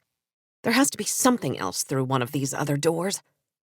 She fit both remaining knobs in the empty sockets and motioned me over to one door while she tried the other. "Won't open," I said, and removed the knob. I looked over to see Beatrice pushing her door open a tiny crack before closing it shut. "I'll take that one back," she said, and I handed it to her. "Don't want to mix them up." "Good thinking. So, we going to go through this one?" Beatrice considered the door for a moment, a somber look on her face. "I suppose. But that trip through the first door nearly made me vomit. Hopefully it won't be so bad the second time." She opened the door again, this time all the way. "Come right through after me." "Okay," I said, as Beatrice stepped across the doorway and disappeared into the darkness once again. I walked quickly to the doorway and joined her. I was falling this time. My stomach lurched as if I was plummeting down the tracks on a roller coaster, the familiar darkness enveloping me. I waited for the light to appear, but I just kept falling and falling. Seconds, minutes, hours crept by. How many, I wasn't sure. There was no anchor point in this void, no horizon off in the distance. I tried to call out to Beatrice, but if words actually came out, I wasn't sure. Finally, though, a shimmer of a speck of light appeared above me, gradually getting larger, and I realized I wasn't falling down. I was soaring up towards it. The ground was hard and cold when I fell through the doorway, and Beatrice was again waiting, her phone flashlight providing the only light. "That was unpleasant," I said, getting to my feet. "Where are we now?" "Don't know," said Beatrice, closing the door and trying, but failing, to remove the doorknob. "No service, no GPS, but from the looks of it, somewhere underground." She shone the light in a circle, revealing carved-out walls of stone and a path of jagged rocks leading down a dark corridor. The door was set into one of the walls, but the path leading away from the corridor was blocked with a mass of rock. "Looks like we are in an abandoned mine," I said. "Do you think we traveled farther this time? It felt like an eternity in there." "Maybe, but let's keep moving," said Beatrice. "This place is giving me the creeps." She pointed her phone in front of us to illuminate the path, and we began to walk. The air was cold and damp, and I cursed myself for not bringing a shawl to the lecture.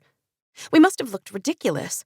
Two women in cocktail attire walking down an abandoned mine shaft in high heels. The path took a slight curve to the left and abruptly ended in a small chamber, not much bigger than the interior of the lighthouse. Beatrice slowly moved the flashlight over the left wall to reveal several sconces carved into the surface. I walked over to the nearest one, my heels kicking up water pooled on the ground, and peered inside to find a red stone the size of a tennis ball resting in the interior. Its surface was smooth like marble, and as I slowly withdrew it, the stone suddenly began emitting a soft glow that illuminated part of the chamber. "Wow," I said. "How did it light up?" Beatrice shrugged but reached her hand into another sconce on the opposite wall to pull out a similar stone, which also lit up at her touch. "Maybe from the warmth of our bodies?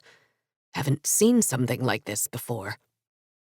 She put her stone back in the sconce, and it cast a dull light out into the chamber. I did the same, and the combined glow of the stones revealed a larger sconce in the back wall. This one didn't have a stone inside.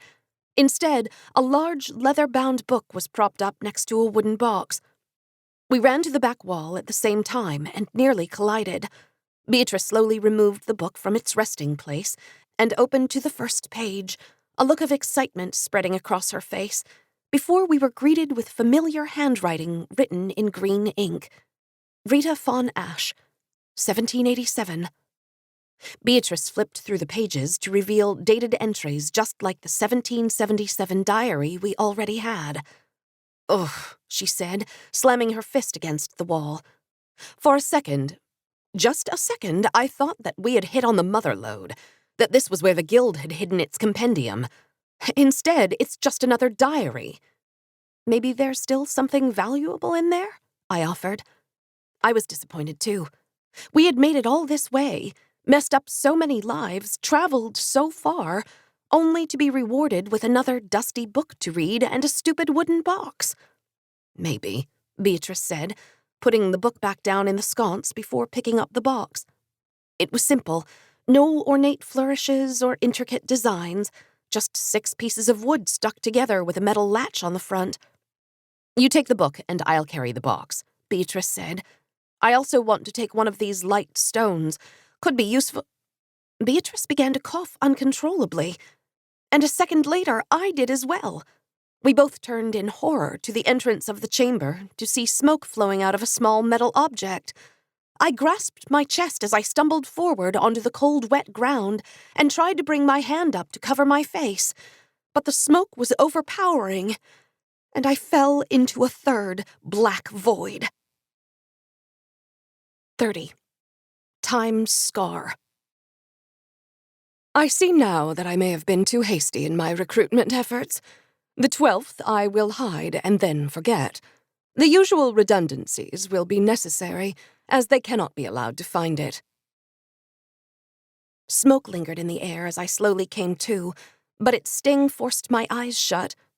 I felt the meadow blood pushing up against my stomach, and I opened my eyelids a crack to try to take in my surroundings.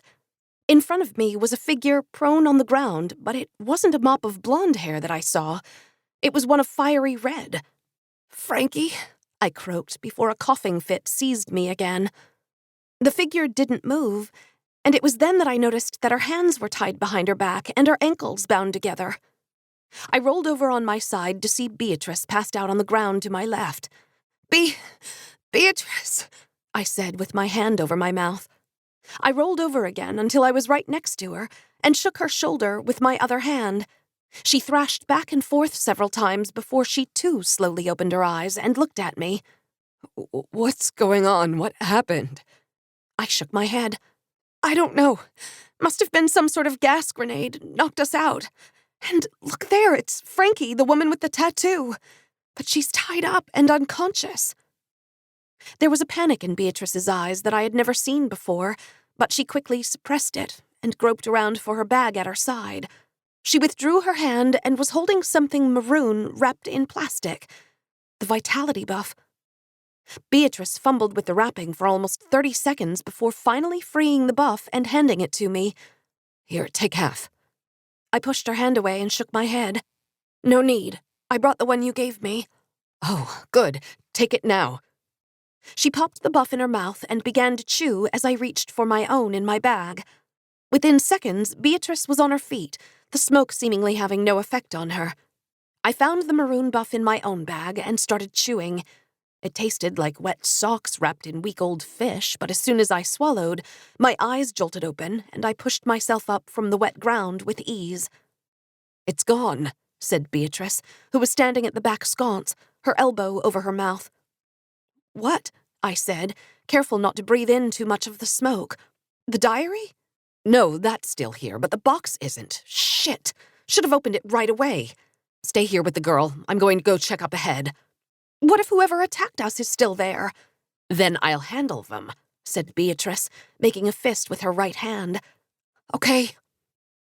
Beatrice walked past me and disappeared into the smoke, while I bent down to check on Frankie.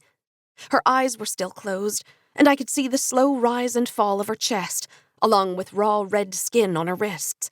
Whoever had done this to her had kept her tied up for longer than this evening, and I shuddered at the thought. I heard a yell up ahead and left Frankie to investigate, grabbing one of the red stones from the wall to light the way. The smoke eventually dissipated as I made my way back up the path. Turning the corner, I saw Beatrice holding her phone flashlight over a large wall of debris that completely blocked the way back to the door. "Shit," she yelled. "We're trapped! God damn it!" Beatrice kicked the air in anger and began pacing back and forth. "How are we going to get out of here?" I said. "Stand back," said Beatrice. "What? Stand back," she commanded, and I complied as she set her phone on the ground and closed her eyes. A light began to glow on her right hand. At first, it was barely as bright as a firefly, but as it intensified, the light became almost blinding and I shielded my eyes. Soon, though, it wasn't just the amethyst ring that was glowing, but Beatrice's entire body, which radiated with the same light from the ring. "What are you doing?" I yelled, but Beatrice didn't break her concentration. The last time she had drawn power from the ring, it had knocked her out for at least an hour, but this time she was going far beyond that. Another minute passed, and Beatrice's body shimmered with a purple halo of power. Suddenly, she opened her eyes and surged forward toward the rock. The first punch blasted a small chunk of the debris free, and she brought her fist back again before smashing it into the rock again. Then it was her left fist that connected with the rock, then the right again, a small opening slowly forming on the right side of the debris. Beatrice continued to hammer away until finally her right hand punched through the rock and hit the air on the other side. She widened the opening with a couple more punches before stumbling through to the other side. The purple light suddenly vanished, and I rushed forward through the gap in the wall to find Beatrice unconscious on the ground. "Beatrice, are you okay?" She didn't respond, but from the light of the red stone, I saw the door just a few feet ahead. "Hold on, I'm going to get Frankie." I bent down and fished through Beatrice's bag, hoping that she had brought her full complement of buffs, but withdrew only a single lilac buff. I unwrapped the speed buff and took my strength buff out of my bag and began to chew both of them. A surge of power rippled through my body, followed by the familiar feeling of time slowing, and in a second I was through the wall and back in the chamber, huddled over the still unconscious Frankie. I wrapped my right arm around her and lifted her upward, and it was as if I was holding a bag of feathers. The strength coursing through me felt incredible, but I knew I only had moments to spare, which, thanks to the speed buff, were stretched out a little longer. I carried Frankie up the path and through the gap, setting her down next to the crumpled mass that was Beatrice, and hurried to the door, hoping that whoever had done this had not had the foresight to remove the knob from the other side. The knob turned slowly in my hand, and miraculously, I pulled the door open. I could feel my well of strength fading, and I ran back to the unconscious women, picked them both up with one last raw burst of power, and threw them into the black void beyond the door. I was about to walk through when I had the nagging feeling that I was forgetting something. Of course. I ran back through the debris, and in a flash was standing in front of that stupid diary. If we were actually going to make it out of this pit alive, at least we should get something for our troubles. I took the book from the sconce, and seconds later was staring at the void through the doorway again. I closed my eyes and greeted the darkness like an old friend. I opened my eyes to see a blaze of red and orange all around me. Was this the void? I squinted, and as my eyes adjusted, the true horror of the situation revealed itself. It wasn't the void at all. I was back in the lighthouse, which was now an inferno of heat and ash. Beatrice and Frankie were right in front of me on the ground, unmoving, and I called out to them, but neither responded. "Beatrice, wake up!" I said to her in my mind. She didn't answer. "Wake up!" I cried out again, but all I heard from her head was static. Chunks of wood from the ceiling began to rain down on top of us as the fire continued to rage. My body suddenly collapsed, the strength from the buff completely gone, and I fell forward onto the ground, barely able to move. My mind was still racing at 1,000,000 miles a minute, and so I began to play out dozens of possible scenarios. I could crawl past them, push myself up, put the doorknob back on, open the door, and then pull both of them through. That would only take 10 minutes, at which point the ceiling would have collapsed on top of us 7 minutes earlier. I could only save one of them. That would take 5 minutes, still 2 minutes too long. I could save myself. Not going back for them would leave me with plenty of time to spare, but also with a lifetime of guilt. Then I saw the ring on Beatrice's hand, and a new idea snapped into focus. There was still a chance it wouldn't work, but I had to try. It was the only way. I reached out my hand to grab Beatrice's ankle, and then hurled myself into her mind. I floated through the abyss. It felt like the void between the doors, except where the void had been all darkness, here there were swirling lights all around me. They looked like little galaxies, light years away, and when I reached out to touch one, it moved out of reach by just a hair. "Beatrice!" I called out, and one of the lights blinked. It blinked again as I called out her name a second time, and then a third. Suddenly, I felt myself being pulled toward the light like a bungee jumper snapping back up just before hitting the water. The light grew bigger and blinding, and I closed my eyes as it enveloped me. When I opened them again, it was dark, except for a small sliver of light peeking through a door. I looked around and found myself in a tiny closet next to a small girl. "Hi," I said. The girl turned and looked at me, and I nearly fell backward. Even though she was 8 or 9, the girl was a spitting image of Beatrice. "Hi, Jen," she said. "What's going on? Why are we in this closet?" "Don't know why you're here. I'm hiding from Bert." "Who's Bert?" "My mother's asshole boyfriend. Typical abusive drunk. Beat my mom real good over the years. Me a couple times, too." "Oh, I'm so sorry." Young Beatrice just shrugged her shoulders. "It's okay. I killed him the summer after college. Hit him with a metal pipe when he wasn't looking." "What?" I said. "But you're just a little girl. How did you—" "It's still me, Jen. Sometimes I fall back into this memory, though. I guess you can't really escape your past, no matter how hard you try." "I thought you said Doug was the first person you killed." "No, he was just the first person I regretted killing. But enough about me. Why are you here?" "You don't remember? The Met? The lighthouse? The cave?" "Oh, right. What happened?" "We were trapped in the cave, and then you smashed through the rock using your ring, but then—" "Got it. And so now what? I've been unconscious for so long you thought I was dead?" "No, I used a strength buff to carry you and Frankie back through to the lighthouse. But whoever trapped us set the lighthouse on fire for good measure, and I'm all out of strength. Can barely move. Do you have any strength left to lend me, so I can get us out of here?" Beatrice peeked through the sliver of the closet door before huddling down in the corner, her knees tucked against her chest, tears trickling down her face. "I'll never get out of here." She motioned to the closet. "But why are you trying to save me anyway? I mean, I threatened to kill you, 2 hours ago? This is your chance to get rid of me. Maybe I deserve it for all that I've done." "What?" "No, I'm not leaving you here to burn to death, or Frankie. Please, Beatrice, you have to tap the ring just a little more. I've worked through all the scenarios in my head. There is no other way." I reached out my hand to the girl. She considered it for a long moment before taking it and pulling herself to her feet. "I'll help you, if I can.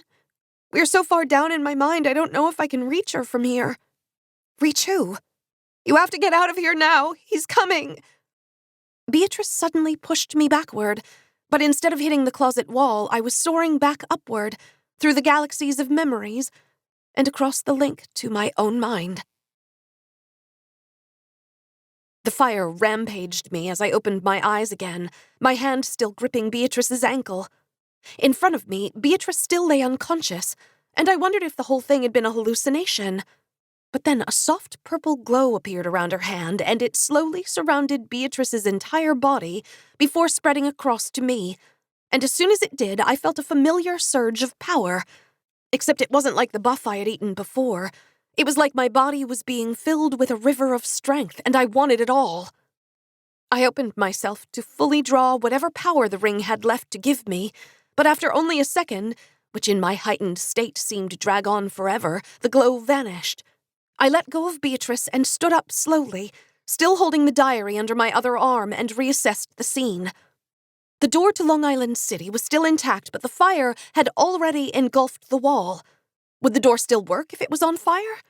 I didn't want to find out. I blinked and was at the door, my preternatural speed on its last legs.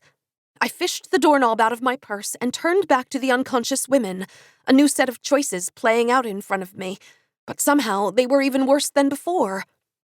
I clutched the diary against my stomach, only to feel the meadowblod press back against it, and my eyes widened as my mind raced ahead and finished the thought. No, it couldn't be the only way. There had to be another solution. Maybe Beatrice had another buff in her bag in a hidden pocket or something. Maybe I could break the amethyst ring and swallow the pieces to draw out the last bits of strength. But as if rebelling from my conscious self, my mind played out the scenario over and over again. After watching it play out for the 10th time, I screamed, and the vision stopped. The flames were now only inches from the doorframe on either side, but that still gave me enough time to do what needed to be done, and I reached one hand behind me to open the door a crack. My hand refused to let go of the knob, and I stood frozen for just a second as I came to terms with what I was about to do. I thought back to that stupid quest to make an apple pie, and wondered if I had just picked the quest right below it, would I be here now? I thought about my friends coming into the drunk tank, wondering why they weren't getting ready to go to the airport. I thought about Duncan and what I was going to say to him. And then finally, I thought about the two women in front of me, one who had wronged me in so many ways, and one who had only walked into the wrong tattoo parlor at the wrong time on the wrong day. I had tried so hard to save us all, pushed my mind and body to their limits, but it wasn't enough. I felt a different fire began to spark inside of me, a fire of pure rage at the ones who had forced me onto this path. The Guild. Enough stalling, I thought to myself. It was time. Tears welled in my eyes as I ripped the meadowblod free from my dress and decided which woman to turn to stone. 31. Shadows of the Past. My mind is nearly full. After this task is done, I must consider what I need to take with me into the next century.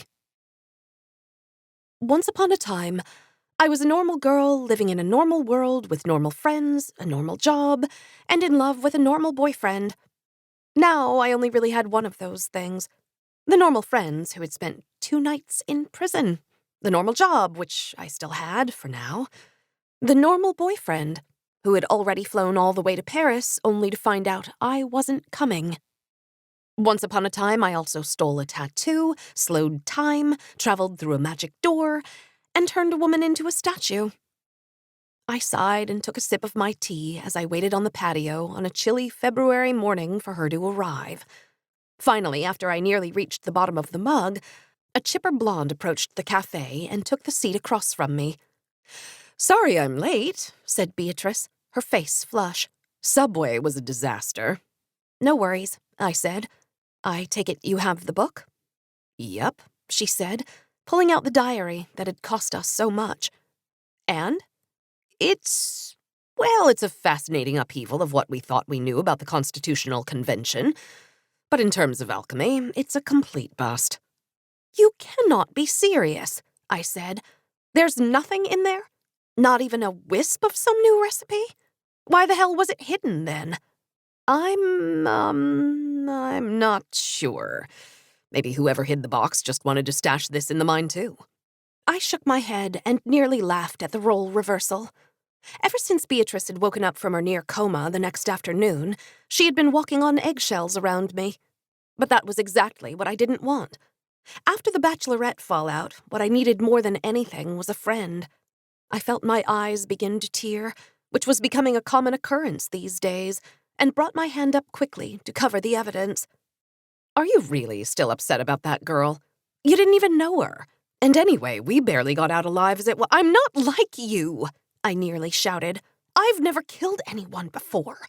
And you didn't see the stone sprout from where I had plunged the meadowblod into Frankie's shoulder. You didn't see it work its way over her entire body until she was nothing but... I collapsed onto the table and began to sob uncontrollably. It was all too much to bear. I could make new friends, sure, and find a new boyfriend, but there was no getting over this. I felt Beatrice's hand touch my arm, and I looked up at the woman I had chosen to save. She's a statue, Jen, but she's not dead. You have to realize that. If it weren't for you, she would be, though. So stop beating yourself up over things you have no control over. Okay, I said with a whimper before clearing my throat and trying to regain my composure. How is the research going? Beatrice looked down at the table, her eyes refusing to meet mine. Haven't found much there, either, unfortunately. The Medusa legend doesn't really touch on reversing the curse. Even killing her didn't undo it. The best I found was a mention of 2 veins in her neck. Blood from one would curse you, and blood from the other would purify you. But we're dealing with a knife, so not sure how that helps us. That's not a knife. It's a nightmare machine. I wish I had left it in the lighthouse. Good thing you didn't, said Beatrice. We'll need all the help we can get, now that the guild has it out for us. How do you know it was them? I asked. It wasn't just a coincidence that Gilbert followed us to the Met, and then we were attacked and left for dead. He planned this whole thing from the start, to get whatever was in the box. Why didn't he just do it himself? The guild isn't like you and me, said Beatrice. They've spent generations getting people to do their dirty work, all the while sitting atop a trove of the most powerful alchemic items on the continent, even as far back as Rita. Beatrice opened the diary to a random entry and began to scan the handwriting as she spoke. It's a miracle Gilbert even managed to do as much as he did to us. Guess they are still out of enforcers. It was bad enough I had to deal with one sociopath with only 2 magical items, but a whole guild of them? I sighed and reached for the tea, only to have my ringed finger jerk forward slowly toward Beatrice. Get this fucking thing off of me! I yelled. Okay, said Beatrice. Excuse me? I said okay. It's the absolute least I could do after what you did for me. Oh, fine. But don't think you're even close to making us square. Beatrice pulled out a piece of paper, a quill, and a vial of pitch-black ink. She unscrewed the vial and began stirring the ink with the quill. I don't. Good. What are you going to write? I walked over to the other side of the table so I could see the note. As much as Beatrice was playing the part of the grateful victim, I still didn't put it past her to just do away with me now and not have to be in my debt. Should only take a few words, just need to phrase them carefully so it doesn't accidentally give you another lingering command. How about just Jen take off the ring? Seems like that would do the trick. A gust of wind blew the pages of the diary to the end and my finger suddenly lurched forward. But not toward Beatrice's ring. Instead, it stopped on the blank last page of the diary. The ring began to press my hand down into the worn paper as if it was being drawn to a giant magnet hidden in the book, and I yelped in pain. What's happening? I cried out. I don't know, said Beatrice, who slowly stood up and backed away from the book. I felt the metal of the ring grow warm around my finger and watched as glowing glyphs on the band appeared. The ring continued to heat up, and I thought it was going to burn my finger off, the pain was so intense. But then the glyphs faded as the ring simply melted into a pool of molten liquid on the page, and I slowly lifted my now-free hand away. The ring, or what used to be the ring, wasn't finished, though. The silvery liquid spread out onto the entirety of the page, forming into neat handwriting that I immediately recognized as Rita's. December 31st, 1787, the top of the page said. Beatrice, you have to see this, I said, and she took a few steps closer to the diary, still not convinced that her own ring wasn't going to go flying onto the page. It was ink, she said. All that effort, and we had what we were looking for already. No, I don't think that's right, I said. Is it possible? Could my ring have been linked to more than one thing? So it wouldn't have just melted onto any old page, it had to be this one. But why? Beatrice said. Of course, I said. What? To conceal the diary's true secret, in case it ended up in the wrong hands. I started to read the final entry, Beatrice peering over my shoulder. Today I hid the last remaining gold token of the original 12 we minted. I have no use for it now, but I foresee a day when the seats of the guild will be occupied by foes or scoundrels or ne'er-do-wells, and I will have need of a trump card. The words continued down the page, and I tried to keep reading, but the ink began to shimmer. I wanted to look away, but my eyes remained fixed on those letters. Then, without warning, I fell forward into the page. But instead of smacking my head on the diary, I felt myself falling through space, my body incorporeal. It reminded me of the space inside Beatrice's mind, except there was nothing but emptiness around me. It was then that I spotted it.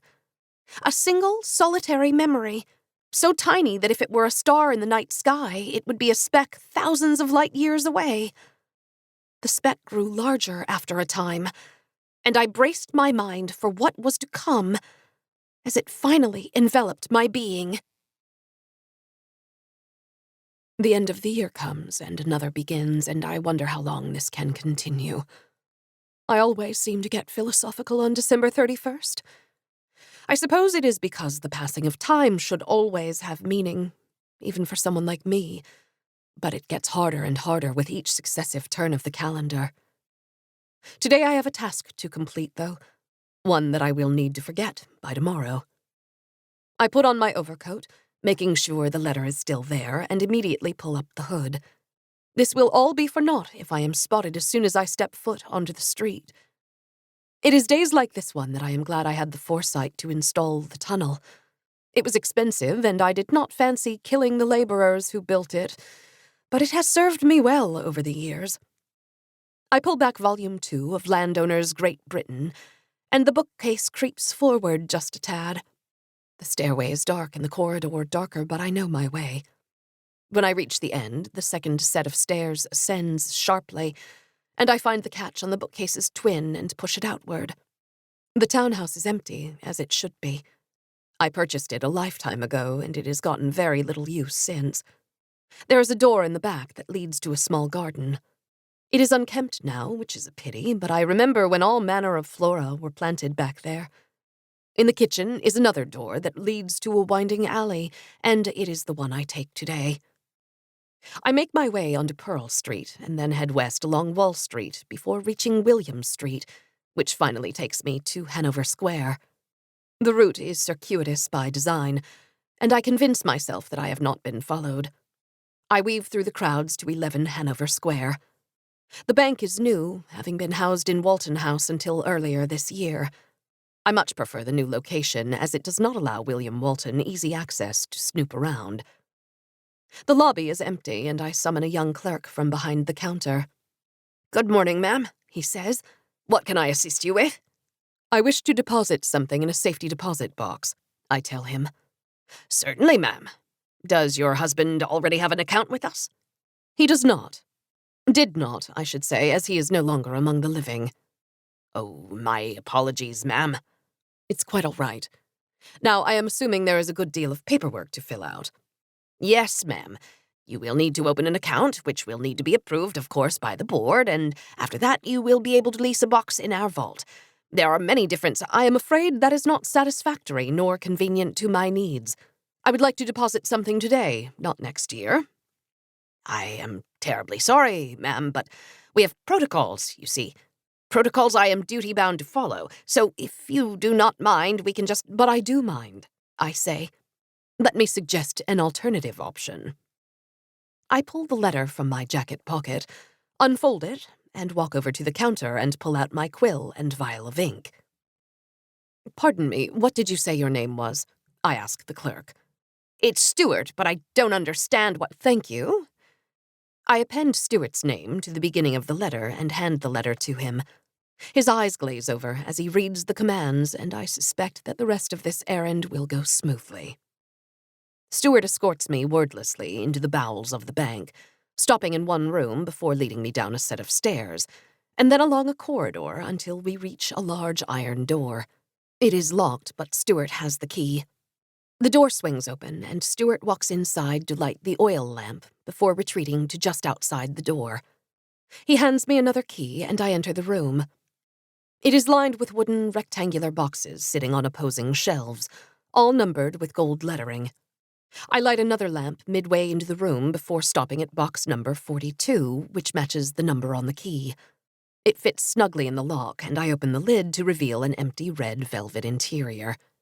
I retrieve the tiny package wrapped in paper from my coat pocket, place it in the box, and then lock it again. Stewart escorts me back to the lobby before returning to behind the counter. By the time he resumes his post, I have left the bank, and he has forgotten everything from the past 30 minutes. As an extra precaution, in 3 months' time, he will, for no reason that he can comprehend, quit his job, move to Boston, and drown himself in the Charles River. I return to the empty townhouse and retrieve a simple wooden box from upstairs into which I place the key. I walk out into the garden with the box. There's a rusty garden hoe just by the door, and I use it to dig a hole in the back right corner of the garden. I place the box in the dirt, cover it back up, and then finally return through the corridor to my house. The day is still young, but I am exhausted, and there is still the matter of forgetting what I have just done. I walk upstairs to my desk, take out my other vial of ink, and begin to write.